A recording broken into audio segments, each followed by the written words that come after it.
What's up, family? Where y'all at?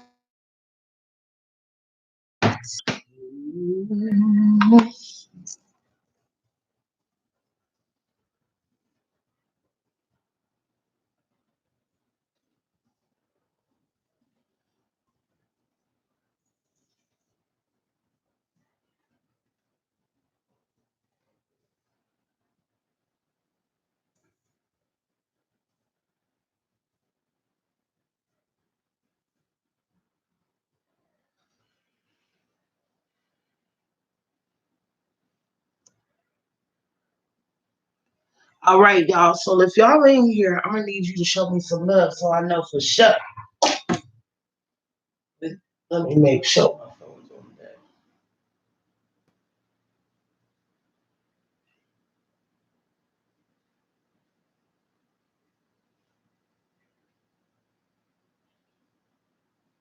I know I'm late. I'm waiting for the family to come through.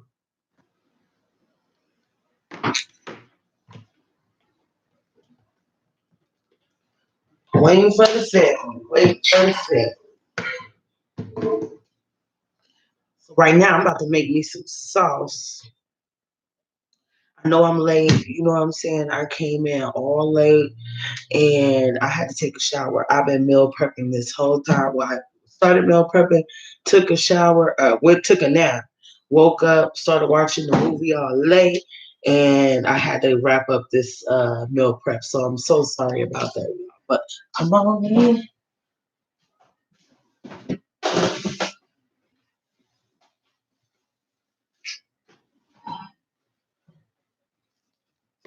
I'm about to make this sauce until somebody come in here.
I don't think it's ready yet, but let's see.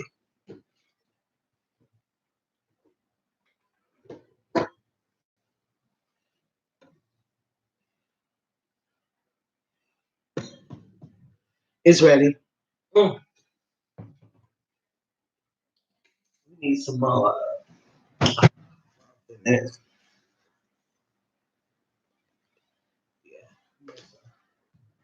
Yeah.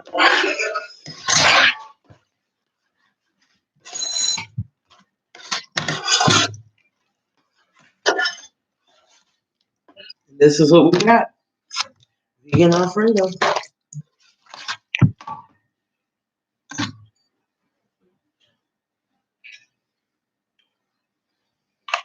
We're gonna add the pasta. We like veggie pasta around these parts.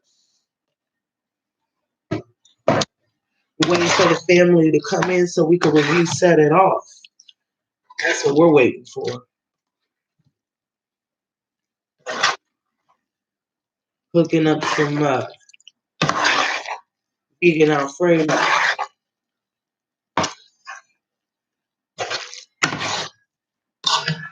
We're gonna add more salt because that's kind of stingy.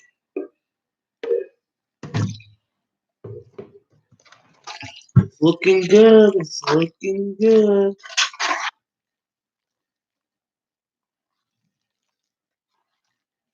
Oh yeah, that's looking nice. I cannot wait to eat this. I'm eating all late. Then I'm gonna bake these here. I'm gonna bake them up. Waiting for the family. Waiting for the family. Come on in. Come on in the room. That tastes like the bomb.com. It's alright. Alright. Gotta add our seasoning. Waiting for the family to come in the room. Come in the room. We're positive energy out there. Bring the family in the room. I was tardy for the party. Oh, I was tardy. Okay, that's good.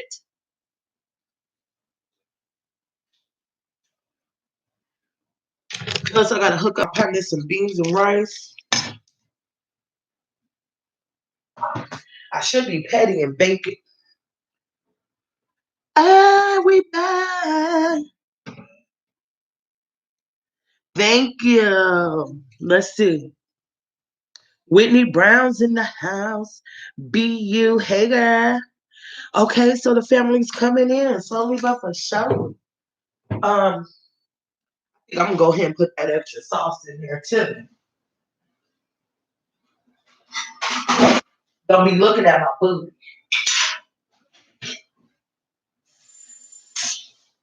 I know you was looking.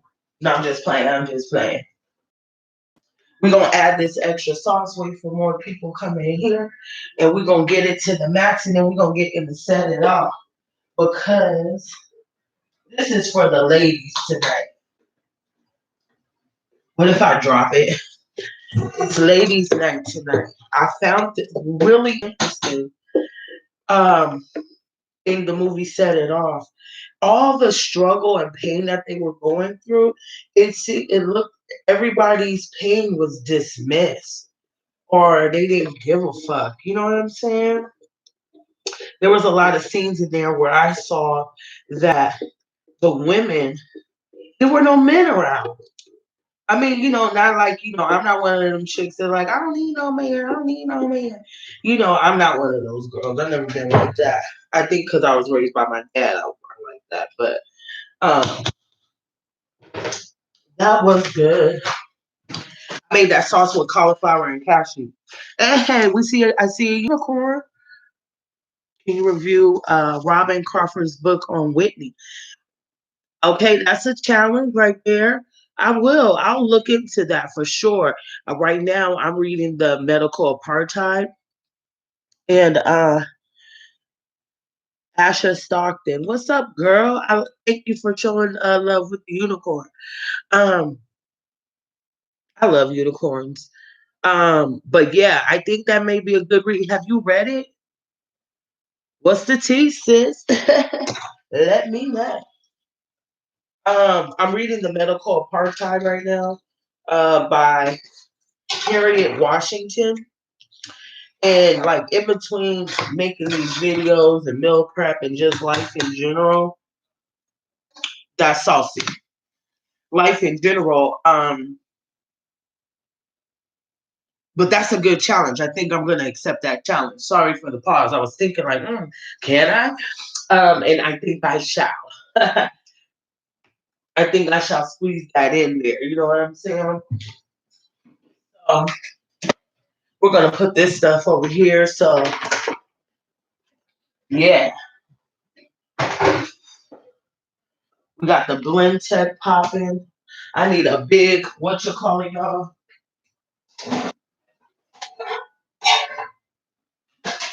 I really wanted to bake it, but oh well.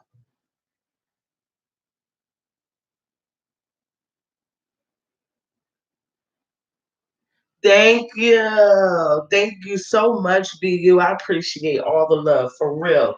Um, if you do decide to come back, we're gonna get in to set it off. I think this is as many people as is gonna come in. So once I get this pasta put away, we're gonna get right on into the movie. Thank you for being patient with me. I want to show you what I have done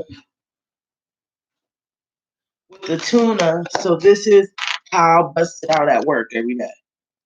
You know, boom. Got the crackers at the desk. Bam, bam. Tomatoes, tuna. Get a close up. And boom, shakalaka. We eating all right. You know. Then for dinner, boom. Dinner's all ready to go. We got our basmati rice. It's seasoned with turmeric. That's why it's yellow. And it's Tex-Mex. So we got our black beans, peppers with our corn. And then I'm going to hook the chorizo sauce, vegan sausage with it. So that's what I'm going to start baking right now. So we got lunch and breakfast, lunch and dinner. Lunch and dinner together.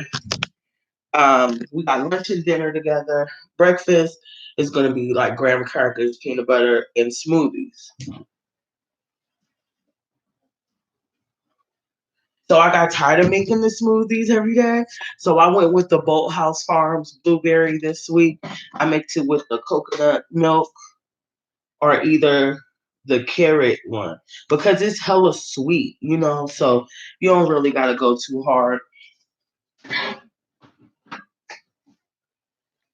I mix it with this. So usually I get the coconut, but this week this is the one that was on sale. So almond milk one.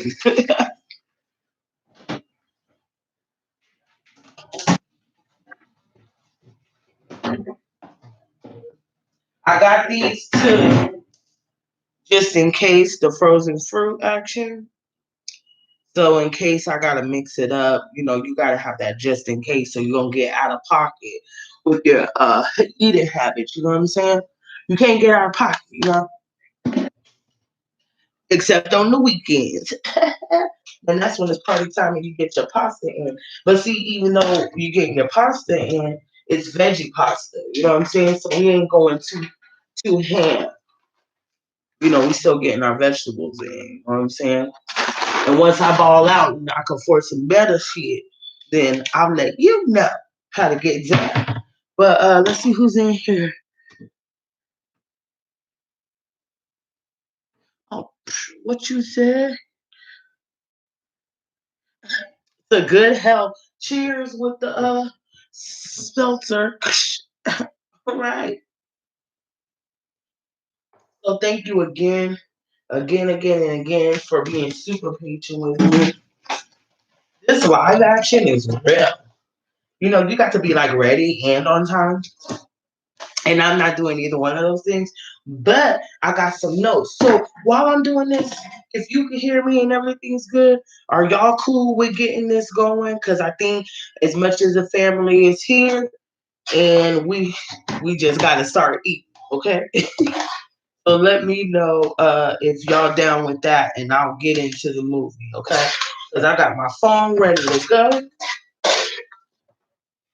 and oh, also one more thing.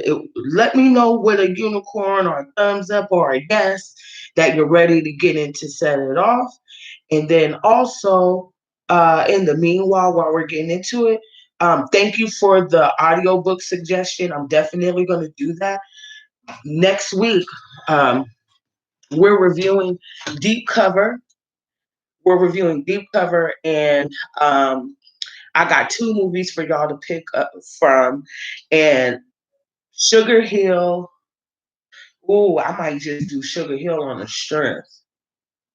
I'm gonna do Sugar Hill and Deep Cover because they go together. So you know we should do that. We should do that. We just claiming it because I don't remember who requested it, but I'm gonna do Sugar Hill and Deep Cover because they go together. You know what I'm saying? And so that's what we're doing. And then I'm definitely gonna look into that book because who don't love Whitney Houston? And I would like to sip some tea while I read.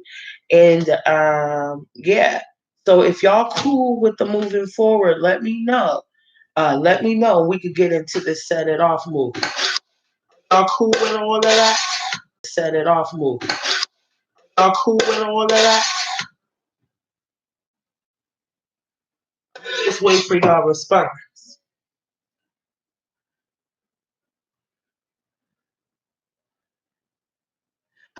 That's why she was shining. She's a leader.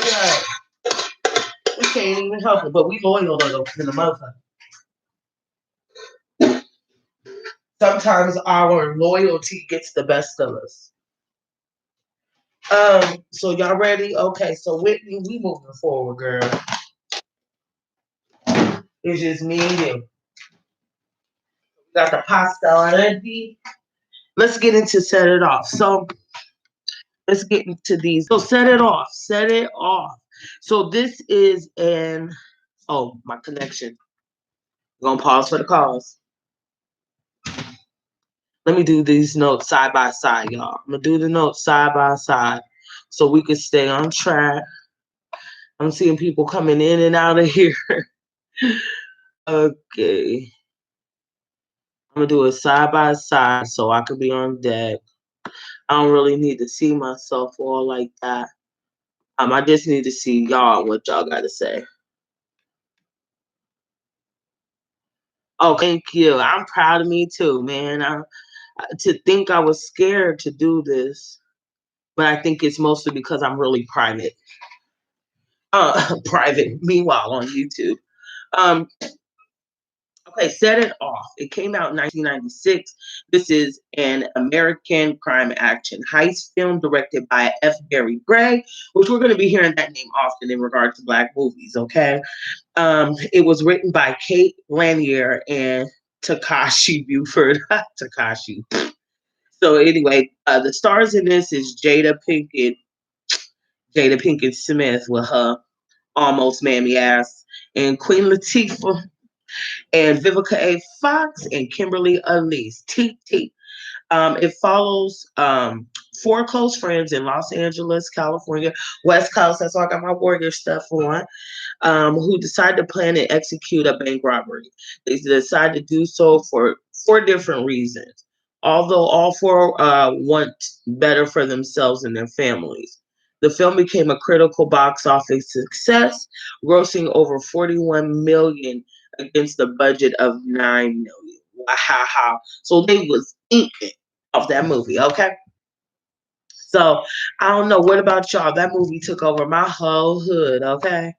Like, we was for all that. I mean, generally most kids in the hood is really with the gangster action. You know what I'm saying?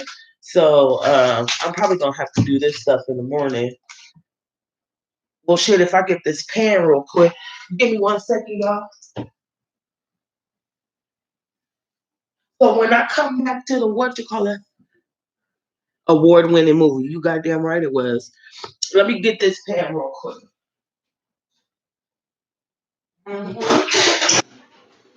Shit. This movie have an impact on y'all?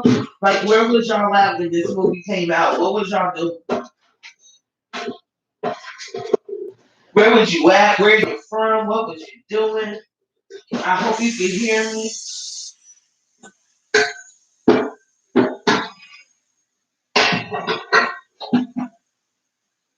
We got the pen.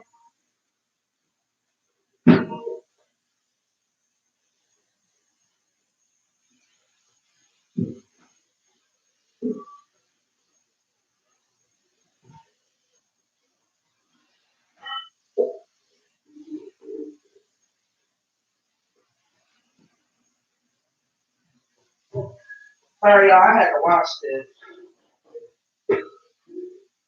We don't let no dishes sit around in our house. We wash them shits immediately. We don't play them games.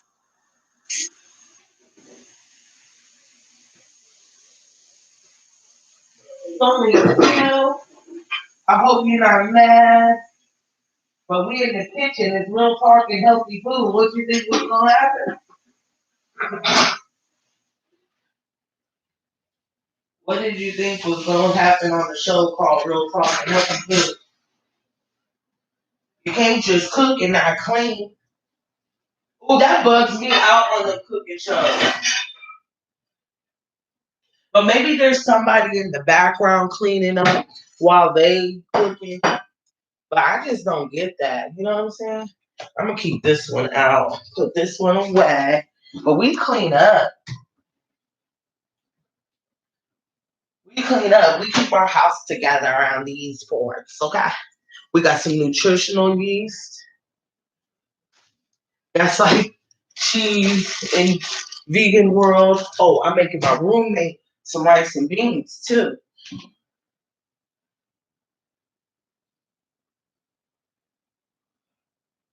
Oh. Sorry for the ADD moment, y'all. I'm so, but the girl got a lot to do. You feel me? You feel me? We just gonna bring everything real close. That's for later. This for that. This is for here. This is for over here. Got a lot going on for real. I mean, what did you think was gonna happen? It's called for talking healthy food. So yeah, set it off in this motherfucker. I think I got everything I need. I can't find my jalapenos for nothing. Okay. Let's see what y'all talking about. This itch don't start acting crazy. All the time we're in a movie. I heard about the play. Oh yeah, I watch Waiting to Exhale a lot. I like dissect it in my mind. Soul food. It reminds me of when Huey from the Boondocks. I love his analysis of it. Hey, skinny boy, what's up? Nice. Okay, so boom, we started with how much they made, who made the movie, who wrote the movie. Let's see, we mentioned the stars and everything. So we got that cracking. Boom, right? So um let me cue up the movie one time. Ready to go right here. We're gonna start it from the gate. So I got up into the point because as usual, I'm lagging. Um where Stevie Stoney's brother got killed, and I kind of had to pause and get myself together before I was in a full on depression, okay? Because just seeing our men get murdered like that, I got two little brothers, and I do have one. I do have my Lakers PJs, but I'm cooking and I just bought it. And I didn't want to fuck it up with the sauce and everything. So I put my Warriors joint on for my dad, rest in peace, West Side. And so that's why I wear this so much that it really don't matter. You know what I'm saying? So but I do got the Lakers joint on that. Let's see. Oh man, I love that you guys are getting along. This is so great. So, so it starts in the beginning where our first character, Frankie, she works at a bank. She's from around the way. And she's basically telling her coworker, "Yeah, I'll cover for you," because apparently she's about to get married and everything. And here comes Lorenzo's ass from around the way. Right, he's standing in line looking like he about to do some shit he ain't supposed to be doing. Okay, so let me cue this. Make it bigger. Oh shit, I got it right on the action. So she's looking at him like, "Listen, bruh, I ain't trying to risk my job or whatever." Oh, I still got my headset connected. Oh wait, and we gotta handle the business one time for your mind, okay? Because I don't want these fools be trying to, micromanage my ish, okay? So this is the fair use copyright disclaimer right here. Okay, in the copyright disclaimer under Section 107 of the Copyright Act 1976, allowance is made for fair uses such as criticism, commenting, which we are all doing, news reporting, teaching, of course, scholarship and research. Fair use is a use permitted by copyright statute that might otherwise be infringing. Nonprofit, educational, or personal use tips the balance in favor of fair use. And with all that, this video has no negative impact on the original works. This will actually be positive for them. This video is also for teaching purposes, as we're going to dissect these different parts of the movie and how it affects all of us collectively as Black folks, and is not transformative in nature, meaning I'm posting it up here for y'all niggas just to watch for free. And speaking of which, I done paid for this, okay? And I only use bits and pieces of videos to get the point across where necessary. So speaking of which, we're going to get in onto the initial part where Dub C comes in.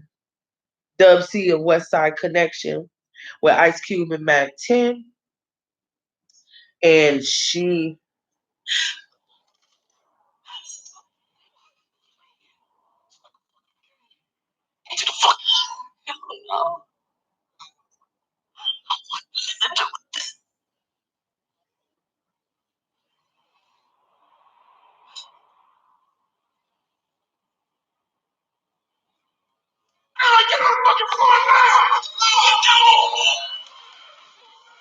give me the money. I know. Get your here.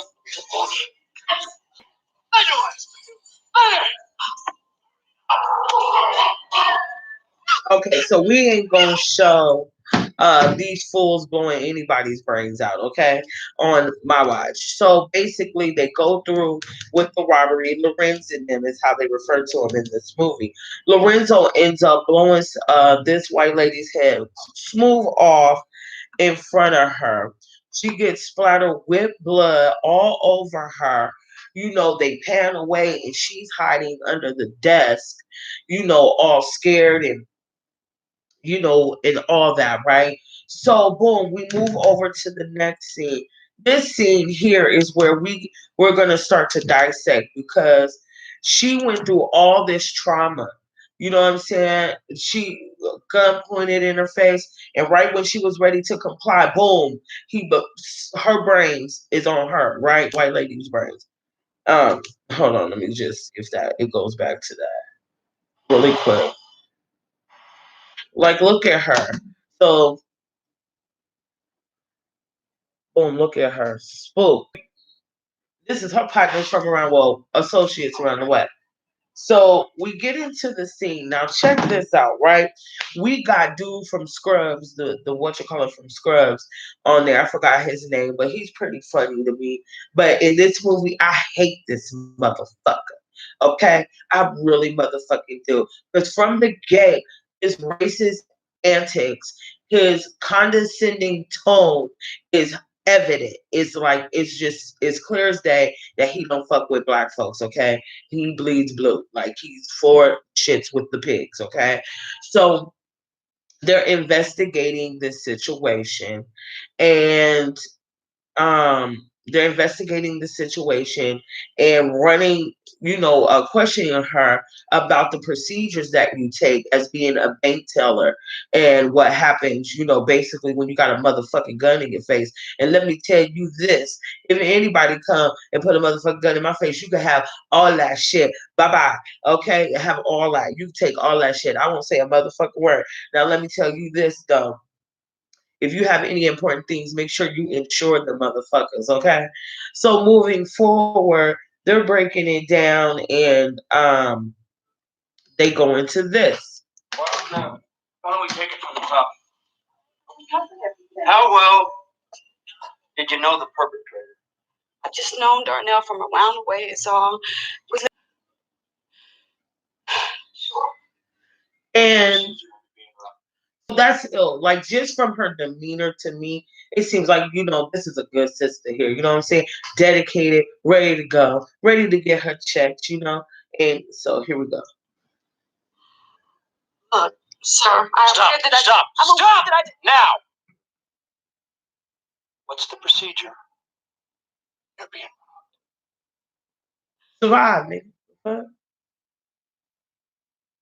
the money clip from your right hand drawer, and then you signal with the left. You signal with the left. So you know. Yes, like I said, the procedure has been told to me over 1,000,000 times. Why is it?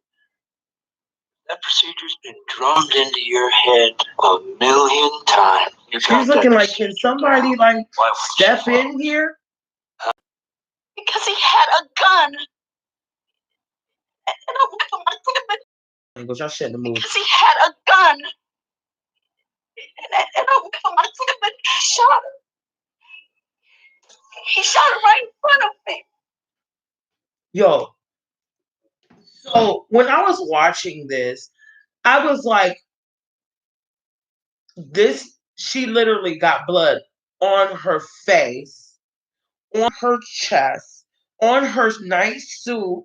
She's well manicured, makeup. This ain't no thought bop ass. You know what I'm saying?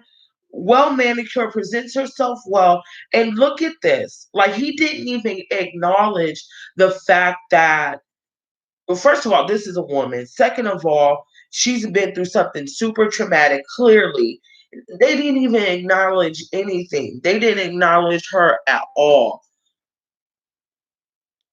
Like, she did something because of the zip code. The zip code that she was in, they judged her on best practice. There ain't no other way of saying it.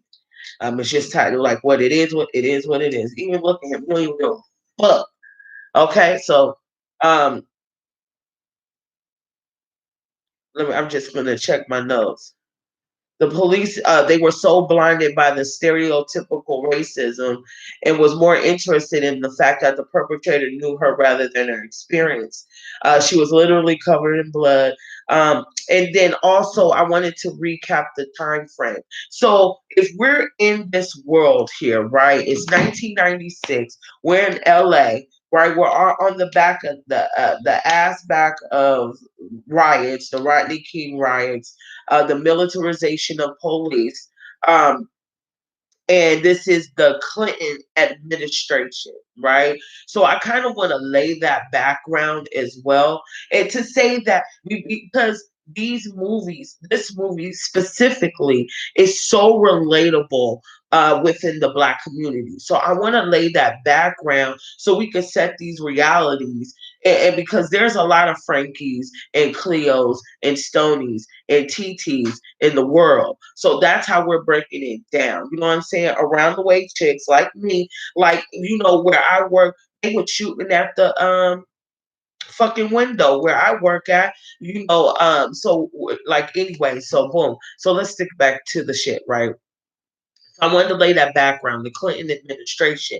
And speaking of which, so I memoed to myself here, um, guiding me to go pull up these some of this information here, right? Because there was a lot of things going on with that Clinton administration. Um, the presidency of Clinton. Okay. Because we know they implemented the three strikes and you're out. Um, they implemented a lot of executive orders that had a direct effect on the Black community. Um, so I'm just getting to my notes here, get to the things that I really want to get to. I'm really trying to get to the things I really want to get to. Here it is, the three strikes law. Um, Here it is. So,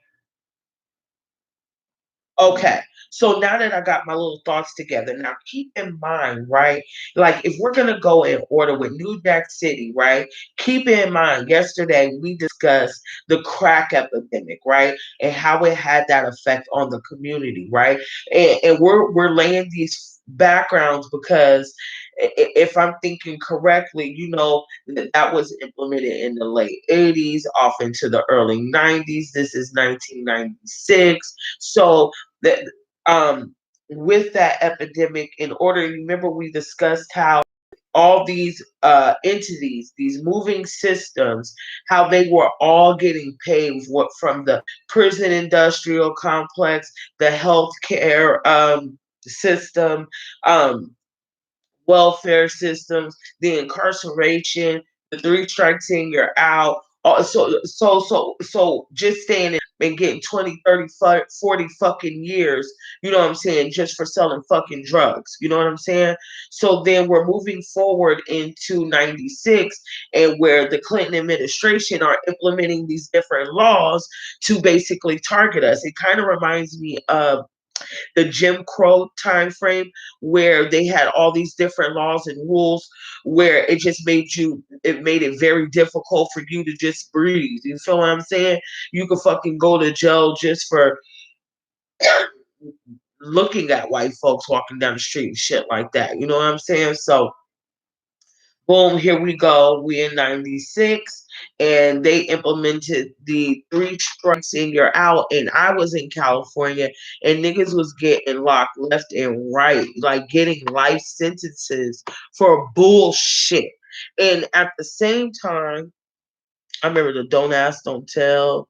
Let's see. I really wanted to point out the three strikes law because that had a huge effect. As a matter of fact, that was there was a movie called Three Strikes. So in the United States, habitual offender laws were first implemented on March the 7th, 1994. Happy birthday, bullshit law. And are a part of the United States Justice Department's anti-violence these laws require both a severe violent felony and two other previous convictions to serve a mandatory life sentence. And motherfuckers in California was really like that. Like, yo, okay, just saying that out loud, just saying that out loud in real time just completely pissed me off. It just completely just right this second, like for real. Like I want to go with my thoughts. When I was discussing this dating one, you know, where the sisters is like, where the real brothers, they either dead or in jail. We have that colloquialism in our community, right? They either dead or in jail. Where the real niggas at? They either dead or in jail. And that's a real fucking thing because of shit like this. They put the drugs, the guns in the fucking community, weaponize our music to make it seem as though that's what it is, and set financial straits on the community, and then implement laws to where they could benefit off of your imprisonment.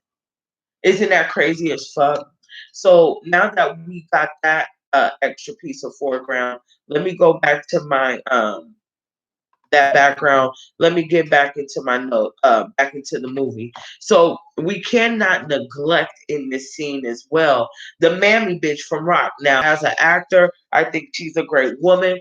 Actress, I think she's a great woman, especially on Rock. But in this movie, I hated her motherfucking ass. She was 1000% a whole mammy in this motherfucking movie. Okay, so we're not gonna neglect to point that out because while this sister that looked just like her from the same straits that she comes from, she is not even acknowledging the trauma that she's going through.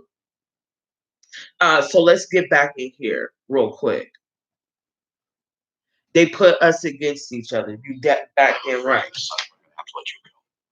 Then she gets fired. The perpetrator doesn't sit well with us. Wait, that's not right. I haven't done anything wrong. I need help who I know. This is Zachary. Just last week you gave me a promotion and now you're going to take my job away behind this. The next time one of your friends robs the bank. How do we know you're not in collusion? Collusion? Let me tell you something. I am here at 8:20 sharp every morning. I work my ass off until quitting time. Yesterday I counted $240,000 by hand for you. That's how you should know. I mean, come on, this is just not right. Look at nobody. I nearly got blown away in no time ass fucking bank. And you gonna fire me? You can't even wait. This bitch. Look at this bitch. bother to ask me about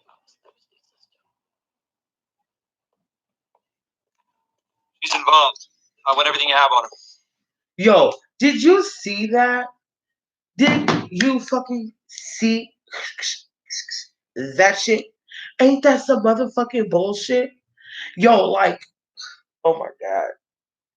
Oh my god. The mammyism is so real. I'm gonna shout out right now Nikki Diller because I'm gonna use her term. That is an example of an incurable mammy. That is exactly what that whole bitch is an incurable mammy who is so thirst for her butter biscuits, her meritorious manumissions, right? That she could see everything that the fuck is going on and not give no fucks. Did you see that shit? So anyway, so Frankie ends up getting fired. We pan over to Stony, Data Pickett, whose brother has recently graduated high school, and this is where we get to meet Stony, Cleo, and TT's little baby boy. So Harpo, yes, they call her Kale. She said you got to eat your vegetables, okra and kale. I was weak. I call that bitch Harpo because she's a and let me tell you something like that. While we talking about mammies and shit, Jada Pickett is on the line in real time. She is on that line. She is right on the line, towing the line. You know, she ain't jump off the deep end, but it looked like she want to. She better check herself. She needs to listen to. If she was to tune in, and I was to be speaking directly to Jada Pickett, because this is how I would talk to my friends. Bitch, you need to listen to Me Against the World. And you also need to listen to Strictly for My Niggas one time and get your life together while you run around here telling the world that Tupac your friend. Meanwhile, you're in cahoots with these coon type bitches. These Sambo ass bitches. So I'm gonna need you to get it together, Jada, before you get canceled too. Because I'm revoking all black cards, all 2020, bitch. We done warned security. We done took the scan card, the black card, benefits and everything have been canceled. She will not be getting any workers comp or none of that. She ain't gonna get none of that. Okay? She has been revoked. She is banned. Okay? Both of them bitches. And just like, oh girl, I'm using them interchangeably too. Because when I'm talking about one, I'm talking about all of them. And Jada, you could get canceled just like them motherfuckers, bitch. And Snoop was almost, but I saw that witchery trickery that they did on him. So I'm gonna let it slide. But you ain't gonna keep playing fucking games. That's all I'm trying to say. So we are panning over to Stony. She's throwing a party. Her brother graduated. And let's check that scene, y'all. We need to lighten up the mood.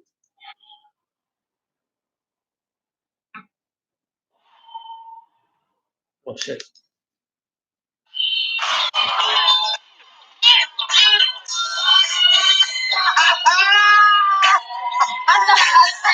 a 70s graduation party. 70s Halloween, what's the difference? The only one in the neighborhood to give a 70s graduation party. Anyway, TT, Jamon, y'all look awfully groovy tonight. You like it, girl? Thank you for following directions. Simple directions. I will fine. Look at him. Handsome as he wants to be. I know it. Yo, wait. We not gonna skip past the fact that that nigga was groovy. This nigga was.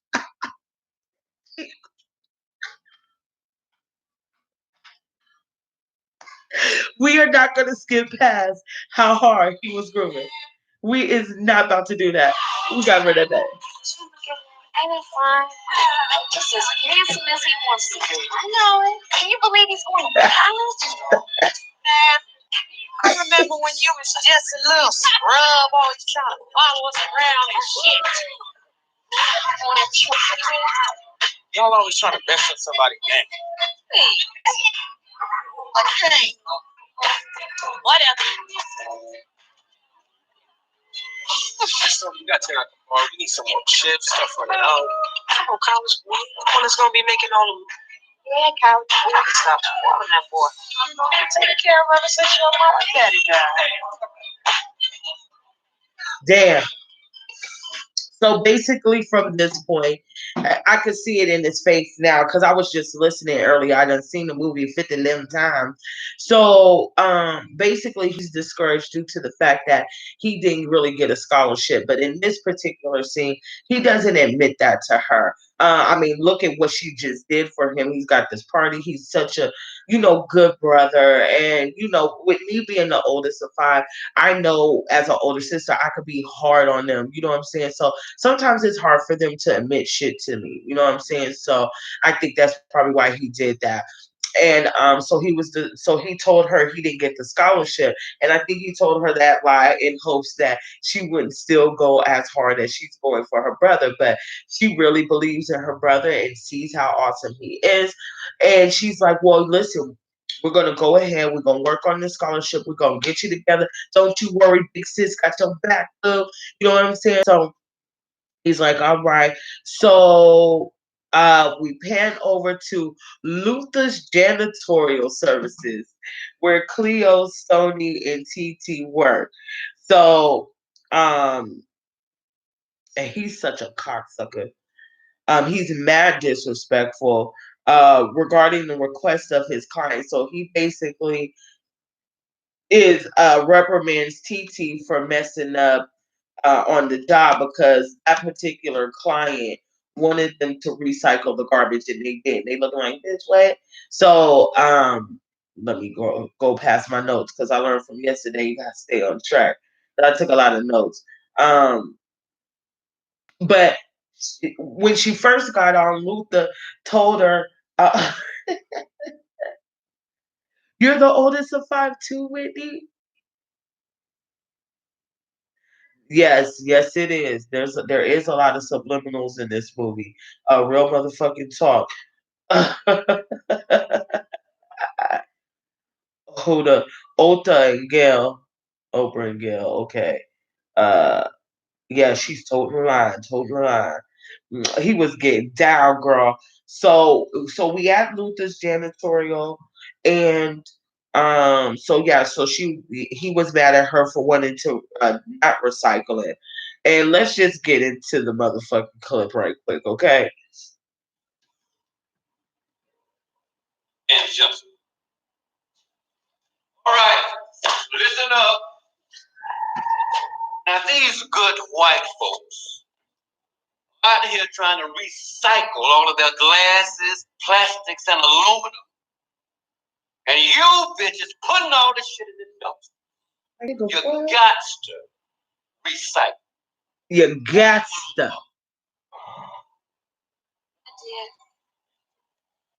You didn't empty the cans in 104. I'm talking your back. Come on now, that ain't right. What you supposed to be? Damn, mighty morphin' fucking Power Ranger.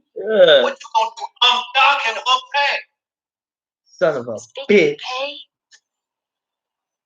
Well, she said that she was gonna pay me under the table. They're taking taxes out of my check, and I ain't got enough money to pay for my babysitter. On this good earth, there are three peoples I don't.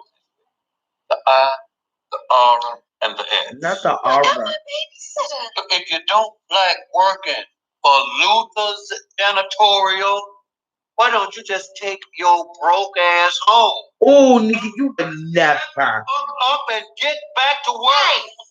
You one cold-hearted motherfucker, Luther. Get back to work. Luther, you ain't have to talk to her like that. Get back to work. Showing you a goddamn love for yourself. Did y'all hear what happened to Frankie? Frankie? Lorenz and them robbed her back. It's got 211. Oh, okay. So before that, so you saw the little piece where you see Lorenz blasting at those fools. And then before we get into that, let me get into again this business in case YouTube starts trying to play games. Because I'm not playing games with them. I'm gonna make sure I get my point across. And I need these motherfucking movie clips. We're reviewing a movie.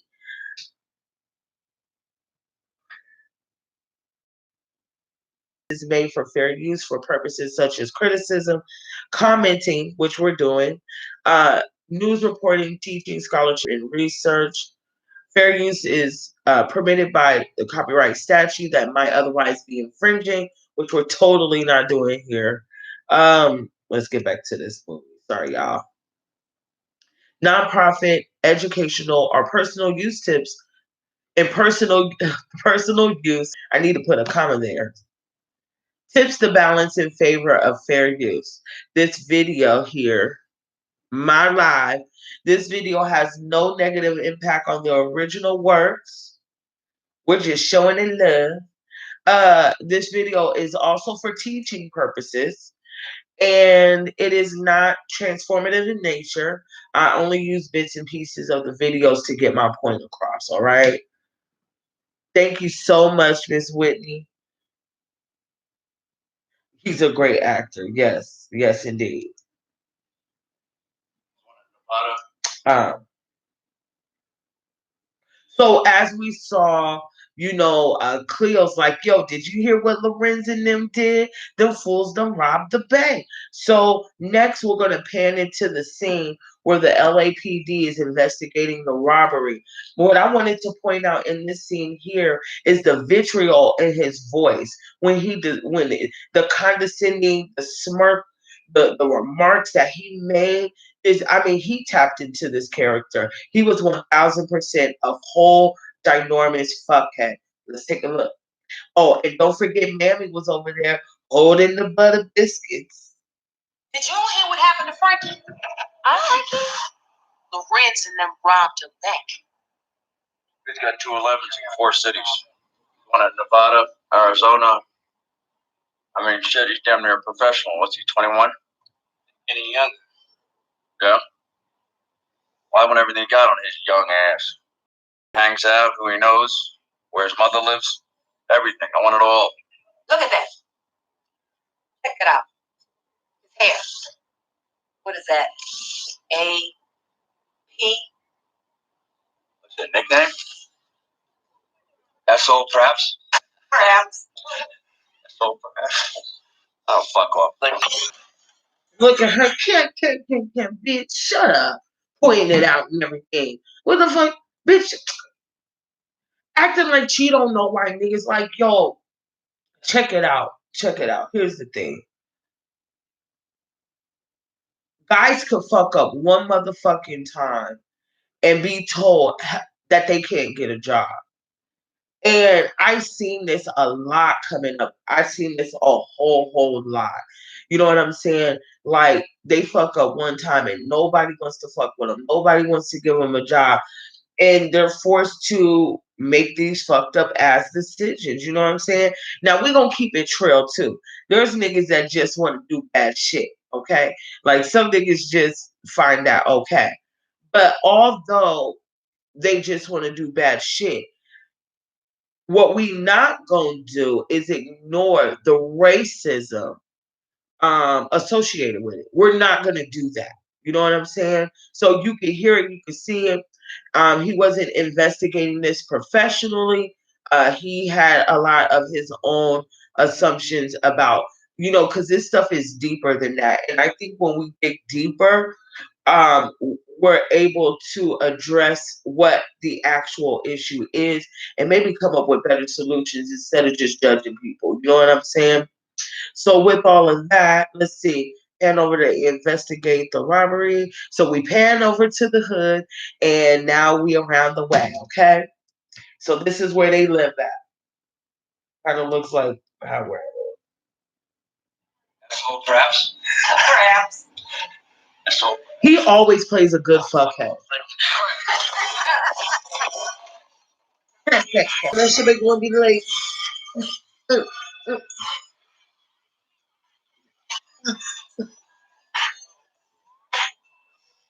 I miss Callie. We gonna fix this ragged shit. Never mind my shit, fool. Frankie, I heard what happened at the bank the other day. Keep your head up here, alright? Hey. Oh.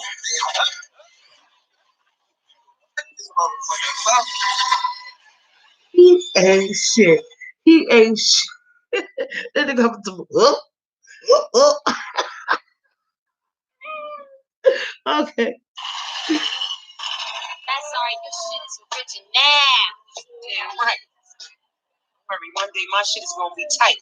Lil girl, you've been fixing up this house since 7th grade. You know the rent still got away with 20 grand. That's what the fuck we need to do. Rob a bank. That's crazy. Well, really though. The four of us can take a bank. Yo, what I also wanted to point out in regard to the financial straits that they're under. Like, look at that, right? Look at that. Now we know everybody's situation. We know everybody's situation. Frankie fucking watched some white lady get her head blown off and she gets fired because she lives around the way with this fuckhead, right? Boom, she gets fired. Stoney is the older sister trying to take care of her brother because their parents got killed. We really don't died in a car crash. We're gonna find out later, something like that. And then so we got Stony. Cleo, we didn't get much into her story, but you know she's a hood chick around the way. She works at the janitorial services, and clearly Luther is skimming off the top and not really giving them their just due and everything, right? And then boom, TT is trying to get paid under the table because she got to pay for a babysitter just so she could work. You know what I'm saying? Ain't that fucking crazy? So they're all in financial straits. They're all able to succumb to some sort of bad choice. And I mean, just looking at where they live, you know what I'm saying?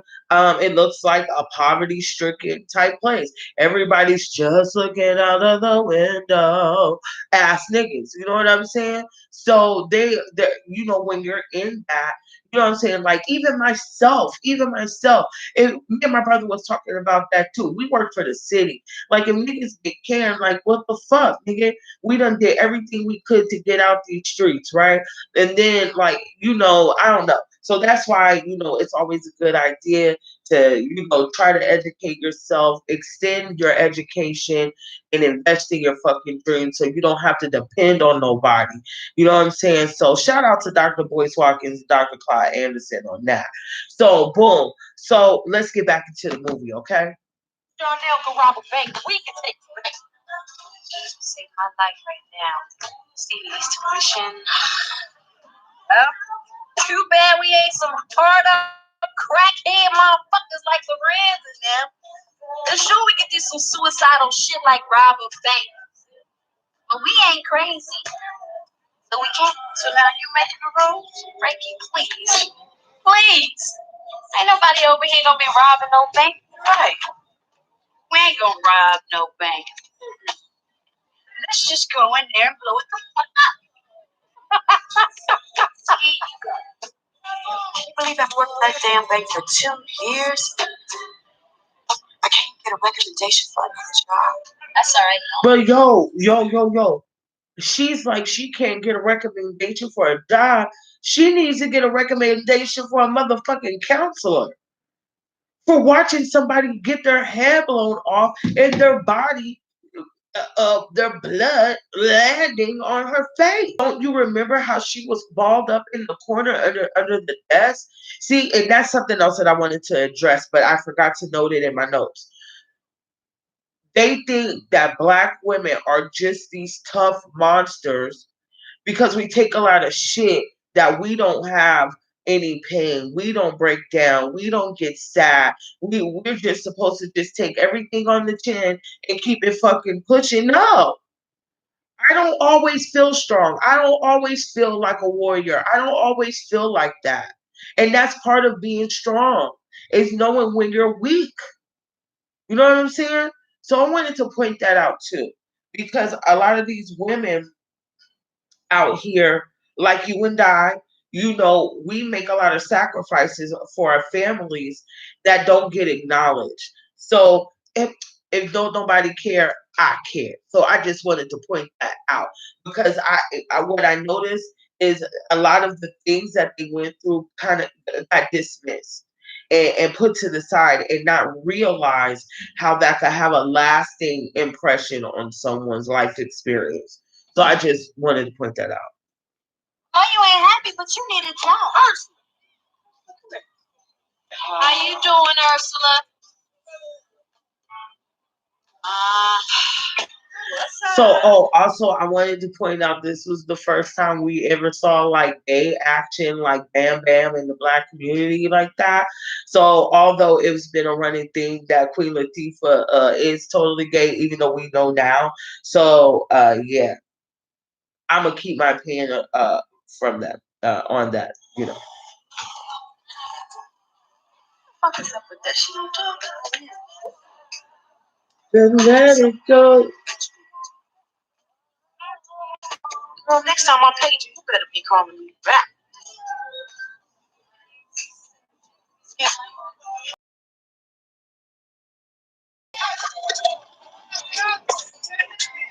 Hey, Stoney, look, girl.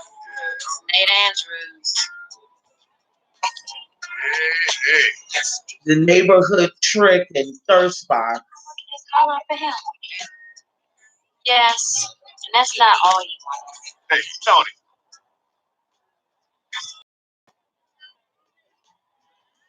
Yeah, I see you once.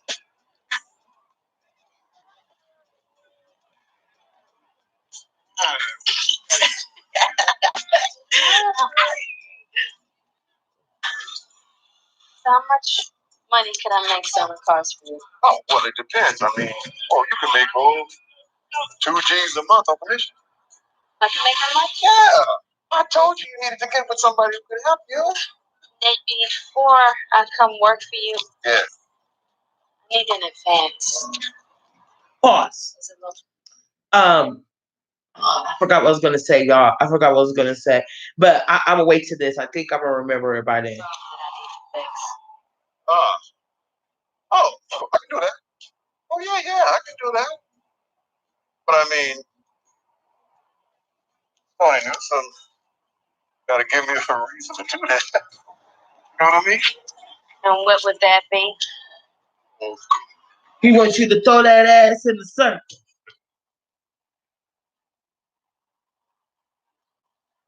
Go for a ride. Huh?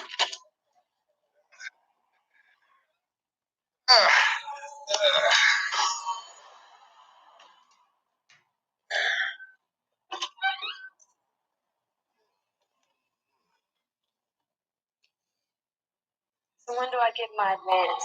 Oh, I don't know. Tomorrow, maybe the day after. Look, Nate, before I do this, I want my check. Whoa, look. You're not getting no check from me until I'm done. Oh, nigga, what?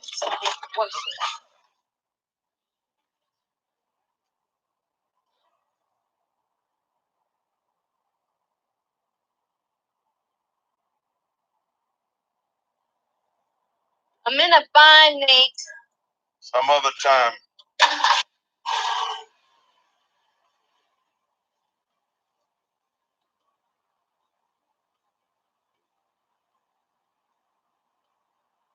I really need this money.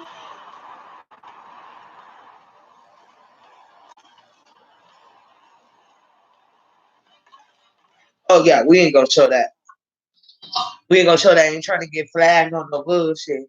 But so boom, like now she's gassing Nate, the neighborhood thirst box, right? So what I wanted to jump on, and I see your question, Ms. Brown. I see your question, and I'm not ignoring you at all. But I wanted to point out this. It reminded me of the Kanye West video that I did. But I'm gonna touch on that on the next coming scenes. Let me do a memo to me real quick. Real quick. Shot by police. Let's see. Off. Goes off. Change that off. Okay, real quick, y'all. A memo to myself. Refer to Kanye video. Okay, what I wanted to point out is what I'm learning because my mom said some real shit way back in the day. You attract how you feel. When you're on that desperation tip, when you're on like you just need dough, nigga. Like when you're trying to eat, you know what I'm saying? You're gonna do whatever the fuck you gotta do. You know what I'm saying? Look at the bind that she was in. She is the sole provider of her brother. You know what I'm saying? I mean, hell, there's women that do that for their children that be hoeing and shit. So I know I don't have no judgment against any woman. That's your vagina, okay? And I mean, hell, they smart. They some smart women to me. But that's a whole nother video in itself. Um, but look at that. You know what I'm saying? Look at that desperation and look at how he took advantage of that. Because there's people who's on the same level of desperation, but you know, they there's people who are on desperate and will do anything for money. And there's people out there who know that and will use that to their advantage, especially men.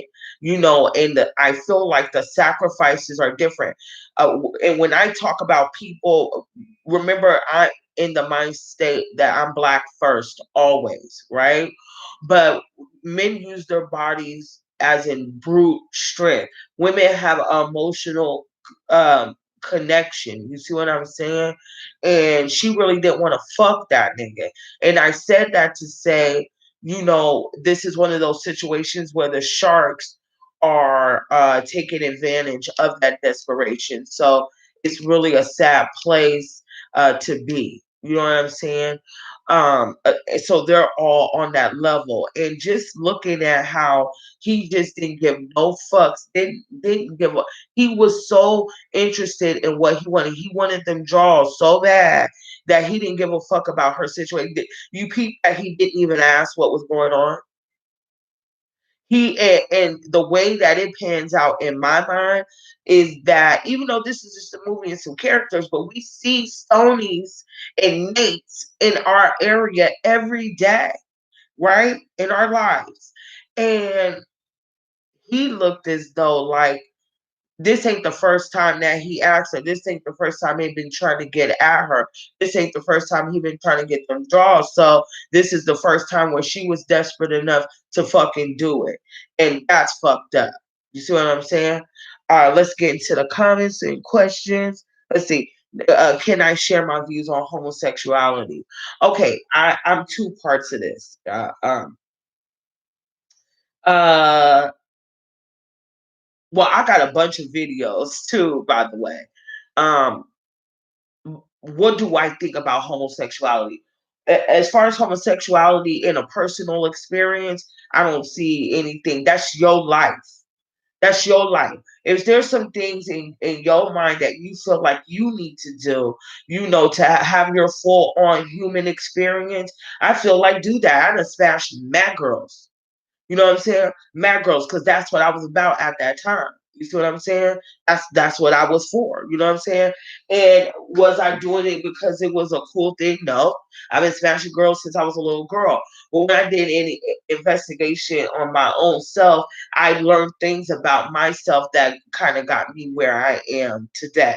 So, well, fuck what you do. You feel me? Who you fuck don't make me come, right? But this is what I don't like. I don't like this set out agenda because I don't like the propaganda associated with it. I don't like the fact that Obama gave these motherfuckers all these rights like that. I don't like that.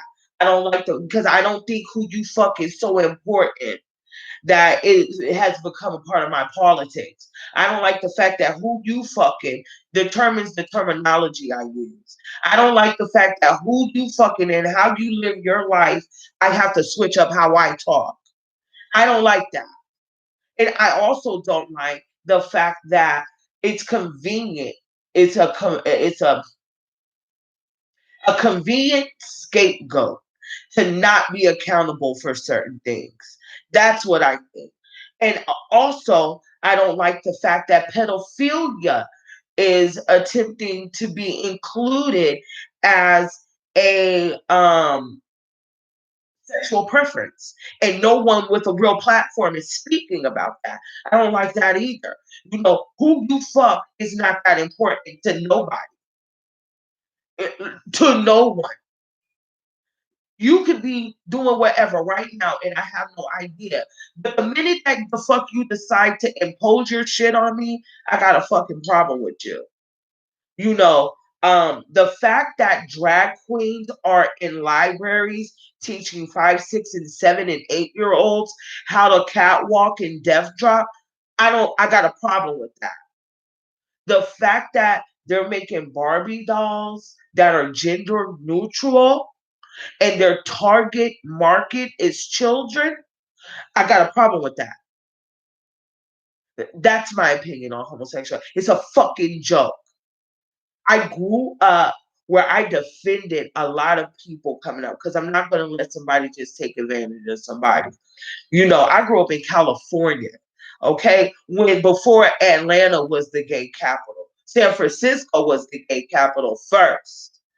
Okay, so how I grew up was way different than someone on the Bible Belt where I live now. Okay, so I defend when my friend Mark came out as bisexual, when my friend Brian came out as full on gay in junior high. This hoodie got all the words going this way, and this is what's hot right now because they got the Champion, the Fila, the Nike, all in this design, and that's what's hot right now. I feel like that's what this is right now. They don't acknowledge the people like Matt, that boy I think was in Stockton or Vallejo, whatever, was 17 years old. I was 12 years old when I heard that story, and it stayed with me my whole life. How he's in school, you know what I'm saying? He gets chased out of school. They beat the fuck out of him and tie him to a fence, and he froze to death. Like, and even talking about that, I feel like I want to cry. You know what I'm saying? Like, you know, I'm a grown woman. That's a little kid. And for some grown men to do that to him is so fucked up. You know what I'm saying? And I think this new shit is some bullshit. Because there's people out here who really go through the rain and they just really want to be themselves. And how do I feel about homosexuality? I feel like Holiday Heart did. Holiday on that movie, Holiday Heart. I live out loud privately. Because who I'm fucking, if I decide to bring two bitches in here, which I can do and have done, bag two bitches and gas them, then that's what the fuck I would do. But it's none of your fucking business. You feel me? Now, am I tiptoeing in the lady pond right now? No. I don't have no desire to. There were certain things that I had to address within myself where I recognized where it stemmed from, and I got that together. Do I still be looking at bitches? No, fuck yeah. Do I want to fuck a bitch? Not today. No. And even then, I still prefer men. I want a husband, I want this and that. You know what I'm saying? And then the other thing about that is promoted. It's promoted. It's like a fucking commercial. You know what I'm saying? I feel very strong about the homosexuality and what's going on in 2020. I feel very strong about that, you know?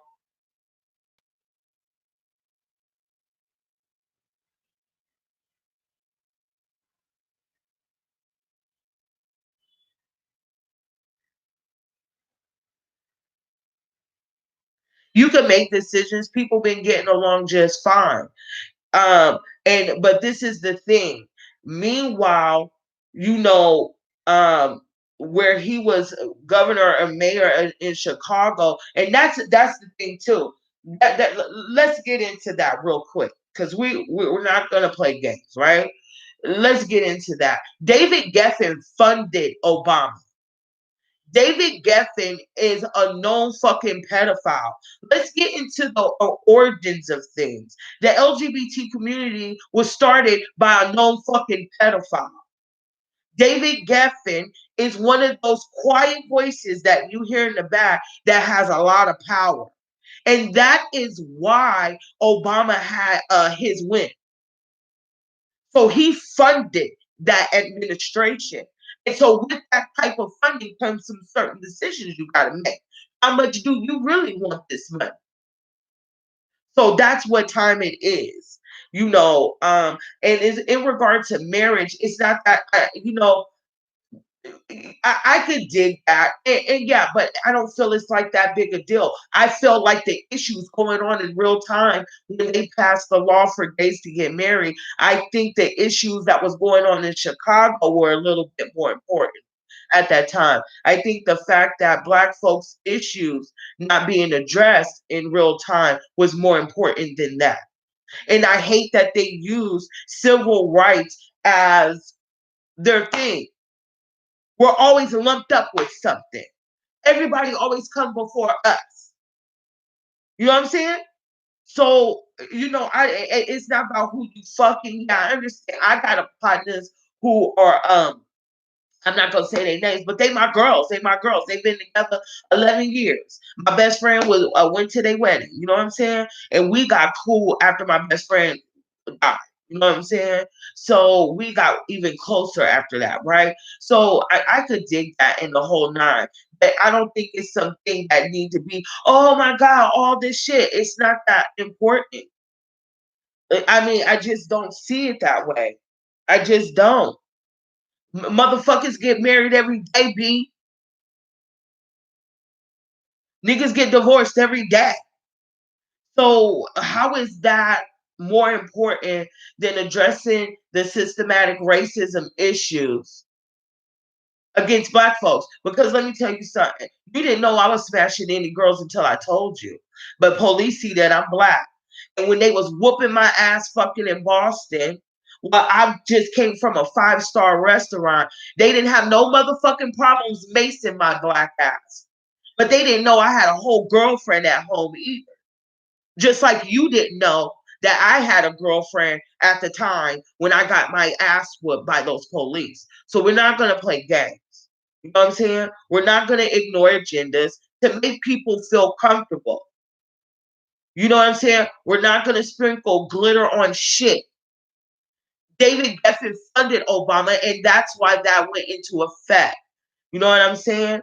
So that's that. But that issue is not more important than that. I just don't feel it is, because somebody gay could get blasted for being Black faster than a gay white boy, and it feels like you being gay is more important than you being whatever the fuck. You know what I'm saying? I don't know. That's just how I feel. Because what I notice when you have these types of conversations, people read and direct the narrative to feel comfortable. We're not laying down feathers for people around these parts. You know what I'm saying? We're addressing the real shit. So since y'all niggas is this ill, movement, and the gay motherfuckers is doing all that shit, then address the pedophilia. Address the fact that we got grown-ass men in libraries and in kindergarten classes. Address how this agenda is taking choices away from parents. They don't get to opt their child out of learning about that. Let's address that, because you don't get to tell me what the fuck I'm going to do. You can ask me, especially in regard to somebody's child. So I think that the hands are too, I don't know. I'm not feeling none of that shit. For real. It makes me want to disassociate. I volunteered for years doing real community work. I wasn't out there just waving a flag. I was the bitch that woke up 5 a.m. who set up the stages so this motherfucker could perform. We set up 550 something garbage cans and recycle bins. I'm the motherfucker that was out there laying out the foundation and the platform and the fences so there can be a parade. Setting up tables, wiping shit down, working from 5 to 5. So tired that I don't even get the show. So I'm not one of them people who people could spin the narrative on. because I put in real footwork. You feel what I'm saying? So, but you're not gonna make a joke out of a real situation. So that's why I disassociate myself from that community. I have a real issue with what the fuck is going on right now in that community. It's a joke. It's a joke. And they're disrespecting the real people. And there are like Kitty Demure, Flame Monroe, Funky Dineva. I think that them are those folks. Well, he hasn't spoke on the pedophilia, but I think them fools, you know what I'm saying, are in a realistic space. And I think that's where we need to be collectively in order to move forward and have progress in moving forward, not just moving forward and beefing the whole time. You feel me?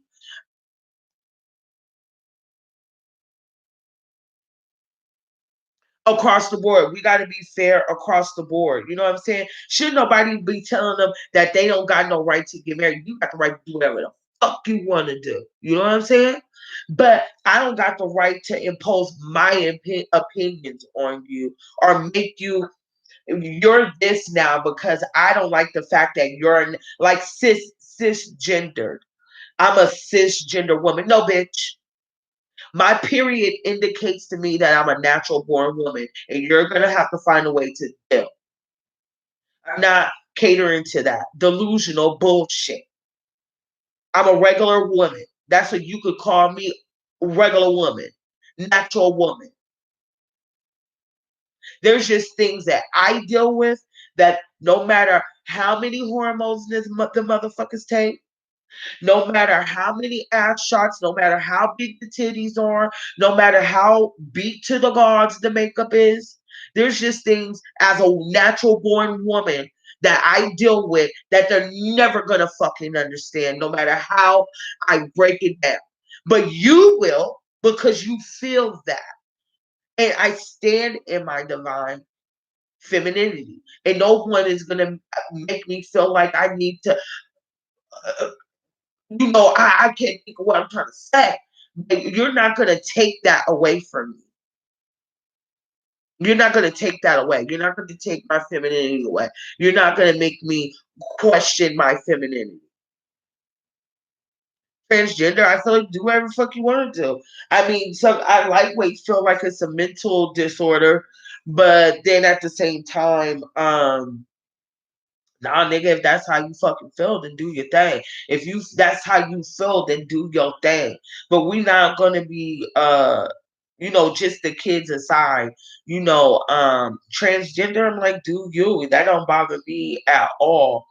But what does bother me with that realm is the down low shit. That's what bothers me. When transgender women put our men. Well, we're gonna stick to the women because women get violated. You know what I'm saying? So, when a transgender woman is dishonest about her sex, then yeah.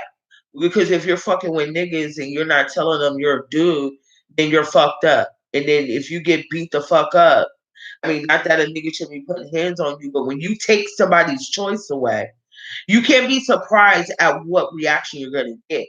Just like me, that pisses me off. You could just see it in my demeanor. Cisgender. Like or whatever the fuck. You know what I'm saying?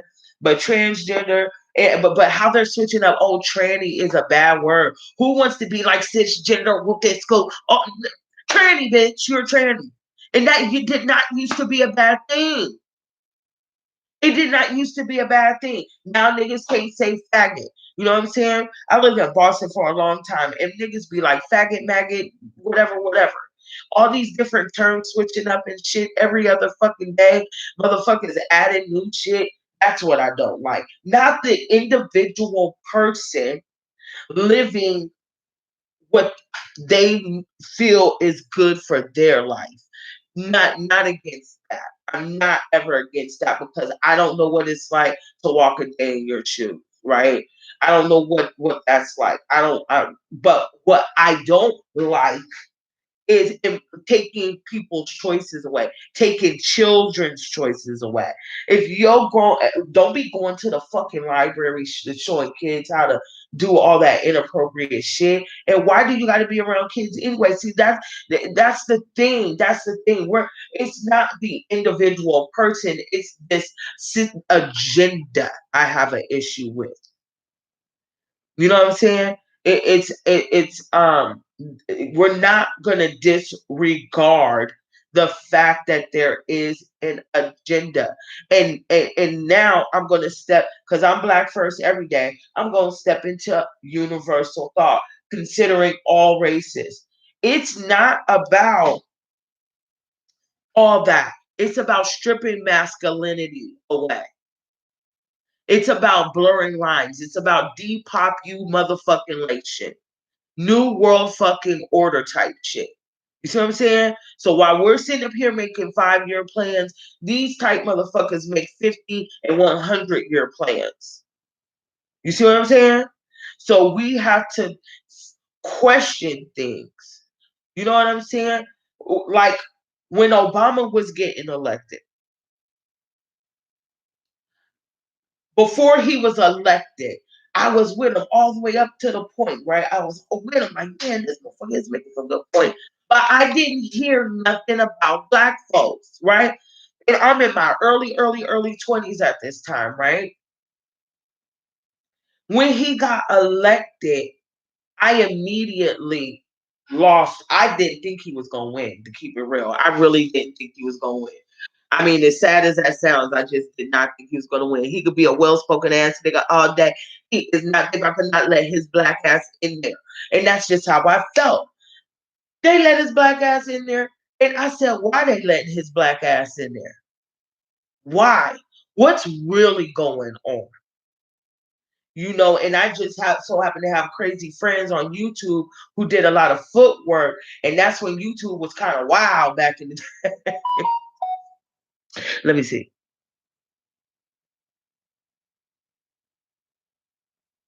Yes, and not to Cashel 104, if you're truthful from the jump, you will not have issues. When you lie about things, you have to keep lying and eventually get hurt. Yes, and even with that, sticking to this topic here, you know, I remember NiiiiGhT and T.S. Madison had a little bit of a little spit spat due to the term fish. You feel what I'm saying? And what did you say? When you lie about things, you have to keep lying. She mentioned that transgender women were getting murdered, and she said when you bring it up, people always ask like, why first? It's like, duh. I mean, of course niggas is gonna ask why first. Was that bitch lying or not? And unfortunately, for what I've seen, a lot of the times the bitch is lying and she gets beat the fuck up. And not that I'm saying like that's okay, but that's like me kicking it with a nigga and I stole $100 out of his pocket, and he's like, "Where the fuck is my money at?" And I'm acting like I don't know, knowing good and damn well I done spent that $100, stole that $100. I'm about to get my ass whooped, and by all means, that's what I get for being a lying, thieving ass bitch. And when you steal a nigga's choice away, that's what you get for being a lying ass bitch. I mean, when you was a kid and you get in trouble for being a lying ass, thieving ass bitch, I when I got stole something from the store, I got in trouble because you know why? I was being a lying, thieving ass little bitch. You know? And then, but the term fish don't bother me at all. That's something that's been ongoing since I was a twinkle in my dad's balls. Um, But being honest can get you hurt though. How can being honest get you hurt though? If you're putting it all on the table and you're dating and shit, and you know that you were born a dude, you're fucking with another nigga, and but you're a transgender woman, and you know what time it is. You need to let them know. If you really want to fuck with them, you got to give them your choice, the choice. Now, if he won't fuck with you and don't care that you was born a man first, then shit, y'all have a good ass fucking time and good luck with all that. You know what I'm saying? But the minute you decide to lie is the minute that you decide to risk your safety. You feel me? But let me get me something to drink real quick, just 2 minutes. I'm gonna cover this up. Well, just to get. Well, I got roommates. I ain't gonna do that. That's that hot stuff. I mean, what is y'all's opinions on it? Like, what do you think?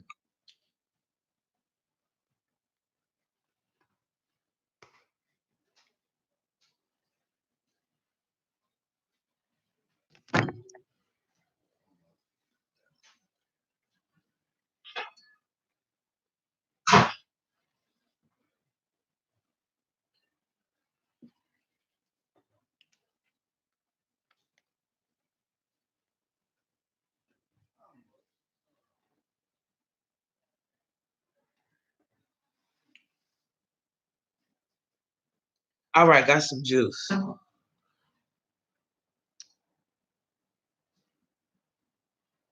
Yeah, be proud of yourself. Fuck yeah, like fuck them.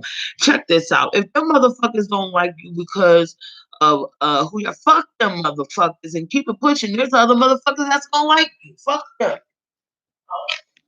What's up, girl?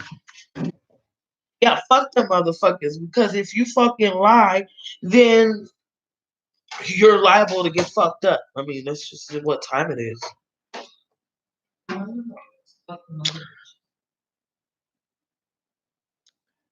Let's see if I missed anything. Okay. Yeah, I do know my history because I'm not playing them games. I wasn't involved with that shit and volunteering 12 and 13 hours just to be fucking playing games. I took that shit seriously. There was a lot of people that I fucking knew who got beat up, chased home, fucking jumped and shit like that. And like, you know, when you go through that shit hella young, you know, it sticks with you. It sticks with you in high school. You know what I'm saying? You know, taking up with this motherfucker now. He's Mr. Lexington. He's doing ill shows. Like, he goes hard. And his house is ill. So boom. So now that we done jumped completely off topic, let's get back into the movie, right? So where we at with it? Okay, so we're in the spot where she ended up having to smash Nate. Yeah, because there's gonna be other people that fuck with you, so you don't got to, sit up there and act like you don't want to. I mean, it's 2020 now, like it ain't 1992 and shit, or 96 for that matter, where we just seen Queen Latifah kissing the shit out of Ursula and everything. So back then it was like, oh shit, she for that action, but you could tell she was for that action by the way she was kissing that bitch. So, boom, boom. So let's see. So boom. Let's see. Nate pulls up to the neighborhood. He's a thirst trap. She negotiates with Nate, the fuckhead, knowing she doesn't want to fuck him. What kind of nigga? Well, okay, what kind of dude would do that? And she lets his nasty ass smash to help her brother. And then I wanted to speak on the sacrifices that women, but I addressed that, and then we got into the question about homosexuality and things like that. So I already talked about that part, right? So okay, I do always have my nails done. I do. That's my thing. Oh, y'all want to hear a story? Okay, boom. Let me tell you a story. So I literally been wearing nails like since I was 12, right? So that's a really long time. Okay. So so back in the day, we used to wear the press ons. Like fourth, fifth grade, we were all like we would be like 15 something deep nigga in the neighborhood.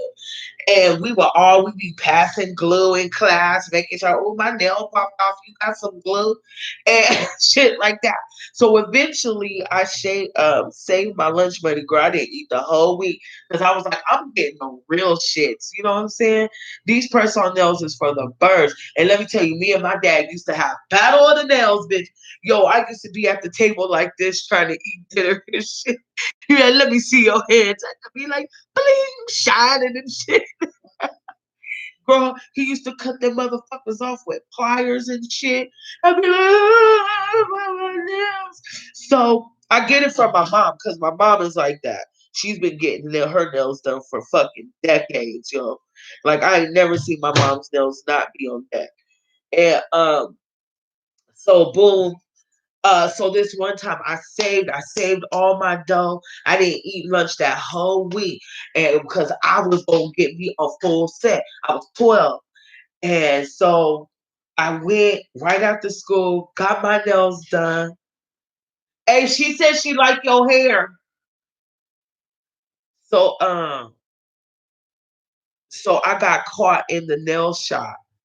I got caught like I knew it was about time when my dad was about to get off work. And it was about time my dad was getting off work, and this nigga, he was doing a super great job polishing all neat shit. I'm just like, God damn, hurry up, nigga. But I was just like in awe of the beauty of getting them done. And girl, I'll be damned. My dad walked in the motherfucking nail shop, and I was like, oh hell no.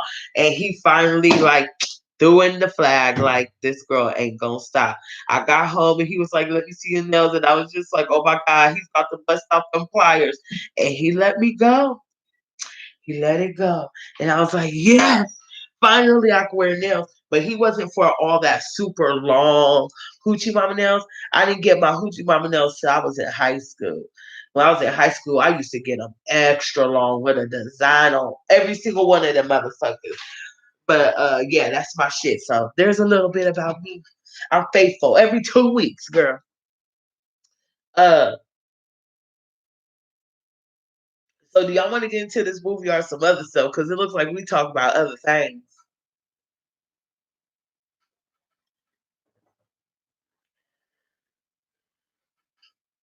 Oh, the Leo how girl. You gotta be on drip.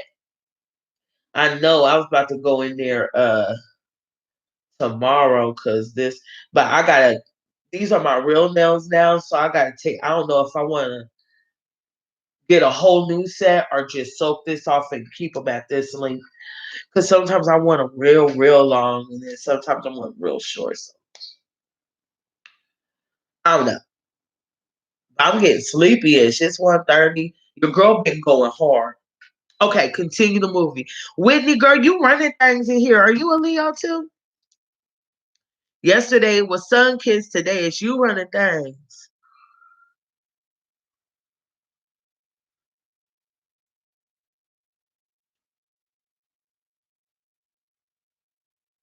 Okay.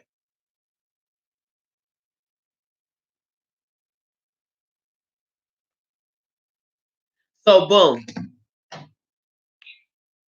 A Sagittarius. You get my crazy ways. We here, girl. We here. So I love the Sag. I like for real. Y'all, we be like this. Every time I meet one, we be like, boom. Thank you, Mrs. Yellow Hawk. Mrs. Yellow Hawk. Oh, oh, the movie. I'm sorry, y'all. So she smashed Nate. She smashing Nate. You can hear he's gassing her with his old nasty, greasy self. And I don't know if y'all saw the movie, but she was like trying to wash it off and shit, and it was just like kind of sad or whatever. One part of me as a grown woman was like, well, I'll get into the next part. So anyway, so that's some of this another one of those sacrifices that women make. You know what I'm saying?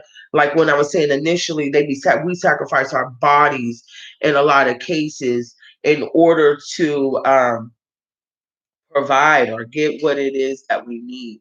And I got the lemon version. I wanted the melon. I drink Minute Maid and soda on the weekends. Don't judge me. And I smoke cigarettes. Real talking healthy food. So okay. Boom.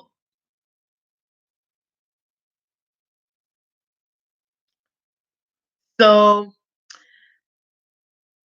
Frankie, this is the first day, so they're at work now. After that scene when she was trying to walk it off, she did the walk of shame, y'all. And so they get to work. And Frankie, you know, she's used to being in the office and shit. Body minded. So you goddamn right. You goddamn right. Miss Brown, you better come through. I know. I do. I really do know. And I think that's why I'm celibate. I'm battling the celibacy right fucking down. This shit is so goddamn hard. But anyways, so Cleo TT and Stony, they you know, they work for Luther. So this is Frankie's first day on, and she's hella grouchy. You know what I'm saying? Speaking of nails, she's grouchy. Her nails getting fucked up, but she's used to being in the office and shit. So let's get into this clip.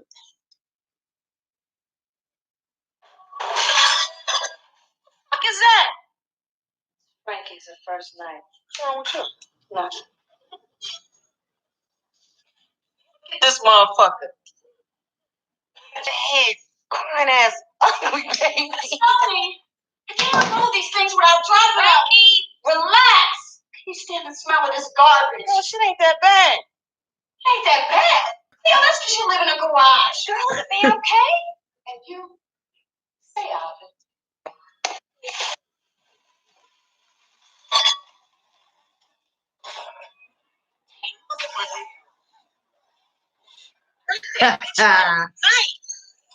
Yo, on everything, their dynamic reminds me of me and my sisters, you know?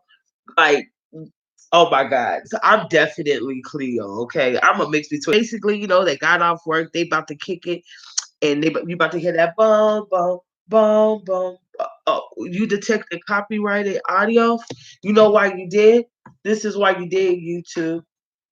You detected copyrighted audio because right now, currently, I'm utilizing this copyright disclaimer, and under section 107 of the Copyright Act 1976, this is allowances made for fair use for purposes such as criticism, commenting, news reporting, teaching, scholarship, and research. Fair use is um, Fair use is a use permitted by copyright statute that might be otherwise infringing. So I'm not infringing here. We're commenting, criticizing, detecting copyrighted audio. Yeah, get that message off my screen. And this video has no negative impact on the original works. It's a positive overview of this movie. This video is also for teaching purposes. It is not transformative in nature, and I use bits and pieces of videos to get my point across where necessary. So we're taking these clips, YouTube, and you're going to continue to see copyrighted audio and images due to that fact.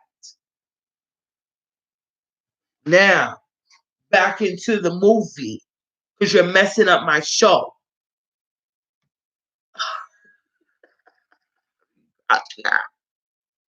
So she said her nails was getting all fucked up. So they got off work. It looked like they worked night shift because the sun is rising. So here comes the infamous boom, boom, boom, boom, boom, boom, boom. Oh my God, let me tell y'all something. I am, and Back in the G was one of the biggest Bone Thugs fans on the whole earth. On the earth with two F's, right? So anyway, so here's that infamous scene from Set It Off. Because Queen Latifah is like, yeah, y'all grouchy, Stony and Frankie, we going through the rain, but I got some weed for that ass and we about to smoke. Well, that's the only way you get the knot out. I wrote this good. Who I'm talking to? I was thinking forever. I done told you I'm strictly addicted. See, I'm gonna tell her, so I won't tell nobody.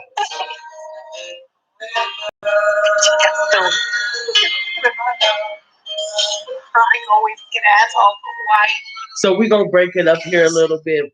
And I love their dynamic. That seemed really organic. Um, that seemed really organic in themselves. You know what I'm saying? And this is again my copyright disclaimer because YouTube keep popping up. We just can't play games. Boom. Those things, you know what I'm saying? Relive some of those moments. And as you're gonna notice when I review these, is I showed a lot of the infamous scenes and also important scenes because you have to see, especially from the trailers and everything, and then also some things I can't verbalize, like the condescending tone that officer had when the nature of the mammy in the background supporting him in all his fuckhead decisions. Those moments, the body language, the way they look, you know what I'm saying? So yeah. So this is an iconic scene. So I had to do the copyright again because Bone Thugs is in the back. Hey, you fucked up, ain't you, girl?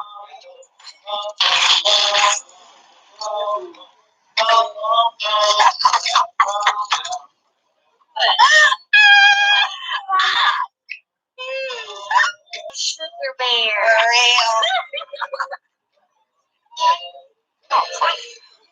Look like sugar bear. Fuck all y'all. Cleo, don't get salty.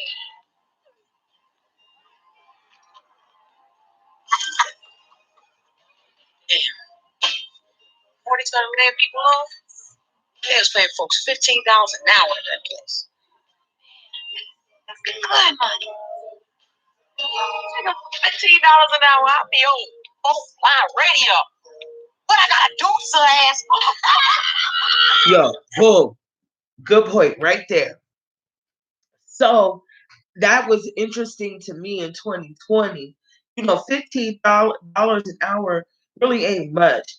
And the fact that they were like, yo, $15 an hour was like hella much in 96. So in 20, we didn't start getting that as what is that, minimum wage until like 20 something. You know what I'm saying?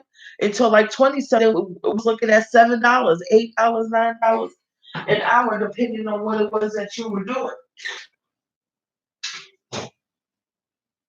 And for that to be like how they responded to that I felt that real interesting. You know what I'm saying? I gotta move around a little bit and get some stuff done. But yeah, I thought that was real interesting that, even today we're like $15 an hour. Like what the fuck? You know what I'm saying? So boom. So so Frankie wanna rob the bank. Frankie wanna blow up the bank, right? So that now they, at first it just started out shit done turned into some like, okay, like I think we might be fucking with it. Boom, boom, boom. So boom, back at home, her Stoney's brother, she basically showed him the check like, yo, who don't come through or what? You know what I'm saying?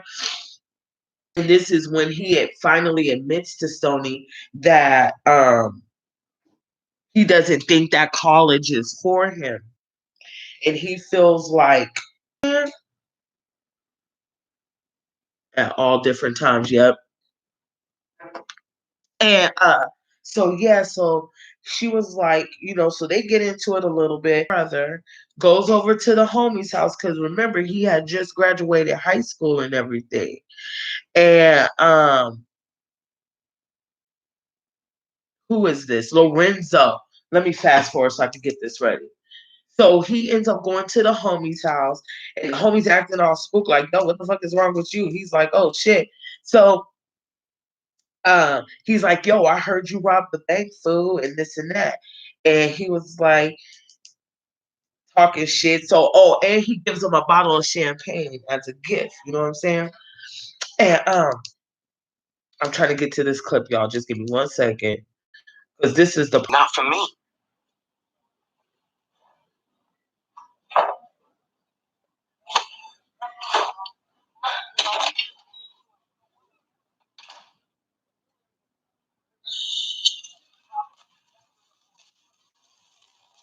pause. First of all, uh, we still would have been using that money in this house. That's all I'm trying to say. Okay. Cool. I would have been cashing that shit. You ain't just about to gas me and I don't get no action. Fuck out of here. So, anyways, boom. So he heads to this is the part where he heads to the homie's house. Soon as he walk in, look. Man, it's Stevie, man. Come on, open up, man. It'll raise. Chill, man. Hey, I heard you robbed the bank. Robbed the bank. I heard your party was off the hook. Yeah. You know why they come. Your sister don't like it. Nah, she cool. Let you tell it.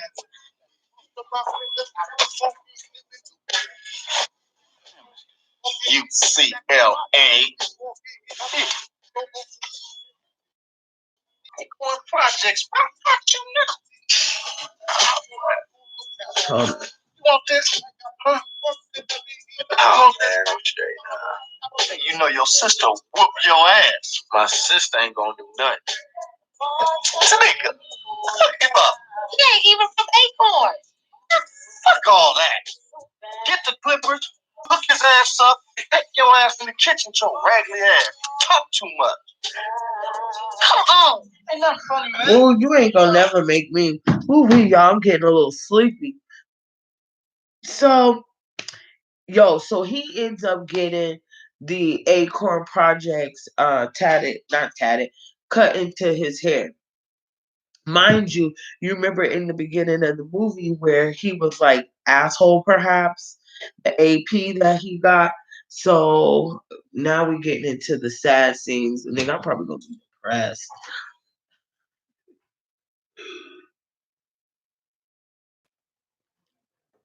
But as soon as he gets out the door, boom, there's police right there. As a matter of fact, they do. So let's get into that part.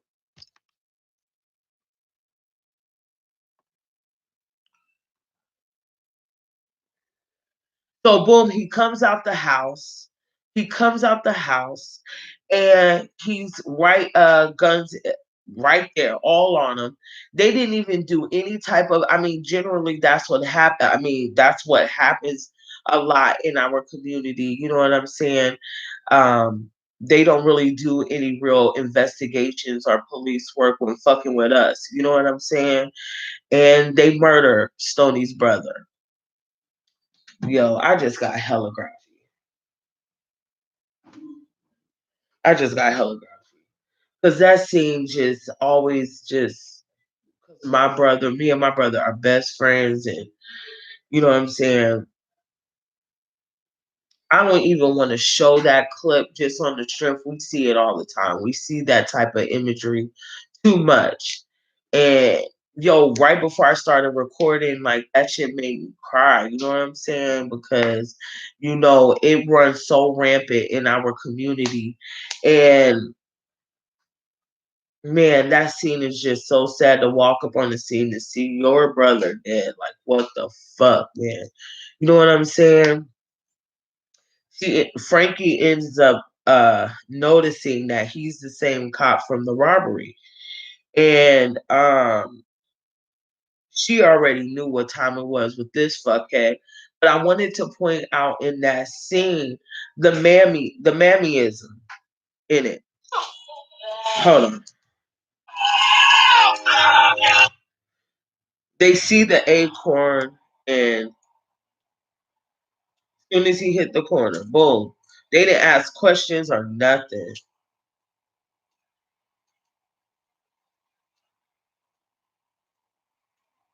Because he had that fucking AP tatted on him. So we're gonna fast forward. I can't watch all that. Shootout ensues. She finds her brother dead. Okay. I need to talk if you have any questions. Watch this. Don't hesitate to call. Beautiful investigation. All right. Okay. Fuck your investigation! Fucking go! No smile! Students and no priors. Good students. For college, I hear both parents killed in a car accident 4 years ago. God. Her demeanor. Oh my God. Oh my God. Her demeanor is such like a type bitch. I want to fucking put your face type bitch. Like on everything. Like, oh my God. That's that. Oh, what I gotta do to just to quote Queen Latifah right quick. Did you see the disregard that she had in that situation? Did you see that? Like, oh my God. So that funky bitch, right? Oh my God. I'm sorry, I'm getting super distracted. Hold on.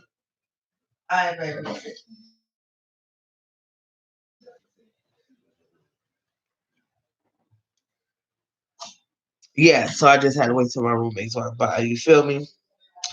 So anyway, because I gotta focus. I'm getting sleepy and all that noise, so I gotta get myself together. As a matter of fact, I'm gonna take a little mini break, y'all. Not a mini break, but I gotta use it too. And I'm that distracted. So, and all this is just like my head is like all crazy. Give me 3 minutes. It'll give my roommates time to get by and shit.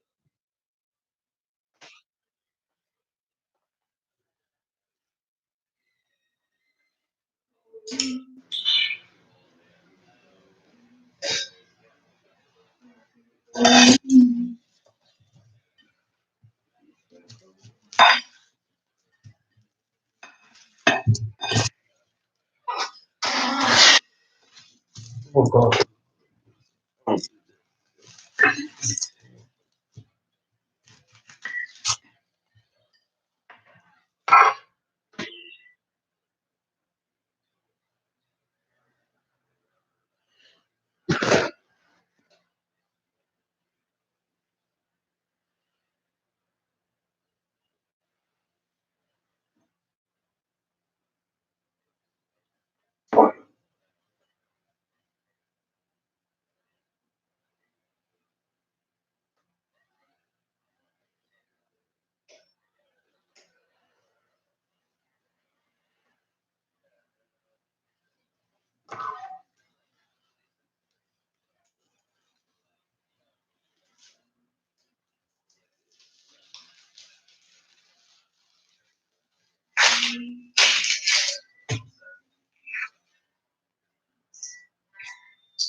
Okay, I'm back, y'all. I am back. I need to move around a little bit, y'all. So come on with me to the other side. Okay? Come on to the other side. Okay, how we looking? Ain't my good side, but it's the all right side. So where we leave off, because her brother getting killed kind of had me and then my roommate, and I was just so anyway. So he gets murdered, and we see that condescending bitch on her fuckhead ways, and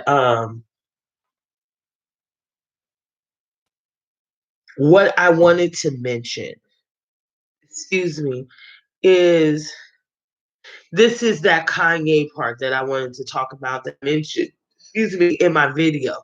What I mentioned in that video is when you lose somebody and you're on that lower level, on that lower vibration and shit, you are more susceptible to bad things. You feel what I'm saying? So they're already in the midst of desperation. They're already in the midst of struggle. Then their best friend loses a little brother. The brother is murdered by the police. This is the 90s, and they extra didn't give a fuck then. There wasn't no video recordings on the phone. You know what I'm saying? There wasn't um no cameras or no talking about it, or no YouTube or no Facebook or no Twitter or none of that. Their shit was swept under the rug with the rest of them. You know what I'm saying? So I wanted to point that out. And so we'll see going forward that, this is pretty much her breaking point when she is just like, fuck it, let's do it. I don't give a fuck. You know what I'm saying? And she really didn't give a fuck because she just lost her brother. And yeah, you get more angry with your life. Yeah. And so she was just like, fuck it, let's do this shit. You feel me? So, mhm, um, okay, and that's where my notes stopped because I had to um come on live. So I'm gonna blow this screen up here, and we're gonna move on to the next part because I can't remember. And I just kind of wanted to show you that visual of her. Listen to me. Yeah, you're just scared, baby. Ain't nobody gonna get hurt. That's why this is the perfect crime. I know this too well. But all them folks' money you take. Insurance. Don't ask them. We just take it away from the system. It's fucking us all anyway. Boom. That's real motherfucking talk. Look at that. That's real talk. She was traumatized by a whole robbery. They didn't give a fuck about her. Stoney's brother was murdered by the police. Wasn't shit that they could do about it at that time. TT is getting played by not Lorenzo. Hold on, I meant to open this can first. Is getting played by Luther because at first he was like he wasn't gonna take taxes out of check. Now, with the taxes coming out, she's not making the money that she actually needs, so they're more susceptible for bad decisions. You see what I'm saying? And then in the meantime, in real time, in the real world, you know what I'm saying? They got the three strikes and you're out, and they was walking around Hillary and her fucking Chester molester ass husband because he was hanging out with Jeffrey Epstein, which who didn't kill himself by the way. He was hanging out with him and Trump, and they was going on this plane on the Lolita Express, the Chester plane going to Chester Island. You know what I'm saying? Walking around calling black folks, what did they call us back in them day? Y'all remember? What did they call us? I don't know, miscreants of sorts. Meanwhile, they're implementing all kind of bullshit, letting the drugs and the guns into the community, setting us up, taking our men away, killing them, murdering them. And did you know that some of them drive-bys, the police was participating in that shit? Did you know that? You know? And I'm gonna come to this side so I clean these beans in this rice. Cause I'm gonna hook my roommate up. So boom. So basically, Cleo, TT, and Sony, basically are starting up to set up to get ready to rob the bank. You know what I'm saying? So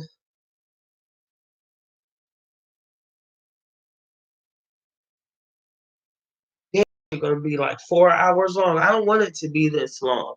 To keep it funky with you. You know what I'm saying? This shit gonna be 4 goddamn hours. So let's just talk about it. You know what I'm saying? So and I'm getting tired to keep it extra more real. You know, how I want to wrap this up. I'm gonna wrap this up, and then we could just start. We could start talking and just have a dialogue about it because I don't want to be in here 3 and 4 hours. I really just don't.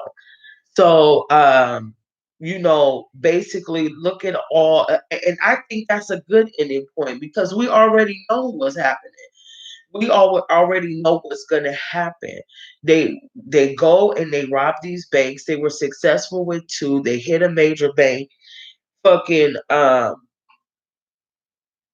TT ended up getting killed. Frankie ended up getting killed. So did Cleo. In the classic way that she went out, yo. I think I might have to play that part. But I think the beginning is the most important part because look at that layout of why they did what they did. Look at what happened. Look at the sequence of events that happened to them that led up into them robbing banks. They were just trying to escape those woes. Do you know what I'm saying? Those financial woes is what led them down that road, which what does a lot of us. You know what I'm saying? And man, it's incredibly sad. But Jada Stoney ended up making it. She jumped on the bus to they were going to Mexico, stole one of the hats, disguised herself, and ended up making it. You know what I'm saying? And I really do apologize not seeing it through all the way to the end, but I think that it wasn't true to their environment and circumstances 1000%, because we don't need to go into Queen Latifah crashing out the car, crashing out the window, out of desperation. Luther ended up getting murdered because he stole their money, you know what I'm saying, and all that shit, because he was about to kill Cleo, and TT ended up murdering her. And let's not forget, because of Luther taking TT's money, she couldn't afford the babysitter, and she ended up having to take him to work, take her son to work with her, and he ended up ingesting some of the chemicals, and due to that incident, and her not being able to bring the kids to work due to the type of they're working for janitorial services and it not being a safe environment, CPS stepped in and took her child away. So with her getting that money up, she was able to get her baby back. But what's so fucked up, she ended up getting killed in the midst of the robbery. You know what I'm saying? She ended up dying because she got hit with one of the bullets when they made the big hit, when they hit the big bang with the dude that Stoney was smashing in. There'll be some love making, heartbreaking, soul shaking love. I'm crunchy. So anywho, forget my little runs, right? My little love. Whoa, there it is. So boom. So she ends up getting away. She buys her Jeep, calls her boo up, and hits the road with all her dust. And that's so fucked up that all her partners, and including her brother, had to fucking die for her to have that ill come up. That's fucking crazy as hell. Let me tell you this. Let's end it like this. For those who lost in the sauce and run across this video and you're feeling so desperate that you feel susceptible to bad decisions, like maybe smashing an old guy for dust and this and that, don't do it, man. Don't do it, yo. Like, stay working hard and shit. And find, like, it's different times right now. So, you could do DoorDash, Uber, Lyft, you know what I'm saying? Get paid right away, work your regular gig, take your black ass to school, you know what I'm saying? Fuck with Dr. Boyce Watkins and Dr. Claude Anderson. You know what I'm saying? If you're trying to get your money game up, fuck with them fools. You know what I'm saying? Like, because they're going to get you on deck. They're going to put you on a point where you're going to start planning and prepping for yourself so you can start working for yourself, creating jobs for yourself, supporting more black businesses, creating businesses. You know what I'm saying? Being creators of businesses and not workers and employees, learning how to be the boss, learning how to figure out a way to cultivate or create your own lane where you're producing something, where you're reaping the benefits of that. Like that's the point that I wanted to drive home with all of this, is because I definitely for sure know what it's like to feel so desperate and down that you'll do whatever the fuck to get your money up because you're trying to eat and you're trying to be on deck. You know what I'm saying? So that's how I want to end that here. You know what I'm saying? Because I gotta hook up these rice and beans and shit, and take my black ass to bed. I am tired. I'm not even gonna front now. I am sleepy. Okay. And I hope you're not grouchy about it. Yeah, I don't want to promote that here. I do want to be solution based, you know what I'm saying? Because if I that ain't my lane. My lane is to show you how to eat healthy. Do I got habits and things like that? Yes, but I've been eating healthy for a really long time, you know what I'm saying? So that's my lane, and teaching you how to do that. I like somebody said, professor of the culture. I am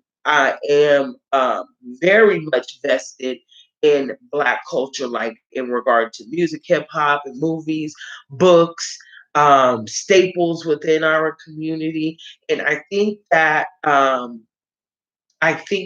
gonna get better at this going live action. And I'm gonna research how to do it better, and how to really get into it because the pre-recorded really used to the live action. So, and my connection is starting to move crazy. But you know, um, so there's no reason today.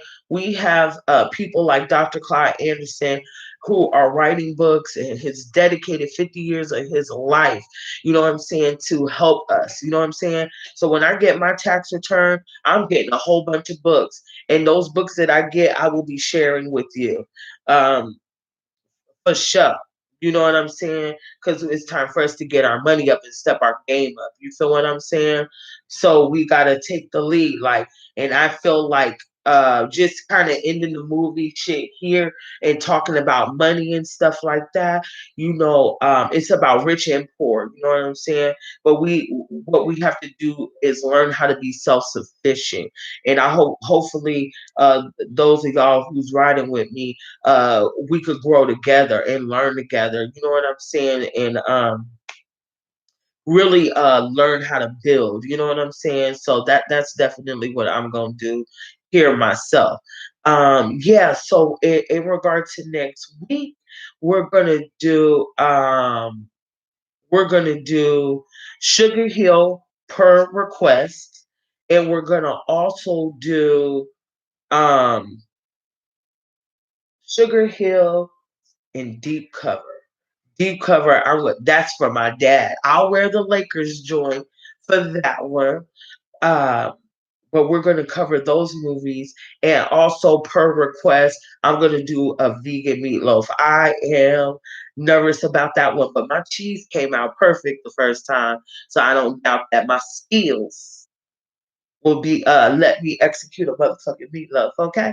So yeah, I'm so glad you came through. Whitney Brown, you are the illest. You stuck with me all the way to the end, baby. Okay, who else is in the digital building? Uh Skinny boy, thanks for popping up. I forgot the other lady's name. I'm gonna just shout y'all all out. Michelle, K Shell, Aisha Stockton. Oh, the Robin Crawford book. I'm not gonna forget that. I'm not gonna forget that. And somebody pointed out that you could do the audio shit, so I think I might do that too. I might have to look at it because we could talk about Whitney Houston too. Hell yeah, man. Cocaine and crack is a hell of a drug. I just automatically thought that. Uh, that's so sad. It's so sad but true. You know what I'm saying? Because that shit does wear and tear on your body. Because some of my friends got really fucked up off the drug action. You know what I'm saying? Like, we started off in the club and we was the hot girls and shit like that, but they don't look the same. You know what I'm saying? They don't look like how we look like back then. Like I gained weight, you know what I'm saying? But my face is pretty much the same as it was. I might got more lines and shit, but I look the same. You know what I'm saying? But I really wasn't into the damn this nose ring. I really wasn't into the drug action like that. But I don't know why I'm putting I need to put more respect on Whitney's name, but she is the voice of our culture. You know what I'm saying? 100%. And so that's more of a reason why I think I should look into it. And plus, wasn't they lovers?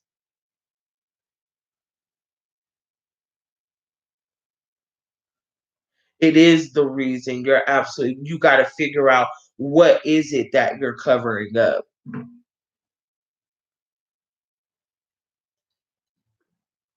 Why you keep trying to escape? And with all the Just Say No programs and the dare shit, like what would make you be like, oh yeah, I'm about to smoke rocks, you know what I'm saying? But they, like my brother pointed out to me, they didn't know the effects that that shit would have, you know what I'm saying? Because it was so popular. And they just totally duped. I'm about to get this cracking. They totally duped our elders. Like straight up. They just destroyed a whole generation. And like dude said on the New Jack City thing, it's not a black or white thing, it's a death thing. I agree with that to some extent, but at the same time, the focus was to destroy the black community. So we're not gonna like disregard that either. We're not gonna disregard that. We can't do that. Now were other parties affected? Fuck yeah. But they were targeting us, you know? Yeah, they did. But I think that's part of that. But she was in the mainstream music and stuff. So they couldn't have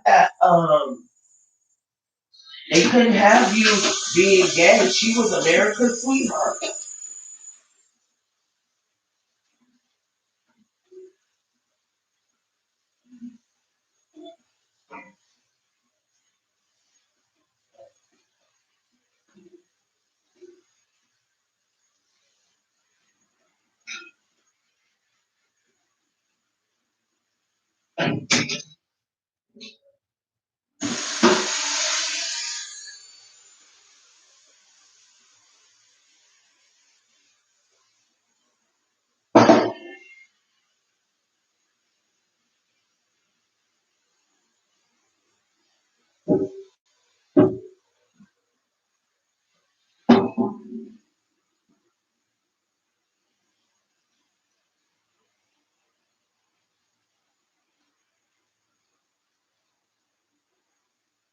Okay. I just had to get that together real quick. Okay. Now I can move forward, y'all. Hey, what's up? Hey, Andrea, girl. What's up? Yo, we did the movie action, girl. Your girl had to start moving around. I got all the press around the where Stoney's brother got killed, and that just threw me for a loop. I was already tired trying to push through, but once it hit that part, I was just like, yeah, let's wrap this up. Because we're not gonna go through the blow by blow scenes of the actual robberies. I think the lead up again was the important part of it.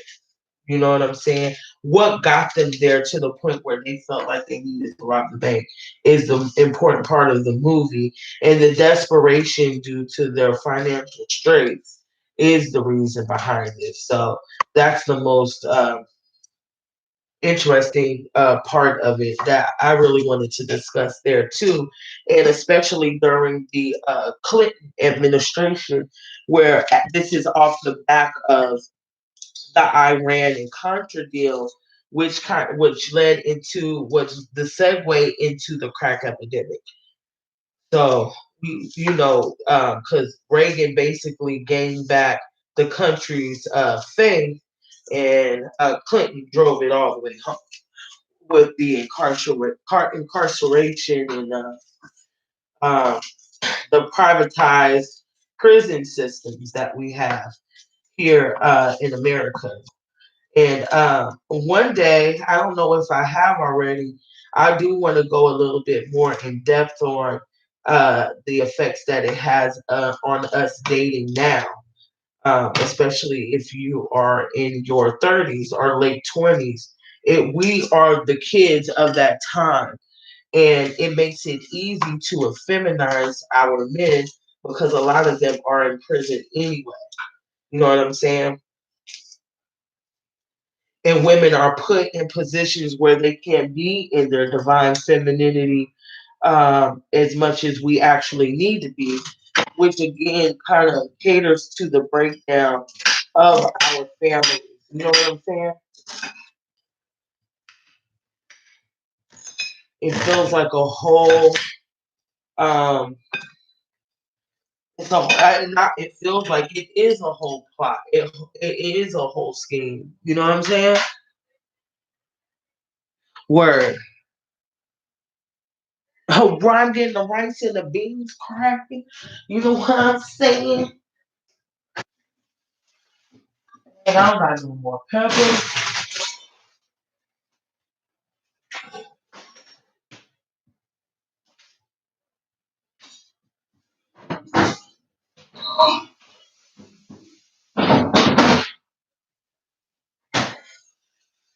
Okay, sorry y'all. I had to get the garlic.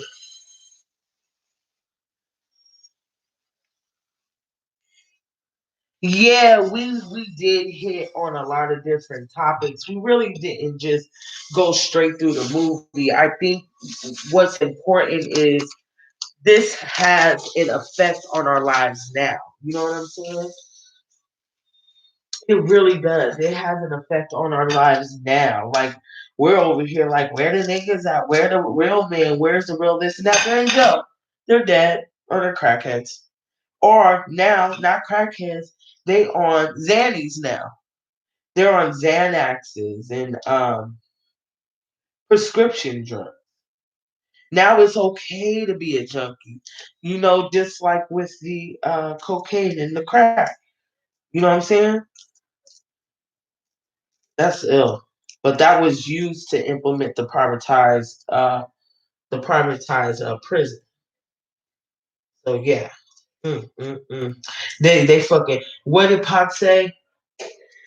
And crack came and the string how it rocked us. Ooh, he had bars. Like, and that's another thing too. With these soundtracks that we have, the music catered to what was going on at the time, not promoting it, but speaking on what was going on. You know what I'm saying? Oh yeah, you told me that yesterday. Hey, how did he go blind? Am I asking too much?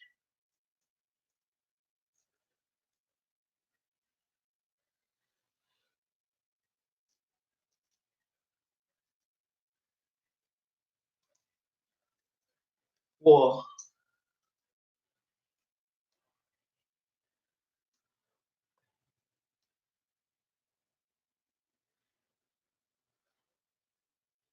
yeah, they're either dead or in jail. You know how we always used to say that, like, or we still do for that matter. You know, we still do because that's literally where they are. They done turned them into slaves. And then I thought of that song "Why We Thugs." They give us guns and drugs, and then they want to ride and they ride around here and fuck with us. You know what I'm saying? They want to count the slugs and then turn around here and fuck with us. You know, by Ice Cube. I thought about that because that's true. They give us guns and drugs and then come around here and fuck with us. That's just true.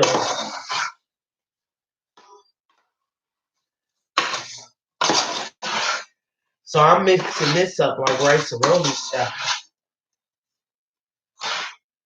I hope there's enough rice. Did I only do 1 cup? Oh yeah, that's enough. Kind of hard to tell when it's dry sometimes.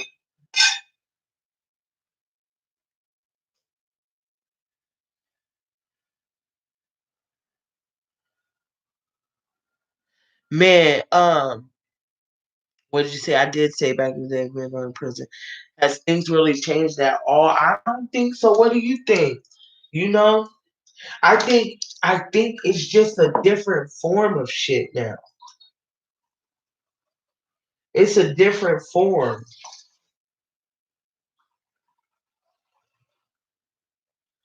I think it's a different form of slavery now.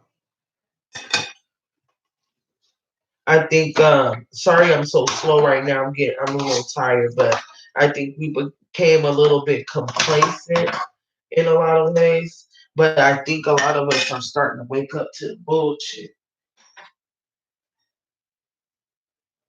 You know what I'm saying? I really do. I think especially our generation is waking up and we're starting to pick up those jewels that were dropped on us, you know? Because we missed them initially. You know, we were trying to be gangster and shit. But that's what we saw because just like Kanye said, when he was the real Kanye, talked about that all the time.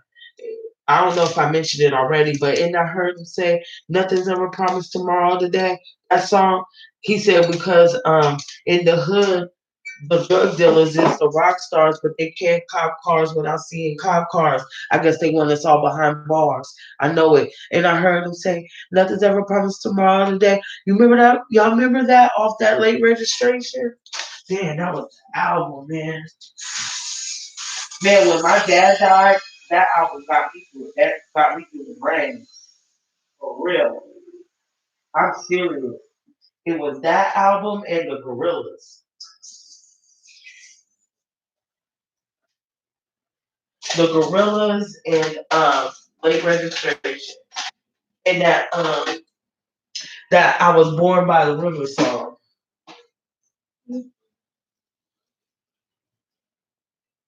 Okay. Yeah, so that's that for that. Uh yep, I don't know. But he's over there with that crazy lady, Kim Kardashian. I couldn't believe that was his wife. Couldn't believe that they got together. I mean, they've been together for so long. They got cute kids and everything, but sometimes I still just can't believe it. I just thought I'd keep it real. How y'all feel about Kanye and Kim Kardashian?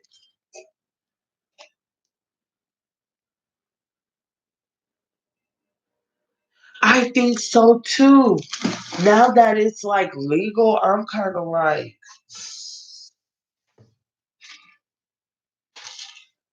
maybe we shouldn't fuck with this. Maybe we shouldn't. You know,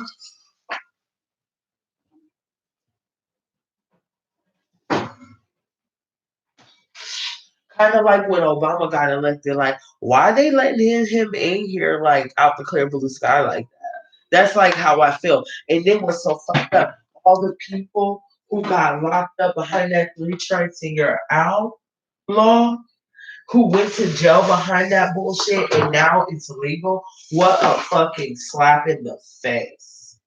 How disrespectful. You know what I'm saying? That is completely the most disrespectful thing I have ever seen in my life. Now it's legal after these fools have spent decades in jail, prison. That's okay because they think they can get away with that shit. They gonna get theirs. They are gonna get theirs. Believe that. They gonna get theirs. They are gonna get theirs.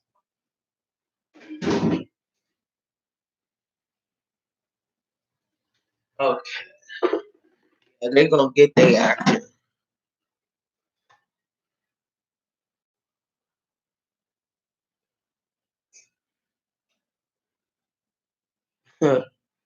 Yeah, I agree. You better think of all these conspiracies.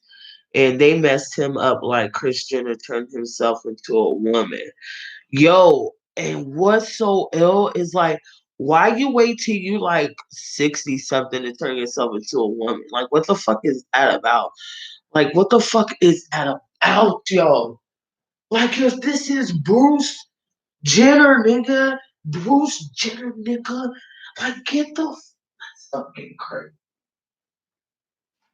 This isn't no 20 something year old trying to find himself. This ain't no, you know what I'm saying? No teenager struggling with how they feel inside. You know, this isn't that. This is a grown ass grandfather, okay? A grown ass grandfather with dumb kids and stepkids. And then you better think about all these conspiracies. Yeah, I'm saying, with everybody saying, like, oh, yeah, there's no gay agenda. There absolutely is one. There absolutely is one, and I need the LGBT community to step up and recognize that y'all niggas is getting played, yo. I ain't against you. I'm with you. Because you black first, especially the black ones.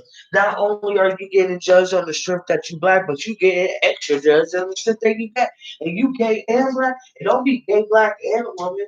And don't be gay black. I mean, shit, for either one, really. I just don't really like it when I see the black dudes with the older white guys. I don't like that. I don't like the way it looks. I don't like what it reminds me of. It reminds me of bug breaking, and I don't like seeing it.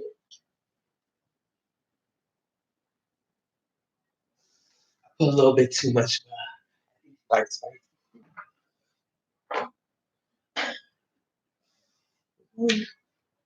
should be okay. It's free.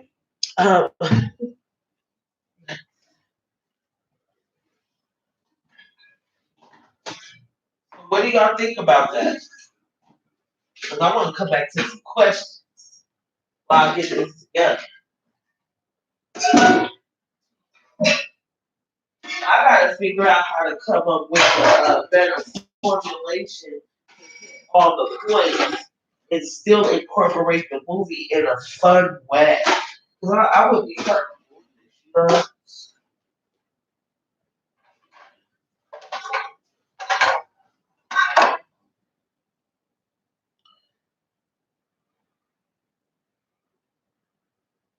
They are they are overcrowded. They are. They trying to stuff us in there. That could be watched better. Hold on.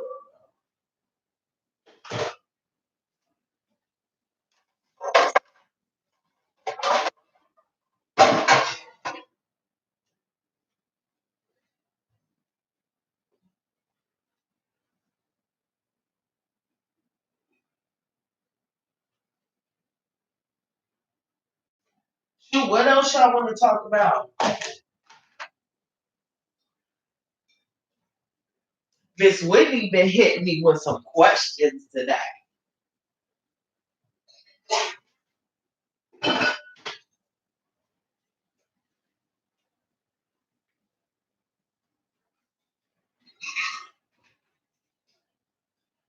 Ooh, girl, you shot me like an electric blue, baby girl.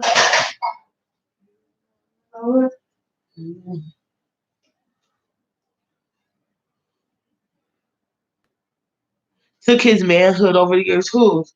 Oh, Bruce Jenner. Tell us what all you cooking. I'm waiting pen and paper. Oh, what? Yo, I'm gonna ask you something.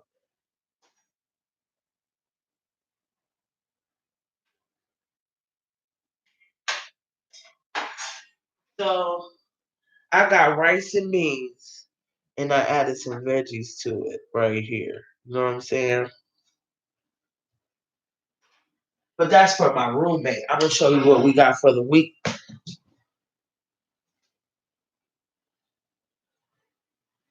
Okay, so you're gonna be able to see this on the other video, vegan tuna, and this is the vegan tuna and tomatoes.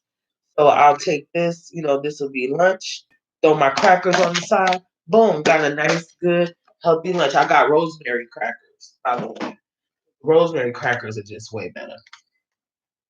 Oh, I was in this fancy Kroger, and I was like, "There's the crackers," and I was like, "Okay." So this is rice and beans, and this is Tex-Mex, so that's why we got the corn on it. You know what I'm saying? And we put the turmeric on the rice this time, but I use basmati rice. And we're gonna add this. That's for dinner.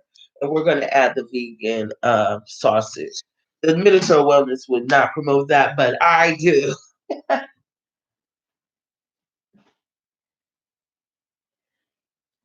And breakfast is gonna be graham crackers, and I got this like natural peanut butter. So yep. I haven't ate meat in 10 years. Um, Yeah, I haven't ate meat in 10 years. I just eliminated dairy out of my diet. It's still a work in progress because there's some things that I eat and I don't realize, like, oh my God, there's dairy in it. So that part is still a whole work in progress. Like my day-to-day meals are like obviously dairy free, but some things you pick up and snack on or you kind of have to really be conscious of what it is that you're consuming. So that's the hard part of that action. And then this here is pasta with the sauce that I made. I made it with cauliflower this time so it could be a little bit more thick. Cauliflower and cashews. And you could get that recipe on my channel. Just look up the Alfredo sauce, and then you should look up the macaroni and cheese one. That came out like the shit. Like I've surprised myself. You'll see. And yeah. Yeah, it is a process. It is. Oh, it's falling.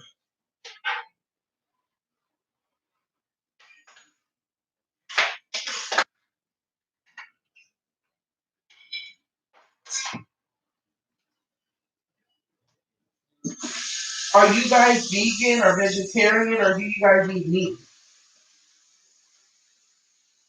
Do you guys eat meat? Are you guys here for the healthy recipes? How did you guys find out about my page? What brought you here? By the way, the channel, not the page. This ain't Instagram.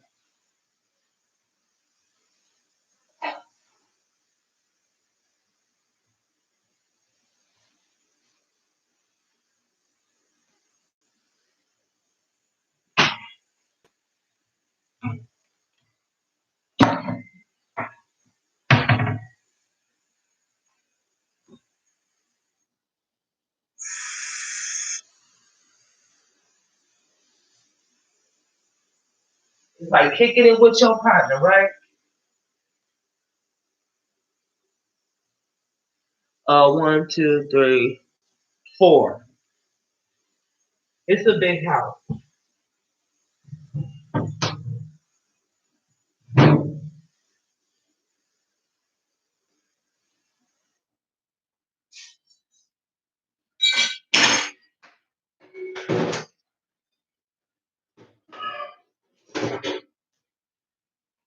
They cool as a bird too. All of it. I like all my roommates. You eat all kinds of meat? I know that's sorry. And even when I was a meat eater, I didn't really eat a lot of meat. I've always been a picky eater. I'm very specific about my foods. So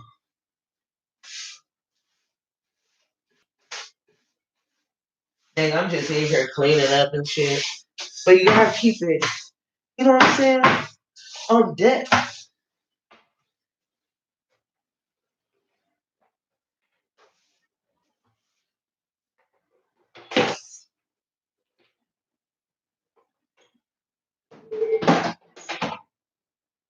Okay. Now all I gotta do is throw these in the oven. I'm good. How do you from your Yes, Whitney, you better come through and smash on us. I bet you look great too. Your age probably froze the minute you stopped eating meat. Who about to eat meat? You got me messed up. When I got this vegan chorizo, actually, when I ate meat, you know, I gained all my weight while I was a vegetarian.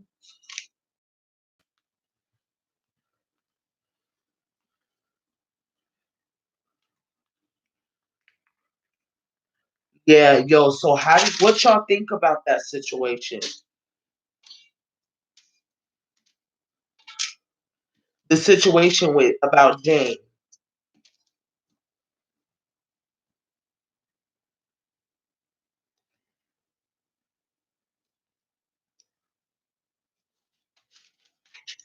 I'm gonna just heat them up in their own little piles. I think that shit's kind of what I think. I got a whole video on it. I mean, that's really sad, you know. That's another reason why I feel like it's really important to be honest about your sexuality and how you feel because you could really ruin someone's life due to your insecurities, due to you not loving yourself enough to be who you are. You know what I'm saying? And she shouldn't have had to die because them bitch made ass niggas or whoever did it, you know, didn't have the courage. You know what I'm saying? Now, the only reason I say it that way is because she felt like if anyone did it, it was them. That's why I feel the way I feel about it.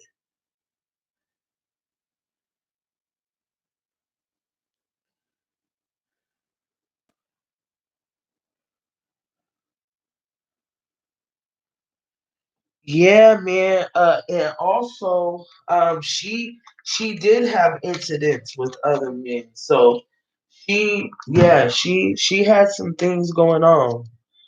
She has some things going on. And I think like no matter if you're a male or a woman or a transgender person or whatever, you know what I'm saying? I think that you still have to very much watch how you conduct yourself. Because what I always tell my little sisters is not everybody gives a fuck about you. You know what I'm saying? And not everybody's gonna care. You know what I mean? So you gotta make sure that you're conducting yourself, you know, appropriately. You know what I'm saying? Not like you gotta be like holier than our thou and all that shit, but I'm just saying.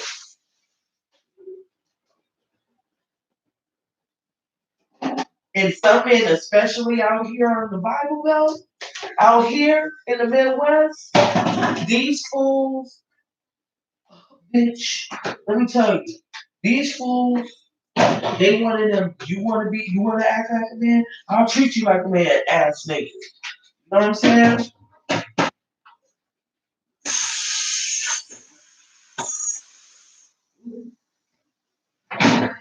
I ain't used to this new shit yet.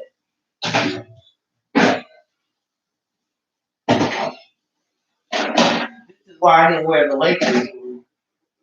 For this exact reason.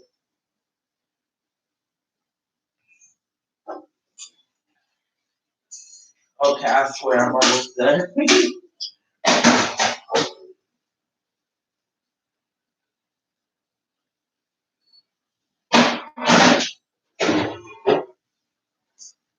And I'm spilling water and shit.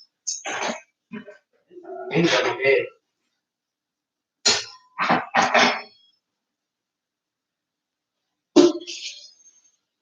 Shit, this is what I would have been doing anyway. At least I get to chop it up with somebody. Because everybody else is asleep.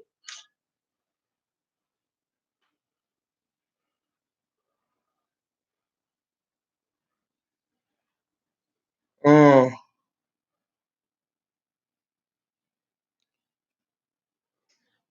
Yeah, no shade. You know what I'm saying? No shade or nothing. That's hella true. That's hella true. Because watching those videos, and I meant to shout out NiiiiGhT, but yeah, you know, he has some shit going with her.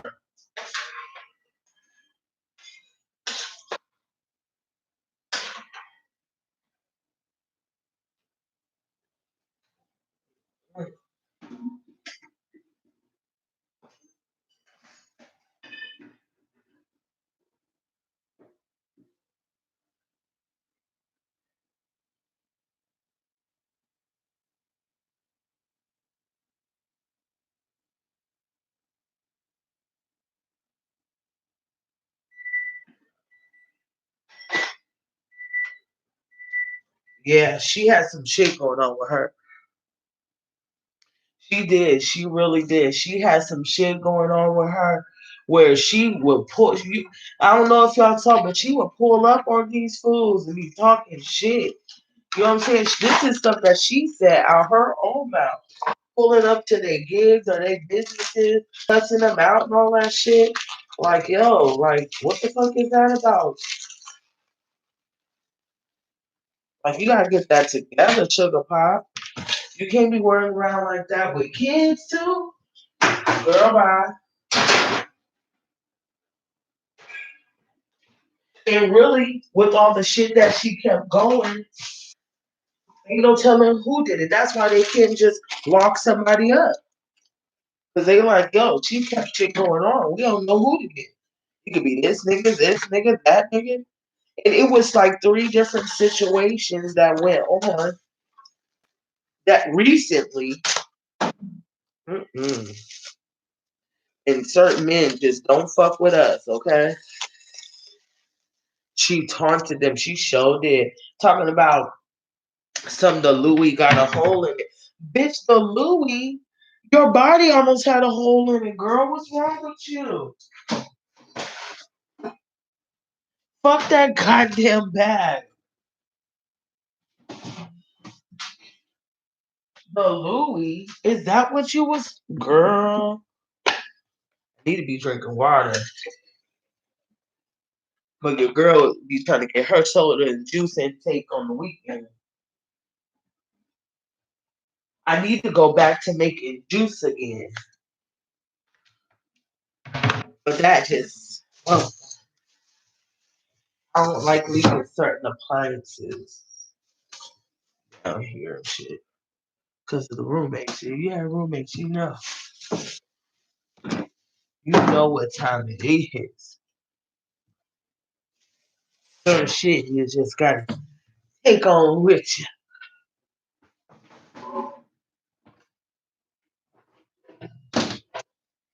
Mm-hmm. As soon as this rice gets done, I'm going up to my room.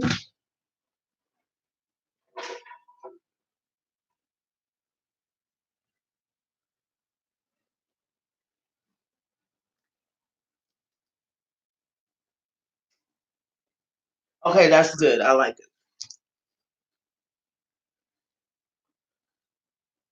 She did. Yo, she said, if you don't give me $5,000, and gave him an hour though. If you don't give me $5,000, I'm posting this all up on Facebook. And boy, didn't she. And I'm seeing people who are saying more than me, worse than me. You know, did you know some people kind of came for me a little bit? Like you speaking on the dead a lot. First of all, I'm in the same area as her. I'm not Indianapolis, but damn near. And then and third, the other thing,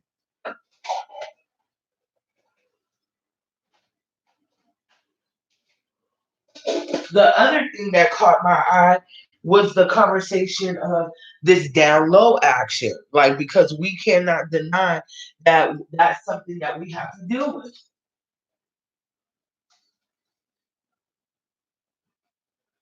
And I didn't know the context of her death. You know what I'm saying?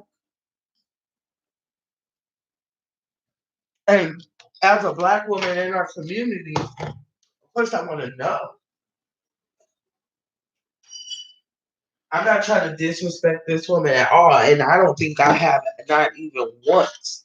You know what I'm saying?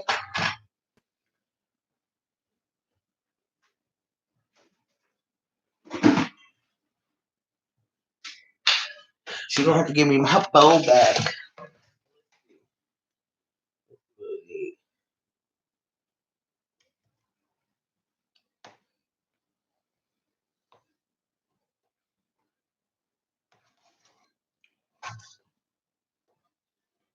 Now if she wants some meat, she's on her own. If she wants meat, is this rice ready?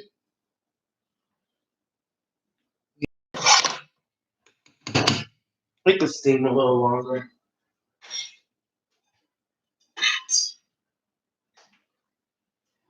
It's a little longer.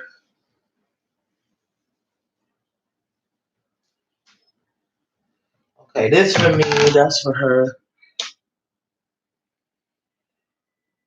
Word, I appreciate that. Yeah, I didn't want to give no names. You know what I'm saying?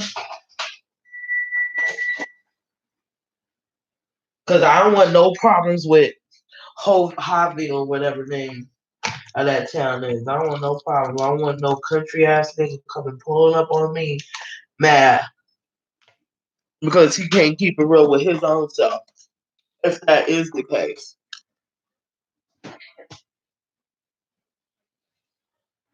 get mad at me because I'm, no. But if you want to know the names and everything, go on to the Facebook. But there's a lot of videos out here where you could check it out. Because this is the shit that she was saying out her mouth.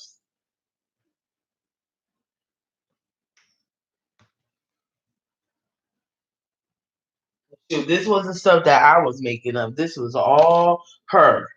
And it was on the news. I'm gonna put this right here. I'm with it. But that sauce is the bomb that I made today. But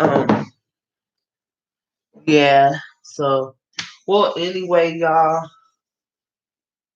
Well, I'm gonna just stay on here. If y'all on here, I'm gonna stay on here until that sausage is ready. And then by that time the rice will be ready. And then I could go on upstairs. It ended up being 3 hours anyway.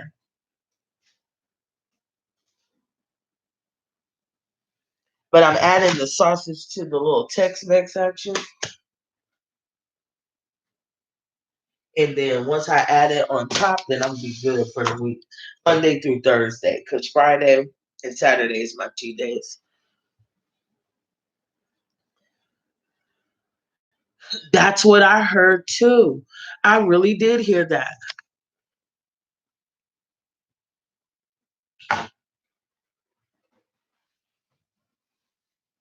Give me 1 second.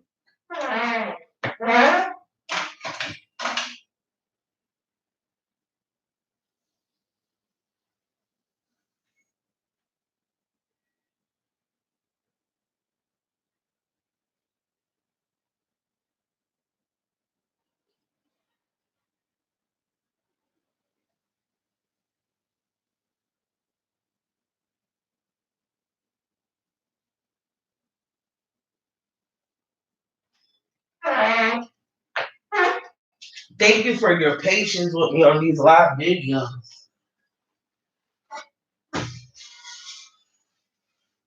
Because the live action is a whole nother thing. For real. The live shit is so different.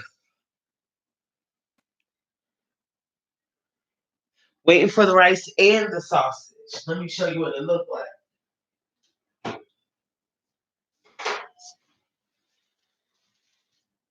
And the sausage.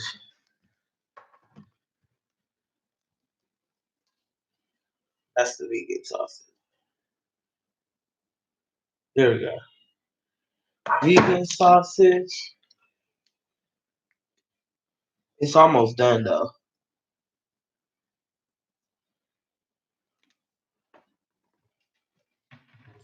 Oh, I wish I had a dog. Oh, it didn't fall. Okay. Wait.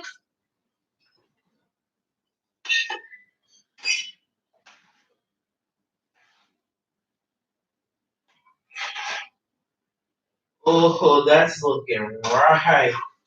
That's better.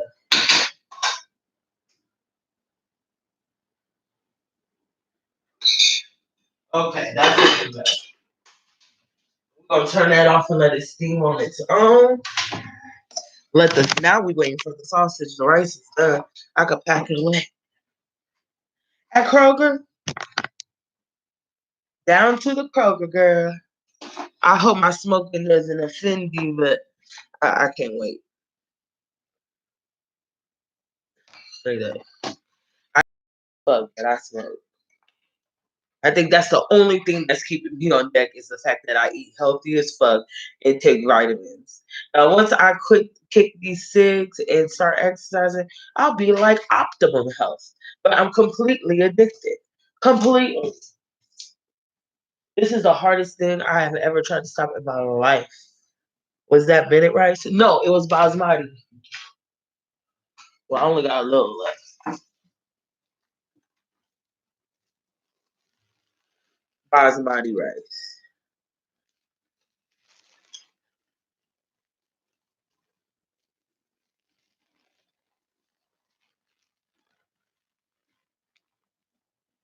This is, if you eat Mediterranean food, this is the type of rice that they use. I love the texture and the consistency. Sometimes, most of the time, I mix it with the black rice. But this time, because I made it with the turmeric instead. I put extra turmeric in there. Yeah. Turmeric. And I did something else that's like made it more healthy. Nah. Because the regular rice, I don't like regular rice. I like wild rice. Wild rice. What else? I like black rice. That's pretty much it. All I like now. And by now, I figured out what kind of rice that them fools use. I don't use nothing else now. Oh, yeah, I felt the same way too. Like at 40 years old, like you do gotta watch how you conduct yourself.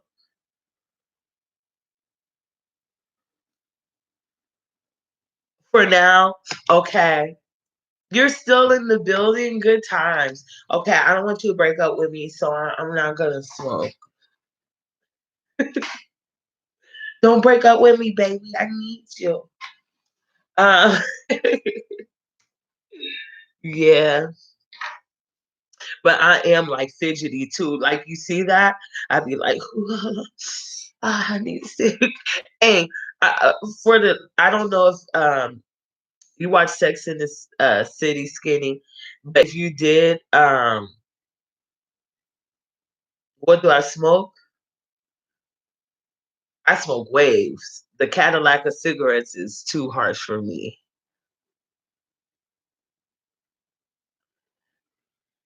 But that one episode where she met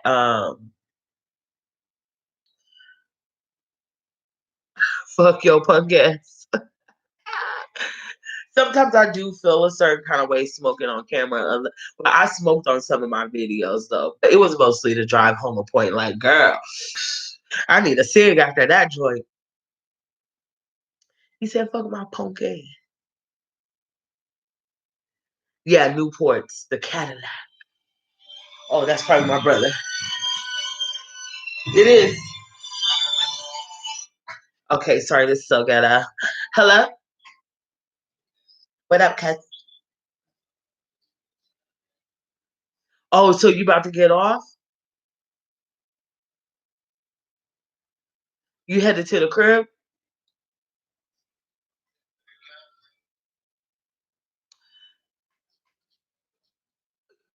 Oh, word. Okay. You smoking a black amount in your avatar coming from my cigarettes? How dare you? But I think it's different for chicks, though. But I'm on live. You on the live, bro. Oh, hold on. You on speaker now. What up, cuz? Getting money. Hey, rest in peace to the homie. No, the cocky going on once, nigga. What's up? We was talking about set it off, bro. Night after night. Yo, we're quick.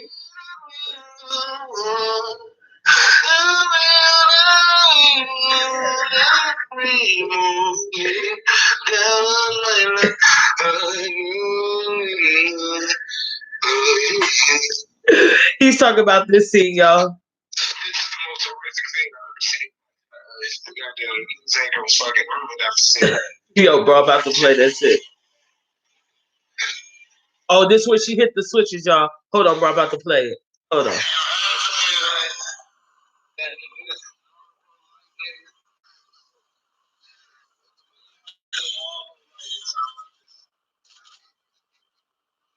If I go down Algonquin, I can go down to Shawnee, right? Yep. Down Algonquin. Yo, bro, hold on. I'm playing the part. Yeah, straight down Algonquin all the way to the end. You gonna have to go right. Alright, I'm going down Algonquin. Yo, she's hitting the marble light, bro.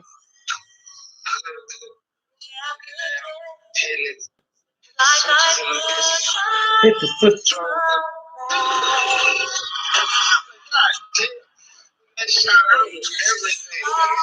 Why is my brother so accurate right now? On point. She crashed through the cars.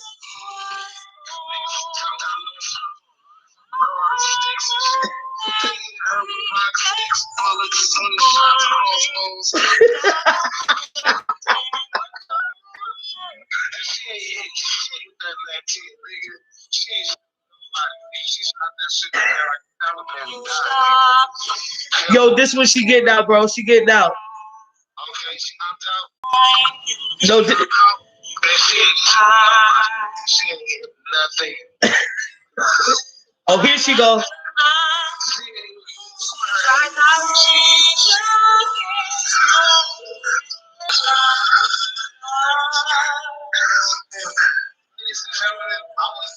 Bro, you remember when she was holding on?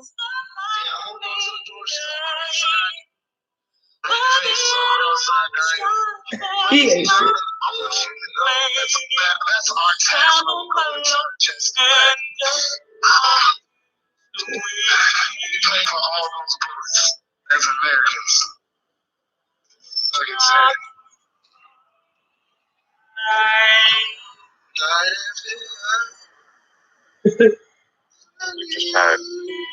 News reporter and Ursula. A horrible moment here. She's sitting there with the shirt on, crying. I'm Happened very to my curious thug what life. Dr. Dre. Damn. I'm glad I didn't give her that stage Classic close. culmination. She definitely in shit. And shit with the back teasing nigga. Definitely in shit with that. Damn. Why was he so on point with the scene though? It ain't even saying nothing. Yo, she went out so hard, bro. Yo, and what Skinny Boy said? What he say? He said, ho, I got nerve for the Black Wild. Cigarettes are the hardest thing to give up. Yeah, she hit that shit like damn, it's a wrap. That's what he said. Sparked the last one right there, nigga. You sparked your last one. That Marla bro light. She popped back up like, damn, I'm shouting you for Yo, oh skinny boy, you let go of your social media? What? Congratulations. Good for you, brother. Look at me on YouTube live to the motherfucker. Instagram, Twitter, all at the same time. Like, yeah, dude, let me tweet this real quick. I just sent you a DM. Wow, I'm going live. MySpace. On my Who the fuck gets on my? Did you know MySpace is still up and running, nigga? Like my MySpace from 1984. Yo, I'm trying to get my access to my old joint. My MySpace was cracking.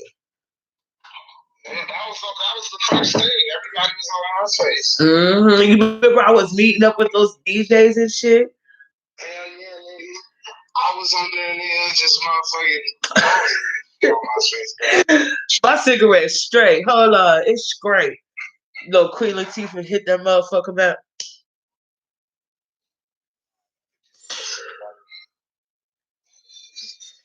Blah, blah, blah, blah, blah. Oh, that's stuff. Damn, man. Yo, night after night. But yo, why when you started doing it, it was hitting right on time. That shit's hilarious. You know what that singer was? He can sing and really great parts. Like, really ruined the moment if she wanted to sit. She just come in and sing some old sad shit. Like, get a fucking birthday. Think about playing the TV. Like, no. Night after night. I feel like I'm about to get shot in 6'4" when I get my cornrows. He's a Libra. They ask what your sign is. Yeah. I'm a Libra. I'm a great entertainer. Like Will Smith, Lil Wayne, Snoop Dogg. We run this shit, nigga. Right. There was no such thing as a beaten Libra slave. I'm so let you know. I'm just fucking time and get a little cookie off the post from the whip. You know what I'm saying? Please, boss. I'm tapped into my feet off. Put him down. I can't take no more. He don't know no better. Oh, God. He can't read, nigga. He can't spell his name. Every time he try to read, you beat him. Then when you don't spell it out, you beat him, you crazy cracker. Goddamn. You say what? Nothing.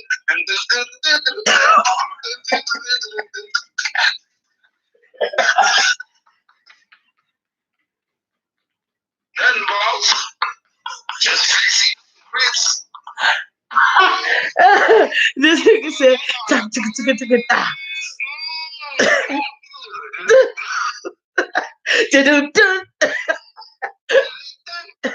no, we are the balance. She said they are the balance. You absolutely right. My brother says all the time, I don't know who's the fiery one, but we're yin and yang all day. All day. Yeah, man. I'm the fiery one. He's the cool one. Hell yeah. When I get mad, you better talk, nigga, because it's a rare moment. It is rare. It's a whole lot of dumb shit inside. It's really sad, actually. When you piss off a Libra, you're a real piece of shit. Because they just really want to chill with you, probably smoke a blunt, crack some jokes. Well, you want to face the problems. You goddamn right. Who wants to face problems when you don't know when you're going to die, nigga? I don't know when I'm going to die. This is a good day to face problems. Hell no, nigga. You better take all your problems and find a part of your body and stuff it real deep until it turns into an ulcer. I'm saying you'll be okay. Don't worry. No. We all gonna get cancer. You know what I'm saying? Do you know that one time I was smoking a cigarette, this dude said, I never smoked in my life. I got cancer. I was like, that's some fucked up shit. Oh, that's fucked up. That's fucked up. He's like, I never smoked a cigarette. I was like, damn. Newport, brother? That's hopeless, right? I would be pretty goddamn hopeless in that moment. You know, motherfuckers have to be running every day and shit. Oh, why are you promoting? This is real talking healthy shit, bro. while I'm smoking a cigarette, talking. You know, well, you're right. Real talk and healthy. All right, there was some healthy people who lived a healthy life and still died from cancer. Real talk. You know what I'm saying? It's fucked up, nigga. They don't deserve it. And niggas like Uncle Gene and me and Mom gonna be here forever to the end of time. Smoking I cigarettes. got genetic iron. Nigga, I'm straight. I could be a goddamn blacksmith for the rest of my life. You healthy soy, you healthy tofu eating motherfuckers is doomed. Because you ain't crazy. That's what it is. Crazy to die. I died like 6 years ago, nigga.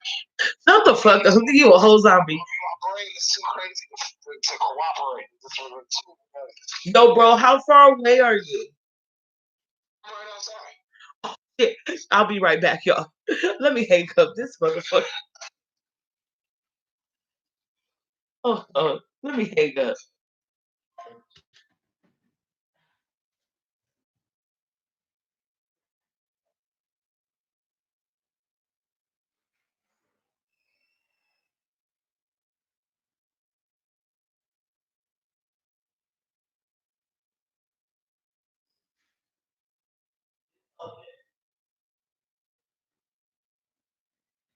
Oh.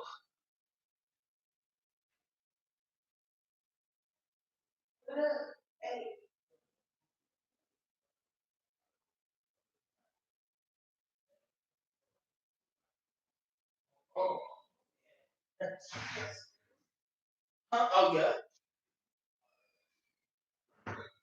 Let me get this sausage out. Y'all got my brother. Oh, no, that's... I'm looking lazy.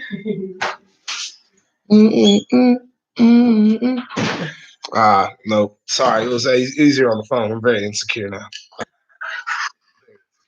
Sorry.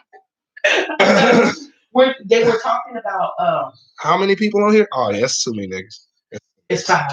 It's 4. Oh, that's hell. And they cool. Whitney Brown, she's cool as fuck. My boy, Skinny Boy, is cool as fuck. Andrea, she's cool as fuck.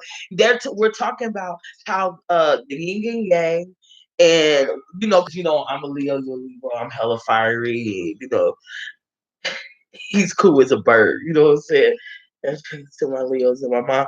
Okay, so let's read the comments. What your brother sign? Leo said Libra last night. Like, oh shit.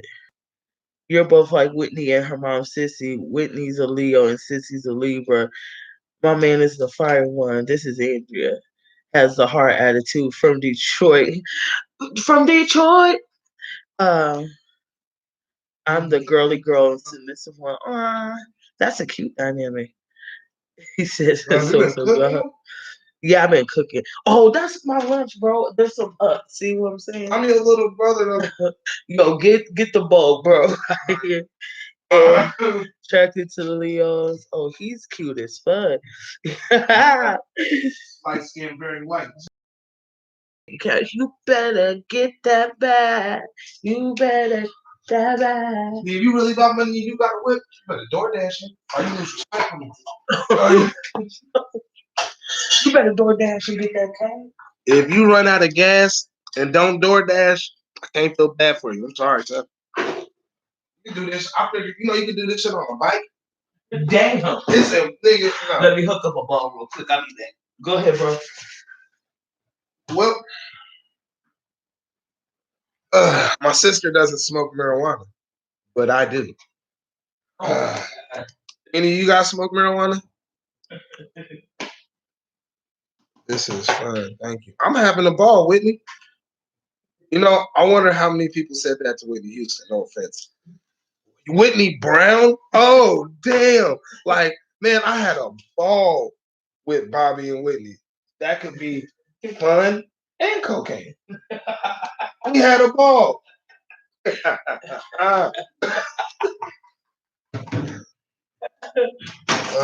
Am I a vegan? He is right now. Right now. Like her or wrong? She's the only reason I'm still here right now. I'm gonna lie. It's a big old spoon.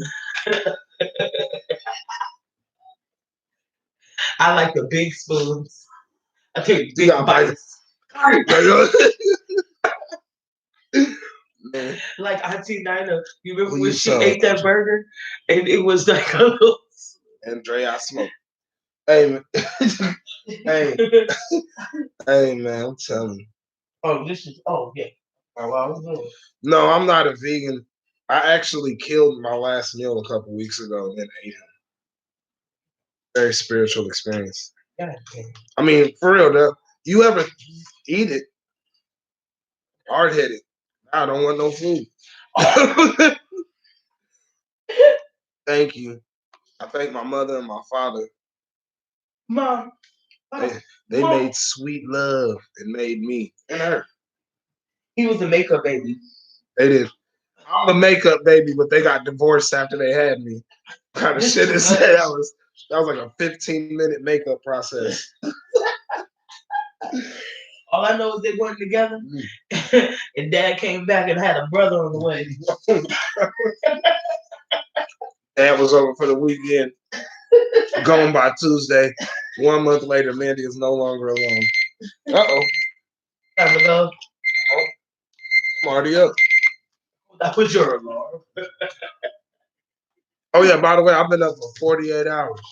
He's been grinding, y'all. Like serious grind mode. It's happening so I'm far. in October, and yeah, I'm single, but I'm hurting. Yeah. I'm hurt.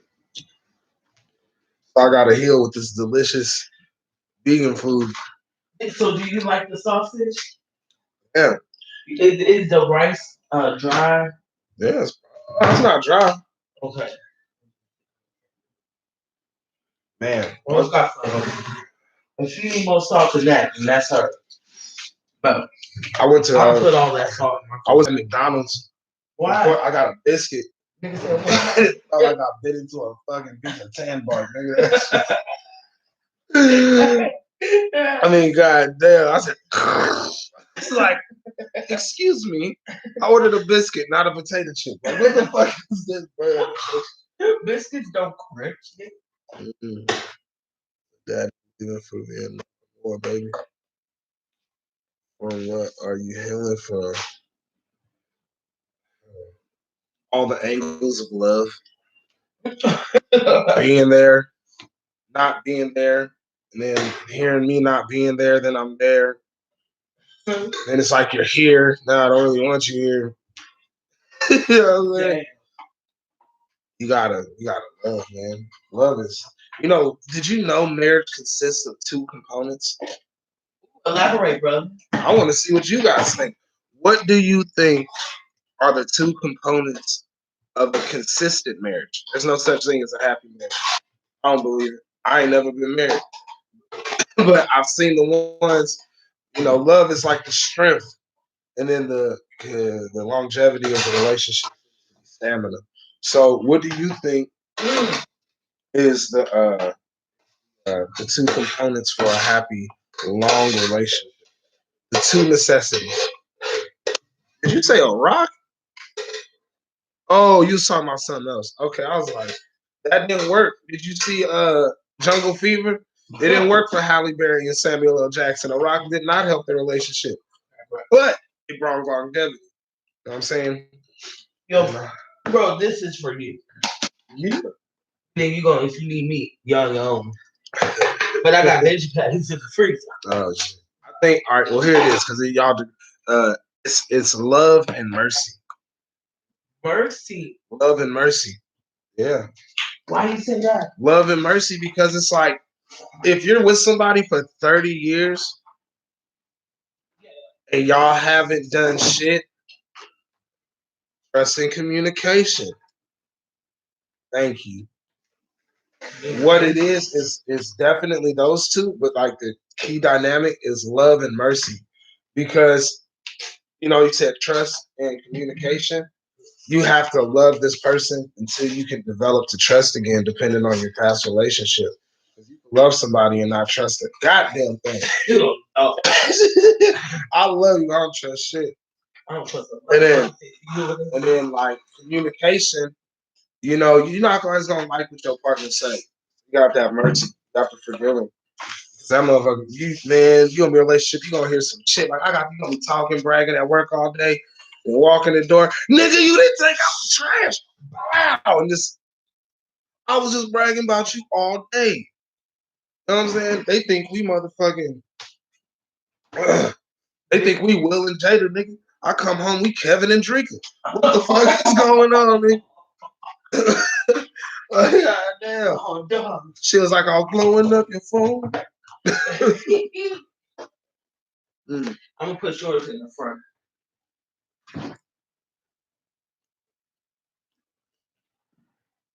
It was hard. It was the Rock says talking about that biscuit. Hell yeah. Oh, that's biscuit. Hell yeah, bro. Oh, That's possible. I got possible. You go ahead and sit down, dog. No, I'm done.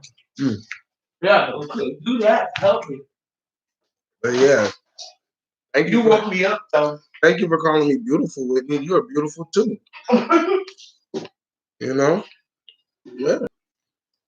Hell, the next fight, they're gonna be like, where your brother at? I'm 30, man. Yeah, I'm 30. You said that shit hella happy. Hell yeah. Do you know? Yeah, you know, you imagine this. Imagine what I would look like if I never smoked cigarettes and I went to do my turn up. Like, if I was just like, you know what? I'm going to be an athlete. You know what I'm saying?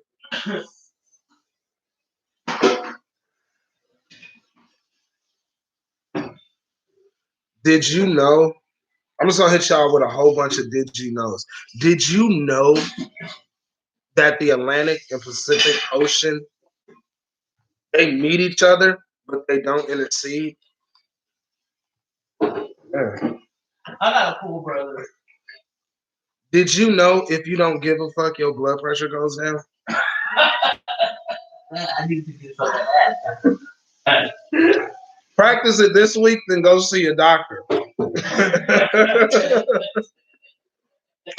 Yeah. Real fucking talk. You'll be given the prescriptions then. What are my views on homosexuality? I'm a Muslim, but I also love lesbians. Oh shit! It's very conflicting. That's just being honest with you. I'm not gonna sugarcoat it. I don't think. I mean, at first, I ain't gonna lie. I'll give you a timeline because y'all dope to talk to. I told you. At home, we have some lover wars yelling and an argument in love in public. Hard, man. Because I don't like people. I'm gonna stick to the first one. I'm gonna go to the second one. My views on homosexuality are like parts. One, it's not. I don't have that. I'm not a homosexual, so I don't know what they go through. But as a Muslim and a black man, I comprehend the discrimination. As a Muslim, we don't believe in homosexuality at all. It's not right. And now my opinion is, though, who am I to judge somebody on? We all being tested, man. As a Muslim, I understand that we're all being tested. Who am I to judge and criticize you on your personal test, man? And another thing is that, you know, I got a couple homies that were straight, and one of them took my girlfriend in middle school. Come to find out he's gay. So, dude, you just fucking took my girl and just didn't appreciate her like I would have. That's fucked up. That's mean, bro. That's mean. And another thing is, what was I say? All his friends is fine too. Another thing is like, I think that you know, it's one thing to dislike it, but a human being is a human being. You know what I'm saying? I think the religious point of view is for balance. Well, you gotta be balanced, man. You can't just go around murdering people because of what you believe, even if you believe it's right. I think that, you know what? How about this? Here's a question on homosexuality. If you're a dude, if you're a security guard, right? And a girl who wants to be a dude comes up and steals you in your shit, and she did a really good job on becoming a dude. See this beard here? This Anthony Hamilton action? This shit. There are women out there, dudes or whatever, that have full-grown beards in a matter of months. One, I'm jealous of. Oh, this for you, bro.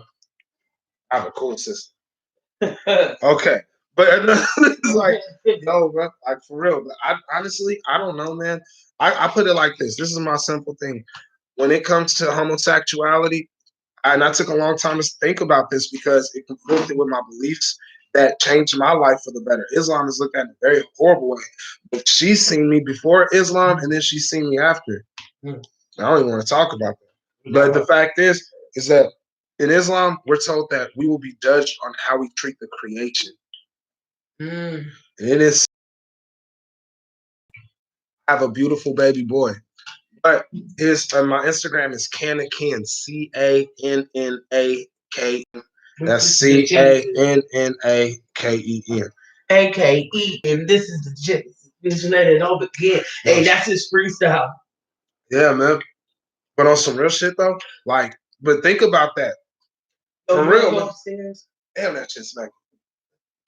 That juice. I like this. Well, cause Greco. I'm done. But on the real, yeah, man. And that's another thing, man. You guys are good at it. So yeah, homosexuality may have to do with my son. What if, it's ironic that the people that hate gay people the most have all the gay kids. My mom hates Islam. Me and my sister became Muslim. And we're both light skinned like her. Ain't that ironic? And I fucks with Farrakhan. He's 6 and he looks like me. And when he's 16, he'll probably have more facial hair than me. And that hurts to think about. But Bro, will you help me take this upstairs though? Yeah, no doubt. Let me take this. You take the laptop. You take the laptop and I'll take the food and basket. Future answering all the questions right now. What's his sign? He's a Libra too. We thought he was gonna be born on his birthday. His birthday was 9 days after mine. It's crazy. Caden. Let me get that basket. Yeah. I'll be scared because he's like handsome and black and handsome. And there's like, when he turned like 14, like I don't want him to ever have to deal with police. Cause nigga, I'm not the sit around and record type. You know what I'm saying?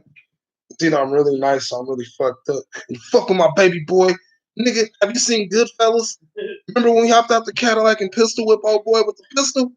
That's what happens. That's that action. My sister, I done hit man, nigga. My circle too small, nigga. No, you're playing. No, I just want to hop on the show now. He's like grabbing Tupperware and rinsing this. Yeah, we cool.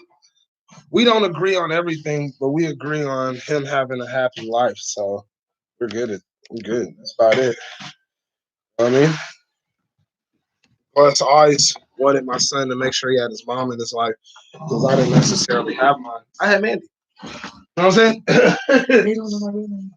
I had Scott. Her. You know what I'm saying? Yeah, I got you. Oh, but yeah. Oh, wait a minute. No. Oh, her rice. Yeah. Now you packing rice in the Tupperware. Yeah. Yeah, yo. Yeah, me and his mom is cool, man. You know what I mean? Like, I'm like the only dude at my job not on child support. I think I'm the only nigga in the city not on child support. I think I'm the only nigga not on child support. You know why? It's my boy Skinny, bro. My man Skinny. Bruh, we did what we had to do. When she was pregnant, nigga, my family got mad at me because I said I don't want her to work. My opinion. Baby, stay home. Ooh, you about to bash somebody saying that. You about to have a whole new girlfriend. Nah, for real, man. This world's dangerous, fool. You know what I mean? You know what I mean? This world's hella dangerous, bro. They fucking our sisters up, bro. They fucking us up. Yeah. Nigga, if you watch the police brutality videos, watch it. The majority are black males, right? Right. But still remember that it's harder being a black female in America than us. And we getting murked, dog. The only reason they killing us is to hurt them. The first people that cry when a black man dies is a black woman. That's the first person to cry. That's the first person to feel the pain. That's the first person to feel the blow. Man, like for real. That shit's sick, bro. You are intentionally hurting someone to try to cripple one of the strongest creations on the face of the earth. Oh my God, I love my brother right now. Oh my God, he's touching my heart right now. I be forgetting how highly intelligent he is because we be kicking it and shit. I'm not smart. Oh my God. I went to jail, nigga. That's hella stupid. But Malcolm X was like, he said, you can go into the institution, but it's when you repeat the same cycle is when you're really doomed. I love Malcolm X. Anybody watch the Who Killed Malcolm X thing on Netflix? Anyone? That shit made me fucking sad, man. That shit was fucked up, bro. Who do y'all think killed Malcolm? We got to finish watching that. Yeah. Who did? Huh? Who killed him? I like Whitney. I think I like Whitney. What is your sign? Yeah, I like Whitney too. You cool, man. Whitney's been riding with me the whole show. Look at the time. That's like our phone conversation time. It is. I'll be at work, nigga. My break was over 3 hours ago. Niggas still be on the phone. Yeah, man. A Sagittarius. My boy E-Man's a Sagittarius. That's my nigga. That's yeah, you cool as shit. I already know. Mm-hmm. They don't be fucking around. Mm-hmm. Y'all be like, who want it, nigga? Who want it? Who want it? Who want it? Who want it, nigga? Fire! Hit that ass. You hit your target. And you don't play.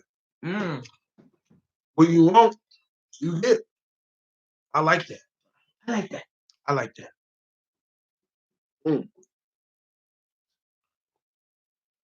Don't have Netflix. You don't need bro. I used that shit for free for 3 years.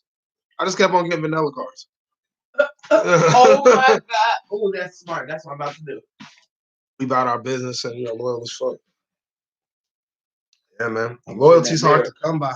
Oh. No. Loyalty is hard to come by. You know what I'm saying? On some real shit. Especially nowadays. Yeah. You know what I'm saying? But it sucks because it's like, I'm cool too. Just older than you are. Oh, yeah, hell yeah, you're cool. Do you know the older we get, the cooler we get? Straight up. Because we can't fuck shit up. Think about it. Motherfucker, you can't fuck shit up with your old person. Unless you're like a politician. Here's a question. Why do we need politicians if we had Moses, Noah, Jesus, Muhammad? Why do we need politicians if we have those guys? Do we really need politicians? When Jesus come back, will there be the commercial votes? Or would they do like, hey, what if they did? You know how politicians be dissing each other? We saw this governor in the bar when he says he was supposed to help you get your taxes lowered. And what are they gonna be like? Jesus left years ago, and now he just wants to show up and try to help us. We've been calling on you for thousands of years. They gonna be fucking nigga. Oh, like the political campaign. Yeah, the political campaigns. He was, what do they say? Like, was Judas really lying? What if Judas? You know what I'm saying? What was Judas's respect? Oh yeah, that would be hilarious. I'm sorry.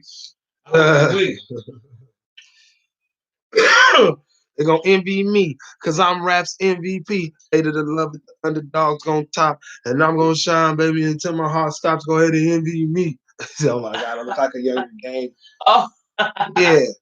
Who's in there? Whitney? Yeah, Whitney and Andrea. Is my boy Skinny in there? That's true. Well, it depends how you were raised. How old you depends on how you was raised. Yeah, because sometimes you be chasing like cats to be chasing shit. You know, older cats they be like, "Why are you doing this or why are you doing that?" It's because you missed out on it when you was younger. You know, I've been thinking about buying a go kart. That's some real shit. I've been employed for 10 years. But I've been wanting a go kart when I was a kid all my life. And I never bought it. You know, I could buy a go kart. I could buy a dirt bike now. Think about all the shit you wanted as a kid and go buy that shit. Word. Anybody spend $100 on candy yet? Then I went in there, I picked up a box of blue lollipops and threw that nigga $10 in bags. Nigga, I know that's right. My, You did? my tongue stopped turning blue 3 months ago. Yeah, Jay. Yeah. Girl. Yeah, man. Oh, what would I buy then? Hello bike. Kitty mall. And Hello Kitty. Hello Kitty bike. Hello Kitty, everything. Hello Kitty herself. Hello Kitty myself, nigga. Hello Kitty myself. Don't do it, Kitty. She's like, I'm getting high, cuz. You got it. Oh, she don't laugh like a fucking dude. Hey, y'all seen? Like, hey, y'all seen Colors? Remember he was in the store with the tail? Give me my bunny. Oh yeah, David Wayne. Yeah. Y'all smoke? You wanna hit this? Ugh. I don't promote any drug use. She doesn't promote drug use. Hence the Hello Kitty pillow. This motherfucker's so comfy, man.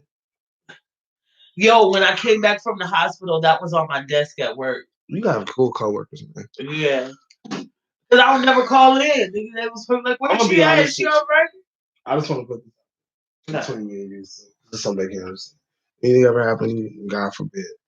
Anybody try to disrespect peace showing up, I'm going to sock them in their face. Okay. I mean, I will sock them in their mouth.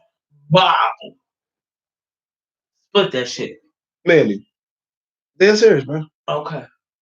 After watching, it took me, whenever Kobe Bryant's memorial was, I watched 35 seconds of it and snippets of it just yesterday. I can't watch it. Yo, yeah, man. I just got over Nipsey's. So, you know, California is really losing a lot of people, man. Yeah.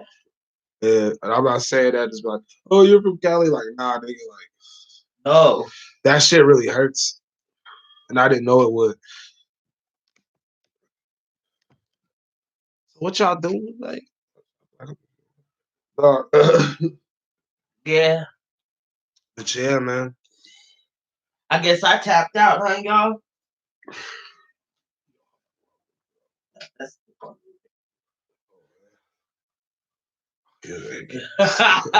so what's another question? Has anybody ever says you look like a game rapper? Yeah. Well, nah. I got Kevin Gates. I got 3. Because I got, you see them high cheeks and this high tone? You know what I'm saying? You think he cute? I'm guessing my brother. Okay, he's cute. Nah, not yet. I got the cute ass brother. I don't think that shit took a minute. I used to dog myself, man. But yeah, hell yeah, eczema on the face, bro. Oh, I did too. We went through the same struggle. I thought I was ugly too. But yo, we had eczema and acne, so we was dust crust. But now the shit's faded away and we're like swans, nigga. We done into my beautiful self. Into my beautiful self. Did you know that I rap? Bust one. What would you do if the world was yours? Would you change the past or would you move forward? Listen to the verse and tell my heart's in it. When it comes to knowledge, homeboy, there's no limit. Past is a present, just never trust a president. That's his shit. Only if he said agreement with me in a residence. Before I say anything, can I say this though? Before I even rap, I looked on my music. And all I have is Islamic lectures because I've been really getting ready for Ramadan. Oh, yeah. And we don't do music because the music industry is evil as fuck. Ali. My brother's on his Muhammad Ali-ish. Yeah. It's crazy. Only if he's dead or green to get me in the residence. Yo. My thoughts is critical, Yo. though. My flow is critical. Watch Watch you CNN and see the messages subliminal. Subliminal. Be the undercover brother from the gutter where these boy faces like the smuggler motherfuckers. I'm coming from the grave, the cousin of a slave, where these niggas nowadays wear they chains on their brains, lost in the wilderness. I am the heaven sent lyricist, resurrected from the coven. Throw your fist up, I know my third niggas loving it.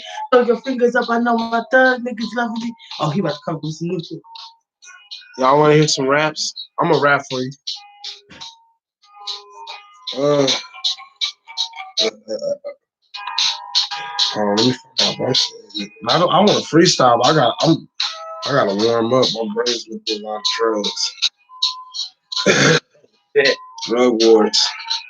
Had a cartel in there once. You should do a war rap. Drug wars, our scores, Pablo Escobar, and Jeeps and cars. They really want to feel it more. Missiles and napalm. No. Yeah. Do the one starting in the 80s, bro. Do one about the crack epidemic. Because we did NiiiiGhT and then go in to set it off because it's right in chronological order into the Bush, the Clinton administration. Hell yeah. This is kind of like, well, it's not like that, but I can freestyle until after that. I just want to get warmed up. Okay. Yeah, we're going to get. I had on my mom's didn't care now. I'm on the birth pills up. I got my daughter because pills to stop acne. Yeah. Anybody who just takes that right there, taking care of your kids, your baby's acne, that's just the strength. Because my sister had to take care of mine. You know what I mean? Like, Cause the women in my life, like, you know what I'm saying? She got you on a whole program. And Drea, you called for that. For real. Like, that's dope. What'd she do? She had acne and her mom didn't care. And that's like us. Because me and my sister had eczema, and unfortunately our mother suffers from alcoholism. So she was unable to take care of her children the way that we know she can. But we had eczema bad, and it was very mistreated. When I think about Jane. But Dad kept us on that. Who's Jane? Jane Warfield. Jane Warfield. The girl who got killed in Indiana. But she exposed those gay dudes, and then come to find out she was really starting beef with other niggas. Starting beef with other niggas? Well, first and foremost, dude, you're fucking gay.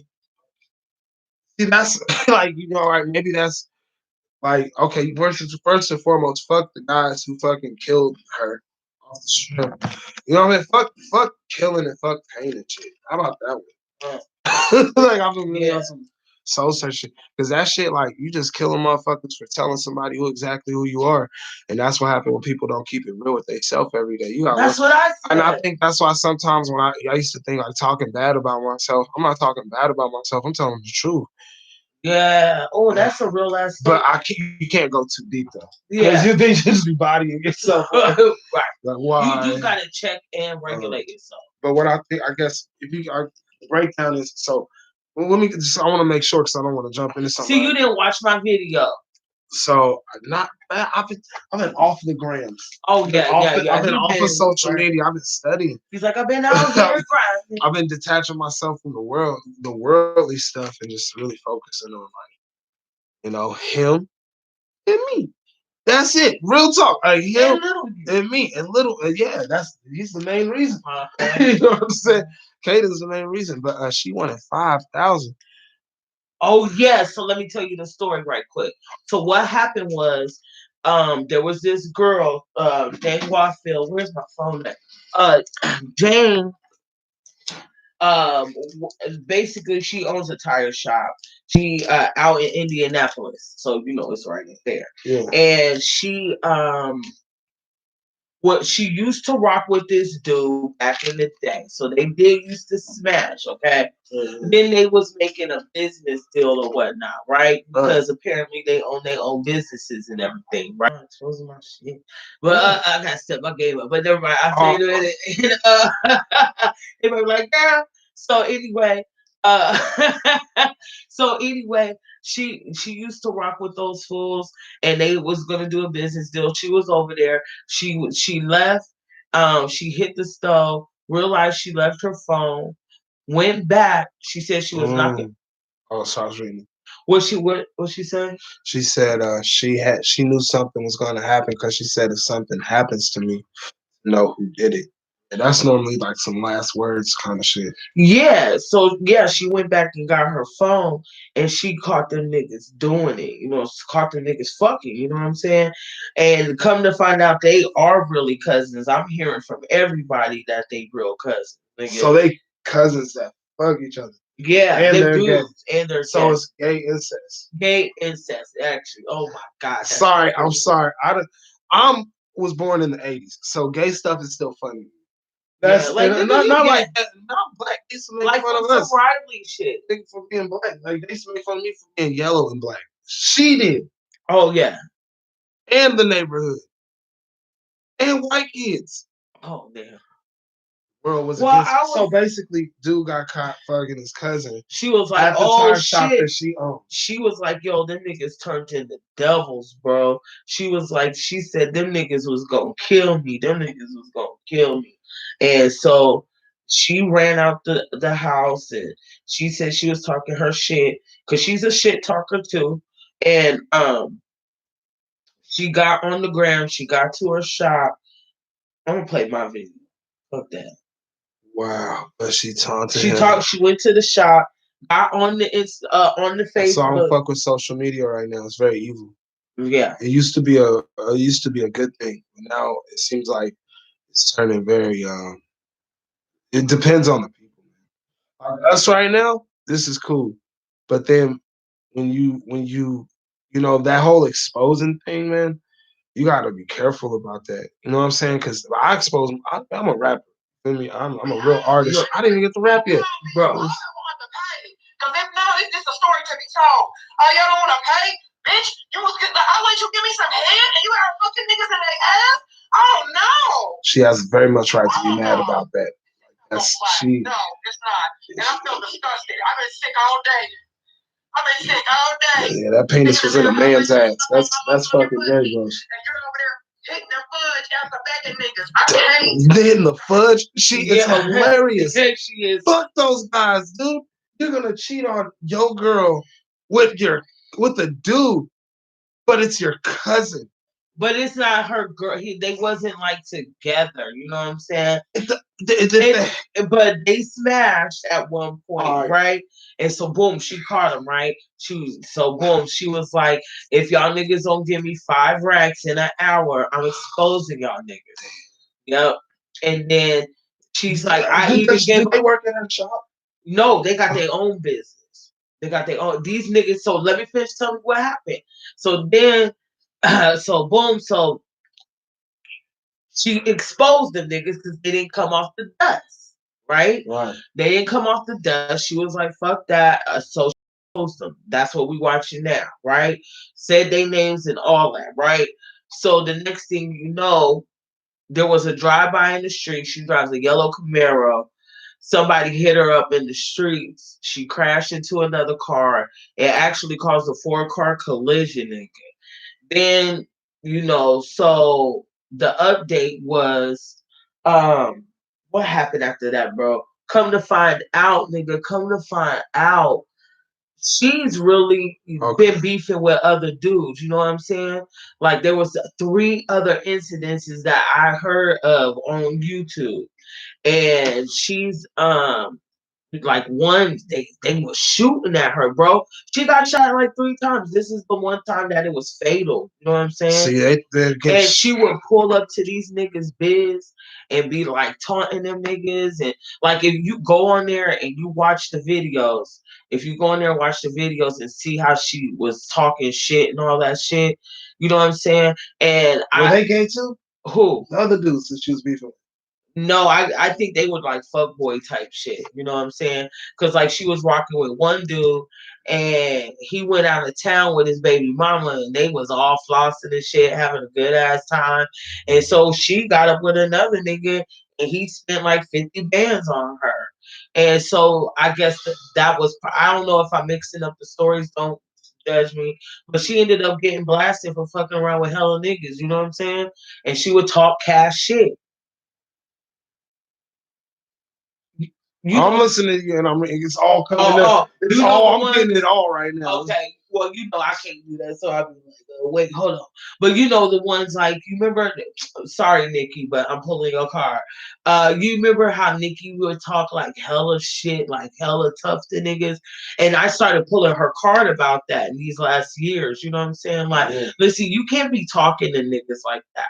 Like, you cannot do that, you know what I'm saying? And all that, I don't give a fuck and all that shit, you gotta give a fuck. You gotta give a fuck. And I'm telling you that because that's why you end up in the situations that you in. You know what I'm saying? And it was, go ahead. No, go ahead. It's like, if this talking shit, now imagine this whole situation. This is, all right, what do I think about Jay? This is the first thing that came to my mind. Take this situation, right, with her and all these dudes. Yeah. Right now, in 2020. And take this situation, take it back to like 1984. What I'm taking away is, if she didn't put that shit on social media, she would still be alive. This right here. They say you 4 Eastside niggas been doing that shit. I ain't never seen that shit. How far would that travel on the street? Quick, because it was a different time. It was a different time. But this traveled to China, Australia, Europe, Canada, Mexico, and back again. In hours. In hours. I think she wasn't respectful to the guys. Okay, exactly. That's what I was saying earlier. You can't judge somebody else's test. Now, if I walked in and I see 2 niggas that I knew at work smashing, I'm not gonna go and be like, yo. Yeah. But I'm gonna definitely be cracking the fuck up at them niggas right there. Like, yo. No, I would tell them. I'm not gonna tell nobody, but like, she was definitely not fucking 2 years ago. All those dudes she was talking about, but it was 2 years ago. Every time, every amount of time that she said, and it sounded long that she wasn't fucking them, is a complete lie.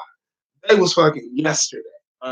Cause you sit here talking about, I was saying, yeah, then it's like she was like, and I let you give me some head, like, so that sound like in real time. Like, exactly. That's very like that happened. I think she wasn't respectful. No, she wasn't.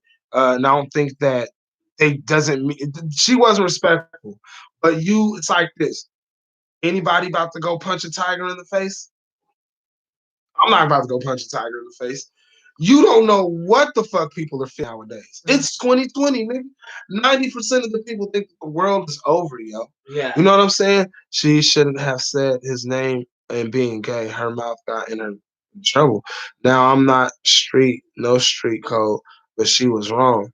Yeah, that's common human code. You don't just go around just talking people's, you know what I'm saying? Business. Like, and not expect nothing. You can do whatever you want, really. I would be angry. I would call my partners and be like, yo, dude, I'm smashing this dude. And this, like, we'll say it in this context because we don't really truly know the dynamic. But if I call, like Young Bay. This is juice, by the way. I'm like Young Bay. You remember? And that nigga was gay, yo. And this is the thing. This is what I'm saying. I know that nigga was gay. He just don't want to admit it. He don't want to admit it. He don't want to be that, and maybe that's his test. Maybe he's gay and he's trying to fight it off or whatever the fuck. I don't know. But that nigga's gay. And I kept telling the nigga, you need to love yourself and find you a man that loves you for you. Because you're going to keep running around here and being miserable and trying to act like a chick with chicks that don't want no nigga like who's feminine. Right. And I had to kick that nigga to the curb because he act too much like a girl, nigga, on dogs. And on I'm just going to keep it extra real like it's the prison shit, Yeah, it's the prison. Look, that's right, too. Then you demand money on social media? On social media. Like, she didn't even send a text privately. Did she have any weapons or something? Like, she carried a pistol. She talked shit with a pistol. Yep. A pistol, nigga? That's what she called it. Yeah, it's like, people gotta catch up, yo. Like, we gotta understand that you're telling these dudes. So, basis of the story. I'm gonna get straight back to the main question. What do you think about Jane? I'm gonna give it up. So basically, Jane is messing with these dudes and beefing with multiple other dudes for all kind of stuff. So she just has she's very rambunctious in her dealing in her social life. Okay. And then she's in a relationship with a dude. No, but a sexual relationship that she obviously caught feelings in. Okay.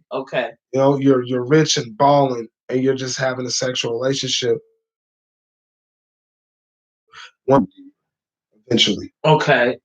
Money, cars, good sex. You're like, okay, I've experienced all these. I want something deeper because we're human. Yeah. See what I'm saying? Right. All right. So I understand that she's having a sexual relationship where she has, you know, she's getting in her feelings about. Right. Because if she didn't get in her feelings, she wouldn't be on social media.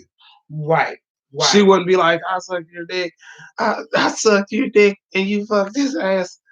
And then you ate me out. Or somebody ate me out. One of them, or both of them. I don't know. But then she was on social media. She just saw these fools smashing. Jumps on social media. Yeah. Facebook Live. And exposes them. And then says, and this is where and she extorts them. Exactly. This is the safe part right here. This is the safe part. And when my hand goes up, we're at the killing part. Catches them, knocking boots, and then goes to social media. Ding. Extortion. Wow, you dead, nigga. You're not gonna be fucking gay and broke. Like, nigga, $5,000 is a lot of money. And she said, "They you riding around in $50,000 cars and China?" Right. If I would have, and you asking for $5,000, like if they riding in $50,000 cars and you asking for $5,000, I mean they broke for real. So you are, if you asking for $5,000 and they driving $50,000 cars, my nigga, that means that's $10,000 from them a piece. That's $10,000. Yeah, I think she wanted it in total. In total? Yeah. In total? Just 5 racks. Oh yeah, no. So I think if she hit him up and sent the text, then maybe. Because then they would have. Because if she gave, if here's a fact, if they gave her the money, she would have been like, see, got the money. She would have jumped straight on social media. Like, here's the proof. She waited 2 hours. Stop playing with me. Stop playing with me. Type shit. She waited 2 hours before she got on Facebook. Oh, she exposed him and his business. Basically, she was exposing and destroying them on social media. Bad combination. Yeah. It's one thing to dog. Did you know there's these rappers in New Orleans? This is similar. It's not off topic, but they were calling it was like in a song called like they're exposing females in New Orleans in their little area that they were smashing and they dudes was at work and doing regular shit and out and they was like, yeah, smashing and whatever. And then dog in the verse, like it's hard to even say. The dude said in a verse that basically, and they let me jump to this. Those guys are dead. The guys who did this exposing song, of all the females that they smashed, they gave in the verses, they was giving numbers, addresses, names, last names, all that shit. They niggas' names, all that shit, right? And then the dude, one of the dudes in his verse, this is what got them killed. He said, oh my God, bro. He said while he was smashing a girl, the baby was on the bed and he accidentally came on the baby.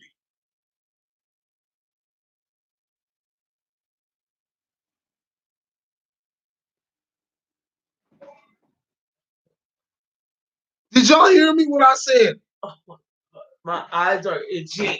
And though that dude who said that is dead.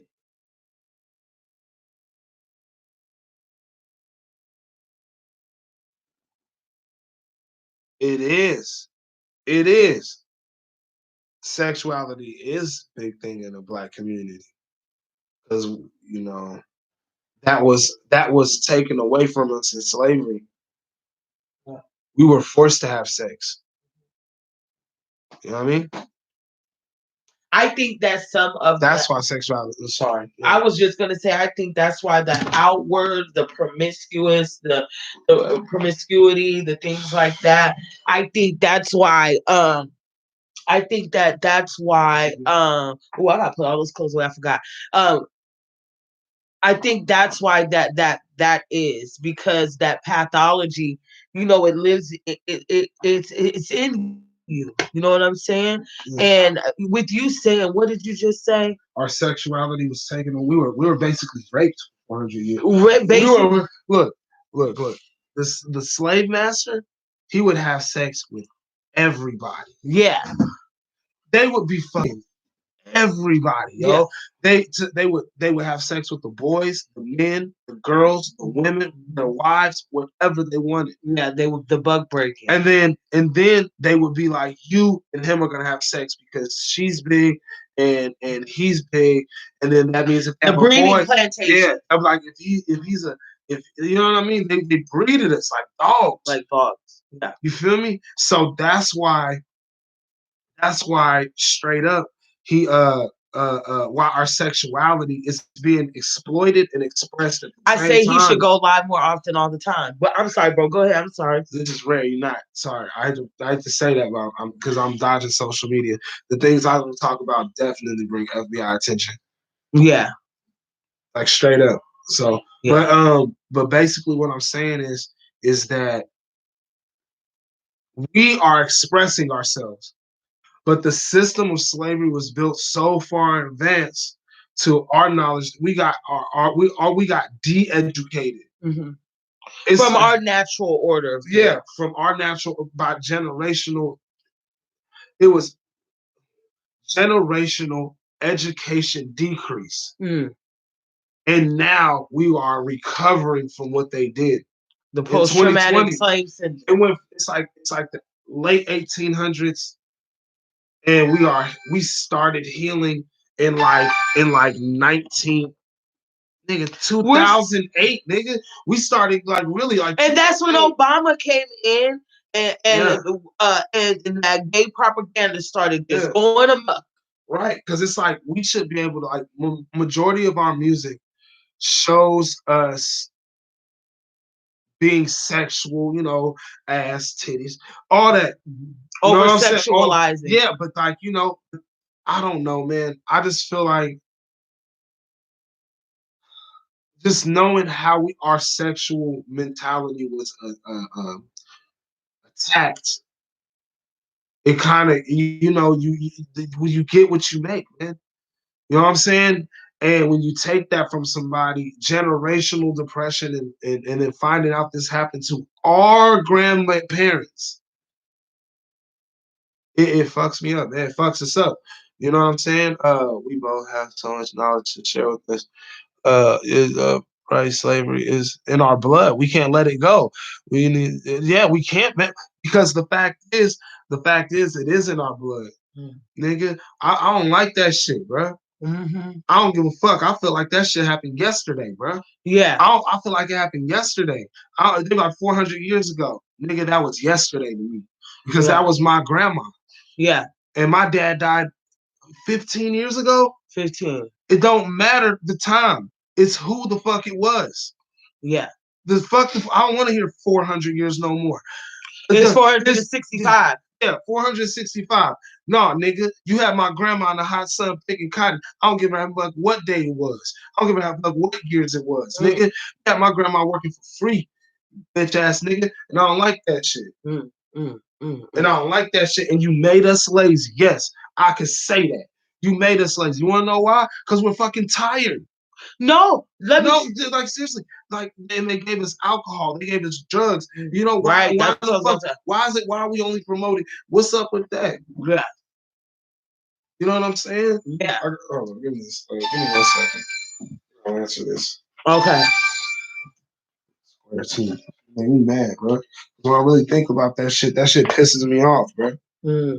Nigga, 400 years, nigga. That was my grandma. That was my grandfather, nigga. And I don't know if you motherfuckers raped or touched or fucking whatever the fuck you did. I went out a time machine, and I beat your fucking ass, nigga. Sorry. No. That's how I feel, nigga. That's how I feel. I want to go back there with an M16 and lay them niggas down, bruh. And what was the original question, real The quick? original question was, what do you think about Jane? All right. Just turn into this shit. And then it just turned into this shit. Now I need to sit No, there. homosexuality. Homosexuality. Because you what? went back into the bug breaking plantations and and realizing that our sexuality was stolen. So there is always going to be this distorted perspective on what it is.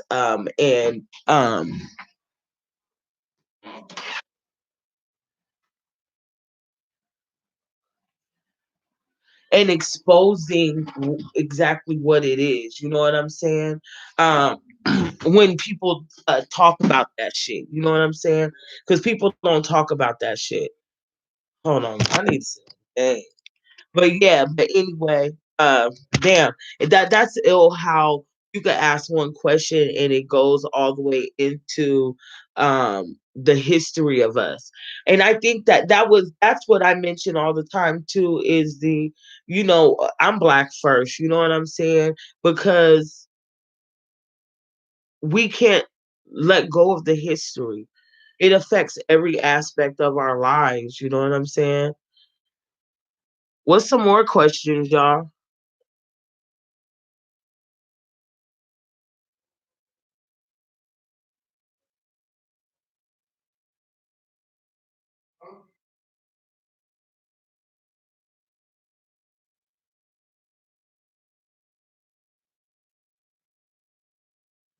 Yo, Whitney, you're the illest, yo. Thank you for your support. Yo, we 4 hours in, yo. I'm tired. The next movie is Deep Cover and Sugar Hill per request. Yep. And I think it's a good movie because just tapping into it a little bit. I really need to figure out these lives to drive home a point and then have a free discussion. But with Deep Cover and us covering New York, not New York, New Jack City, that movie gives you a real insight on how these operations are implemented and how they use officers as soldiers to execute said plan. And I think that gives us some insight on that shit. You know what I'm saying? So, they said what movie we doing next. I'm doing Deep Cover for Dad and Sugar Hill. Sugar Hill. Uh, You know why I hate Deep Cover? It's because they kept on rewinding the damn movie. Her and my father kept on rewinding. They would rewind. This is a very good movie, but they would rewind the parts like 7, 8, 19 times. And we'll have Jumbo Strip, you motherfucker. He was so mad. Yo, Felix the Rat, Felix the Rat. You had David fucked up. He got his revenge. He tried to be mad. Fuck him. He did David wrong. Plus, David went hard. He had a genius idea. Felix kept trying to shit on him because not Denzel. Larry had more heart than him. You know what I'm saying? To want to purchase all the keys, but he don't even know he with the whole feds. Yeah. You know what I'm saying? I don't watch. I just think, yeah, I can't. I remember the. I never could hear you. You know what I'm saying? Okay, Sugar Hill. I remember it. Sugar Hill is I appreciate you. Please don't forget the Robin Crawford book. I won't forget, girl. I won't forget, girl. I got you. I got you. But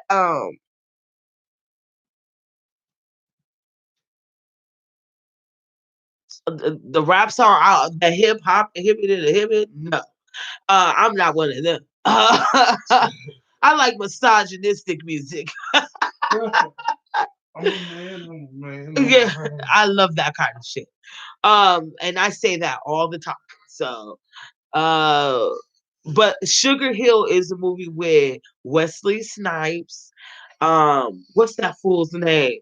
Swing from Five Heartbeats. I don't know his name. That's all I know about. This sometimes I wish the raindrops would Fuck. That nigga's in there. Oh, I can't wait to do Sugar Hill. You know why, bro? You need to do Temptations and the 5 Heartbeats. Oh, okay. You got to do it with me. Temptations and the 5 Heartbeats. No, you got to do Sugar Hill with me. Remember? Because remember when they were shooting that guy? I think I better let it go. Bow. Looks like another love. Ting-a-oh. Bow. Oh, oh, oh. Bow. Oh, because they was getting revenge on their partner. They fried that nigga, yo. They beat his motherfucking ass and hung him up. Then they fry him and hang him up. Or something like that. I can't remember, but yeah, man, that's a good ass movie. But you know, his mama was a knock and she had died on an overdose, and yo, it's ill. It's ill. It's so sad how that, because I want to talk about I want to address the drug use. You know what I'm saying? Yeah. The you know how that ravaged his family, mother and father. Did you know that they're using the music industry to destroy us? They do. Did you know did you know that the CCA owns the private prison? Dismiss. Yeah, the private let me, I should get some notes. Um the CCA owns the y'all should watch my video. Which one is it? I'm sorry, y'all. Well, basically, the CCA owns the prison industrial system and the record companies like RCA, all the fools. That's right. So that what they did was like in the 90s, y'all, they fucking basically weaponized hip hop to promote all of that shit. So you know when niggas was looking around like, damn nigga, it's getting kind of, when I knew, you want to know when I knew that the shit was getting ill? In '03, when niggas saw I was crazy. In '09, when I was telling niggas about Kanye West. In '07, when I was telling niggas like, yo, they trying to make us knocks. Like, yo, I didn't say knocks, but I was like crackheads or something like that. No. In '06, when Jeezy came out. You know what I'm saying? And Lil Boosie in there, like not taking anything away from them because I totally like, but I'm just saying, like, okay, this is when I started to know shit. Boosie, that was like '03. Well, I think double standards, bro. Boosie badass. I like him as a person. I like him as a man. I don't like his music. I don't like his music. I don't like his music. His music, like Waka Flocka, Boosie, OJ the Juice Man. When I see niggas listen to their music specifically, it fucking damn, I get distracted easy. So it fucking, what was I about to say? It fucking invokes something in men. I seen it. It's something inside that it's something that they all do. It feels like a chant. It's like a chant or something to me. I don't know. So yeah, oh well, he left. Shit. And then the other movie, it's Sugar Hill.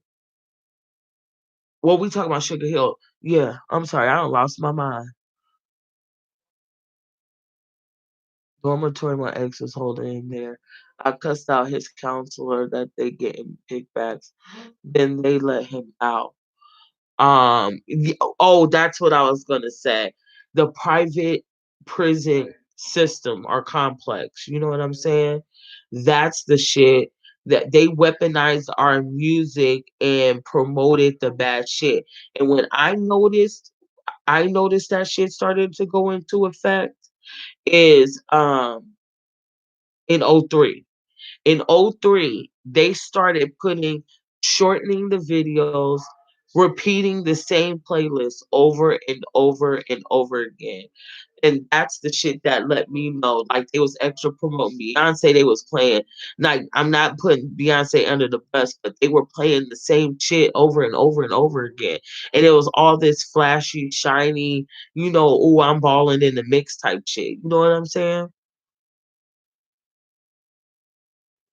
The impact that they have on men is, I notice it's like this chanting, not a good chant, not like mantras, not like meditation. I'm talking about, because that could be used as good as evil all in all. Oh, I need to put my what you call this in the window. It's a full moon. But I didn't like the energy that it pulled. It pulled this man, it's hard to explain. I don't watch TV. I don't watch TV. I don't got Facebook. I just got YouTube and Instagram. And I used to fuck with Twitter, but I was only fucking with Twitter when I was watching Love and Hip Hop and all that, but not anymore. I seen the moon is really bright, so I was like, "Oh, maybe I should put my crystals in the window." Yeah, because I was in Hmm. Cleanse them out, power them up, charge them up. Yeah, and I told you that. And when my brother came, I was like, "Man, the moon is bright. I thought the sun was rising because it's huge." Do you mean hidden dark energy? Yes, in regard to that music, because the way niggas was like, they were all doing the same thing, and I'm just watching and it was always like OJ the Juice Man, Waka Flocka, like that whole little era.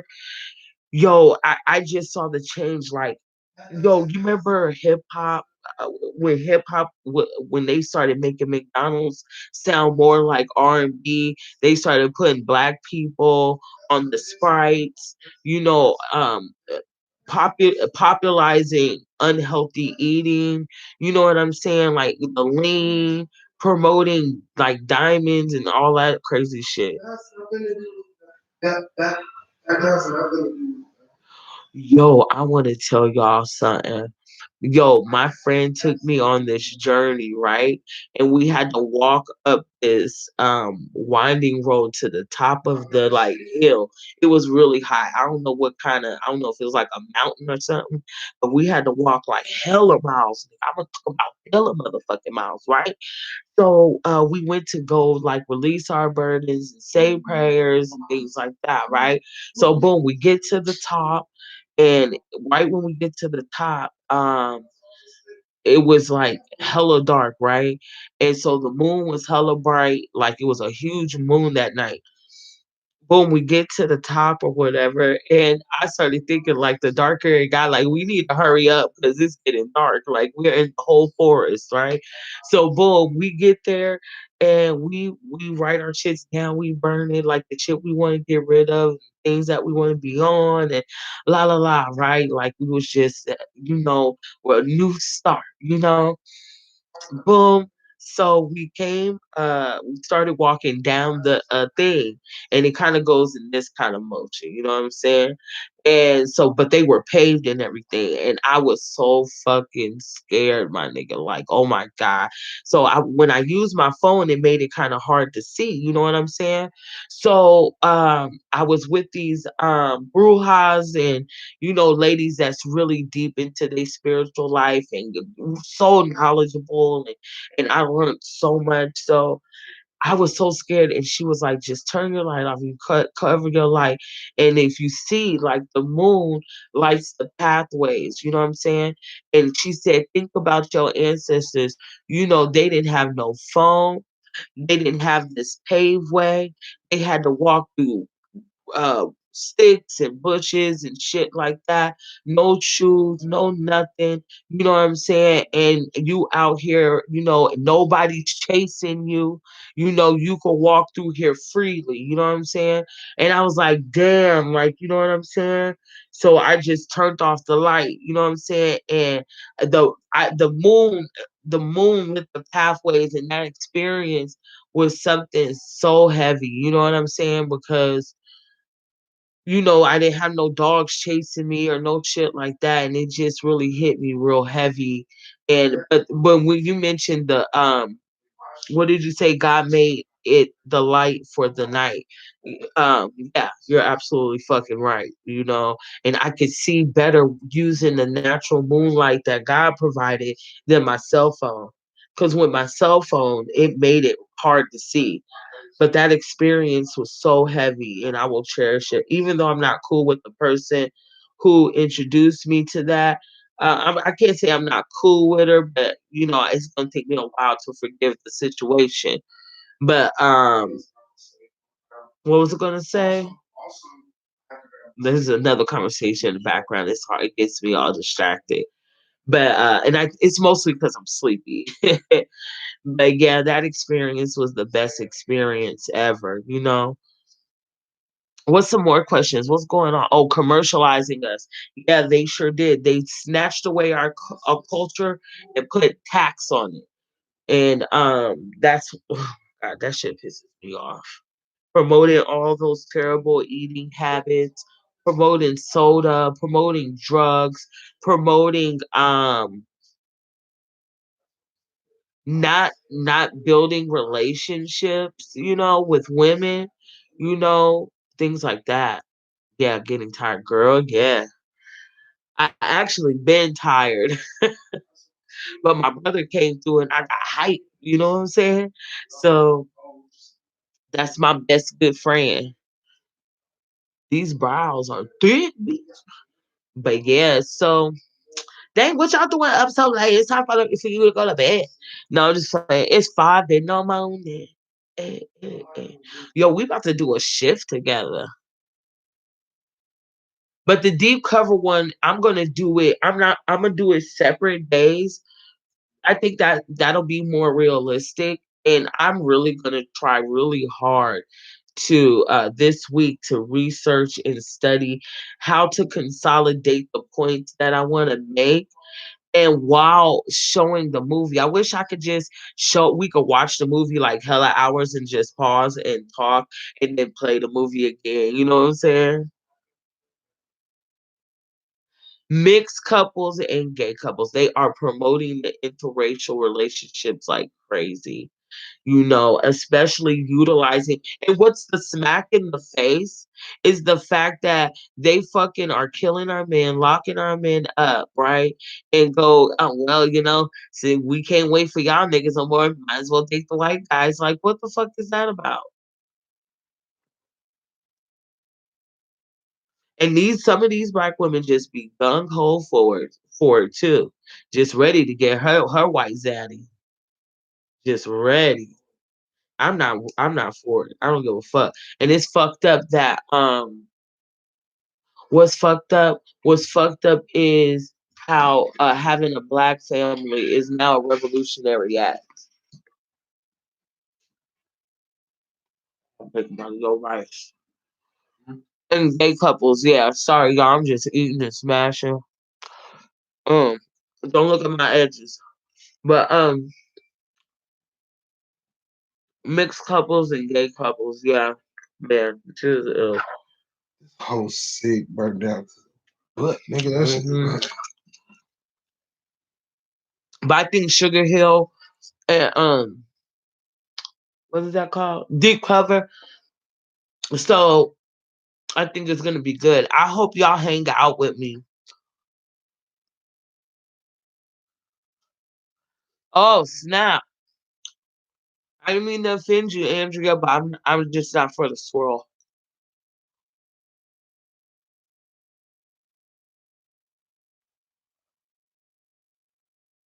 You mentioned Holiday Heart in one of your vlogs. Mm-hmm.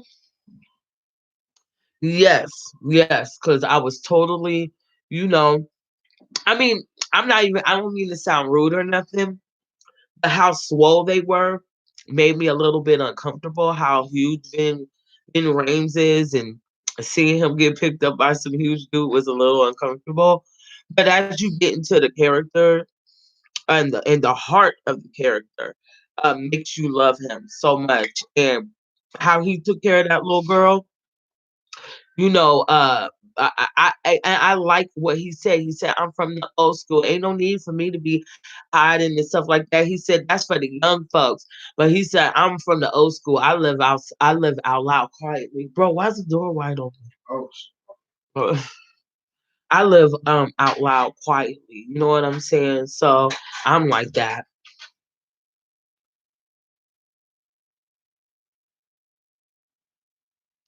Andrea, are you black or white? Not that it matters, but I just want to know. I only dated white men. That's what treating me like a queen. The disruptions in the family unit, there's so many. I mean, which one you want to talk about first?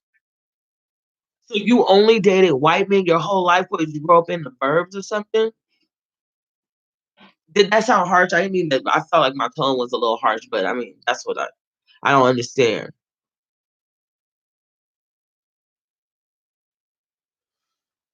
Because, you know, Lizzie was like that. Becky's like that. You know what I'm saying? I was, yeah. Because that's all they dated. You know what I'm saying? Yeah. I almost did in high school, maybe. But dating white dudes, like, on a personal, like, I love you thing, because I don't know. If I think about my dad, you know what I'm saying? And my dad wouldn't be like, oh, yeah, don't fuck with him because he's white. But I feel like growing up, being raised by my father and listening to all the things that he went through, and like, you know what I'm saying? I felt like it would, my personal inside self always felt like, you know, the stories that dad would tell us about him growing up in Cleveland, like it's racist as a motherfucker. You know what I'm saying? In the time he was growing up, you know how dad was, and talking about that stuff, and he was always like black everything. You know what I'm saying? Every black movie, book, TV show, he supported all that shit, nigga. He spent his black dollars. I'm just trying to say. And then with our grandfather being a Black Panther and, you know, shit like that, like, for me, I just, no. Right. Mm-mm. And me being called a nigger and all that shit, no. And then then we saw the Roots when the Roots series, and hell no. Yeah, that was before T. Mm-hmm. And you had to tune in, nigga, or you was gonna miss it. Period.com.org. Alcoholism, domestic violence stems from slavery. I agree. Yeah. Tadu, is that how I say your name? Tadu? I was raised on a military base. Oh, sheltered from the outside world. My parents were older. Okay. That makes sense. I get it. I get it. So your environment was different. Okay. Keisha grew up like that. She was born in Germany. She's black. Keisha, you know, is black, and she was born on a military base in Germany, and she traveled a lot. You know what I'm saying? So, she has a different view on things too. Sexual abuse stems from disruption from extremities. Is that what you're saying? Yo.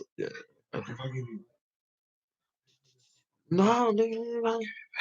When? Tomorrow we get paid On Monday. Yo, I'm on the fucking live, bro. I know you're on the live.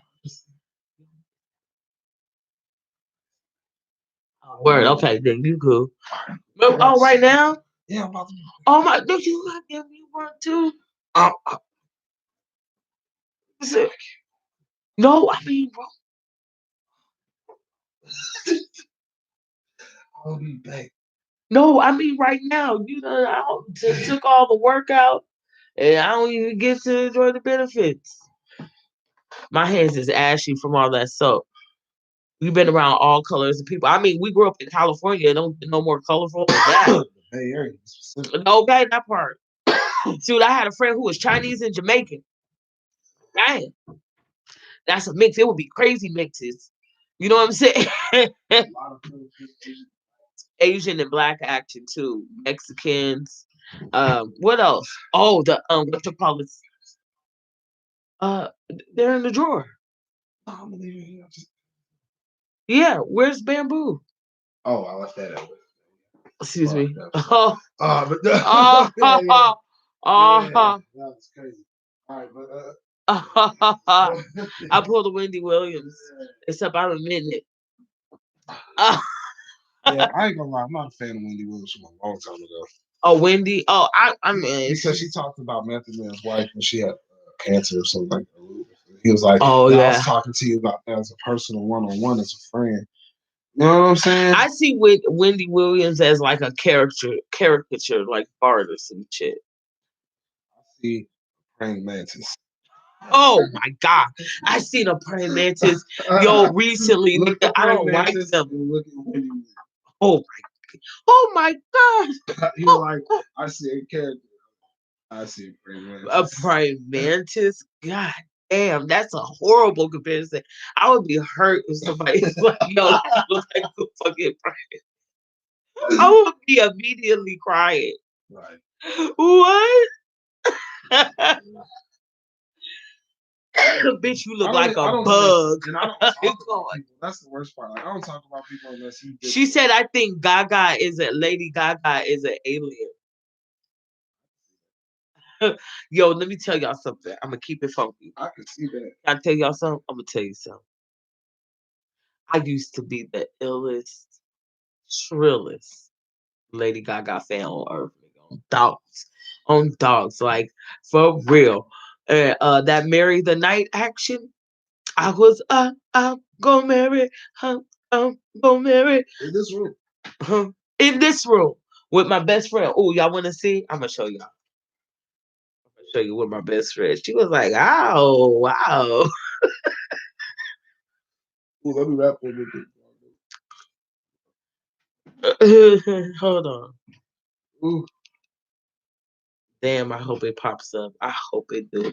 But yo, yeah. So anyway, I was the illest fan. But when all these brothers was getting murdered and stuff like that, and she always talking about being inclusive and all this shit, and she never talked about her black little monsters. And I would send her posts on Instagram and shit like that, and she would never say nothing. You know, I would get likes and everything on my comment, and we'd be like, "Yo, what about your black little monsters? Like, what's up with all of that?" You know what I'm saying?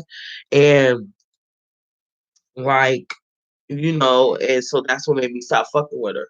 Like, I like her music or whatever. I like techno music in general, but especially when I'm sad. But not she's not techno, but I'm just saying like in that kind of vibe. But since she wasn't fucking with the black little monsters, I couldn't fuck with her no more. Fuck you and your music, cause when I cut you off, y'all, it's off. Oh. So especially some shit like that. All right, y'all. I can rap a little bit, but I gotta go. I get this. Oh yeah, get the seat, bro. And after he rap, I'm going to sleep. You don't mind if I smoke? Huh? Smoke this weed on there? I don't know. I mean, you know.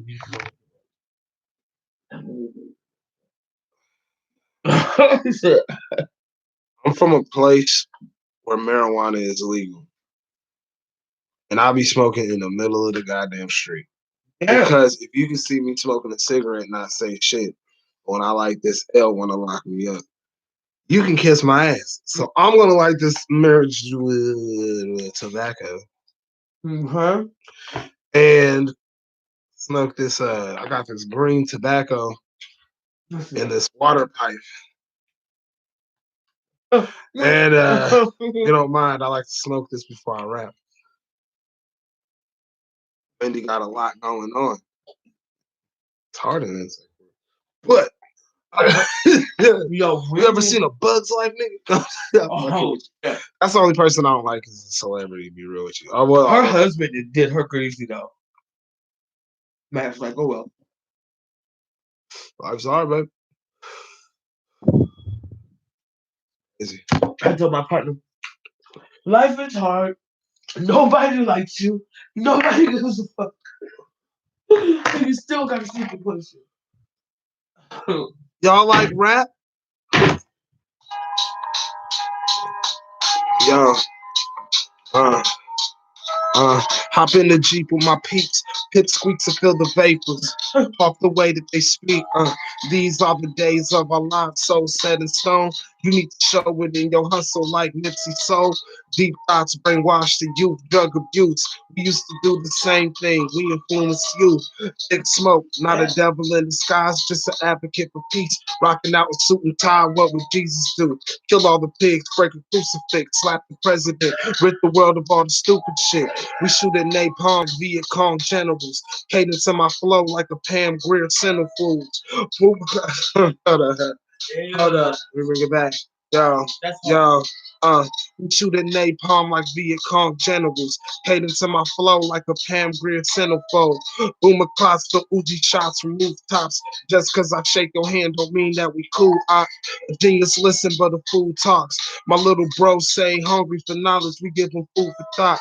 This the reason that the CIA will kill me. Cause I ain't serving stones that'll leave a pipe milky. I be dropping jewels that be rocking food. Shawty body shaking like maracas while I eat Moroccan food. It's not your mood, it's your attitude.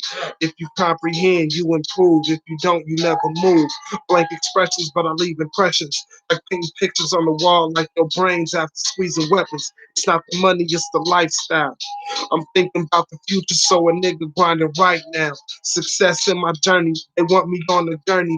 Cause I body bag beats and I'm hot as curry. I spit venom, so it's fuck Peter. Why you lying in the city full of hyenas? Sipping Remy Martin, trying to find a 90s Gina. Five Pox Beamer, slide the vein, smoking on the green cheap. Big dreams, so I see things.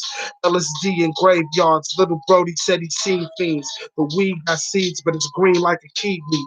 Feeling like Drake the way I get love from Kiki. Past the judge cause you caught in your feelings. Prostrate to the most poppin' spiritual healing. A long leg for crash cars, I spit venom. Said they aiming out the window. Tinted windows that hit them. Thank the Lord for another day. I got that soul food. Say what you wanna say. This is what we go through. The hazel eye refusing the the hazel eye refusing the nasal high. My passage when I come through spitting cabbage, vegetables and vegan weapons sitting through your brain matter. Rib cage spit open. I'm a son of Adam. I split atoms. I spit thoughts you never fathom. My freestyle's kind of different from my written, cause my soul is different from my visions. I write shit to break the futurist past. I'm coming through with the divine rhyme. What it's like, we just divine time staring at pendulums, watching them sway. Trying to get my shit back in interviews and sway. This is the things that I know I said that I'm focused. My bro died, ONG in the focus. What the fuck is this? Yeah, I'm warmed up now. I'm gonna give you one more. Hold on.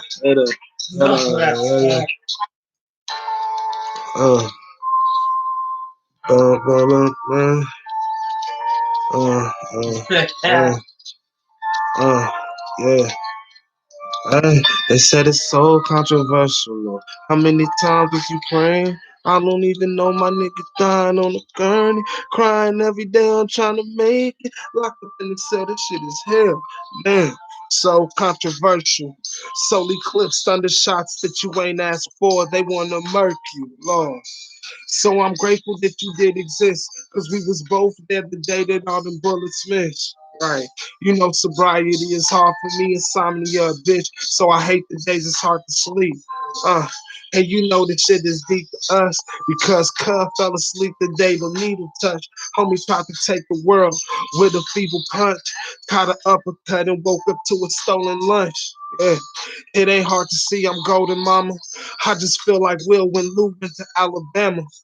Niggas want me ghost till I see a ghost. Cinco de Mayo pass, we pour a 40 for the low.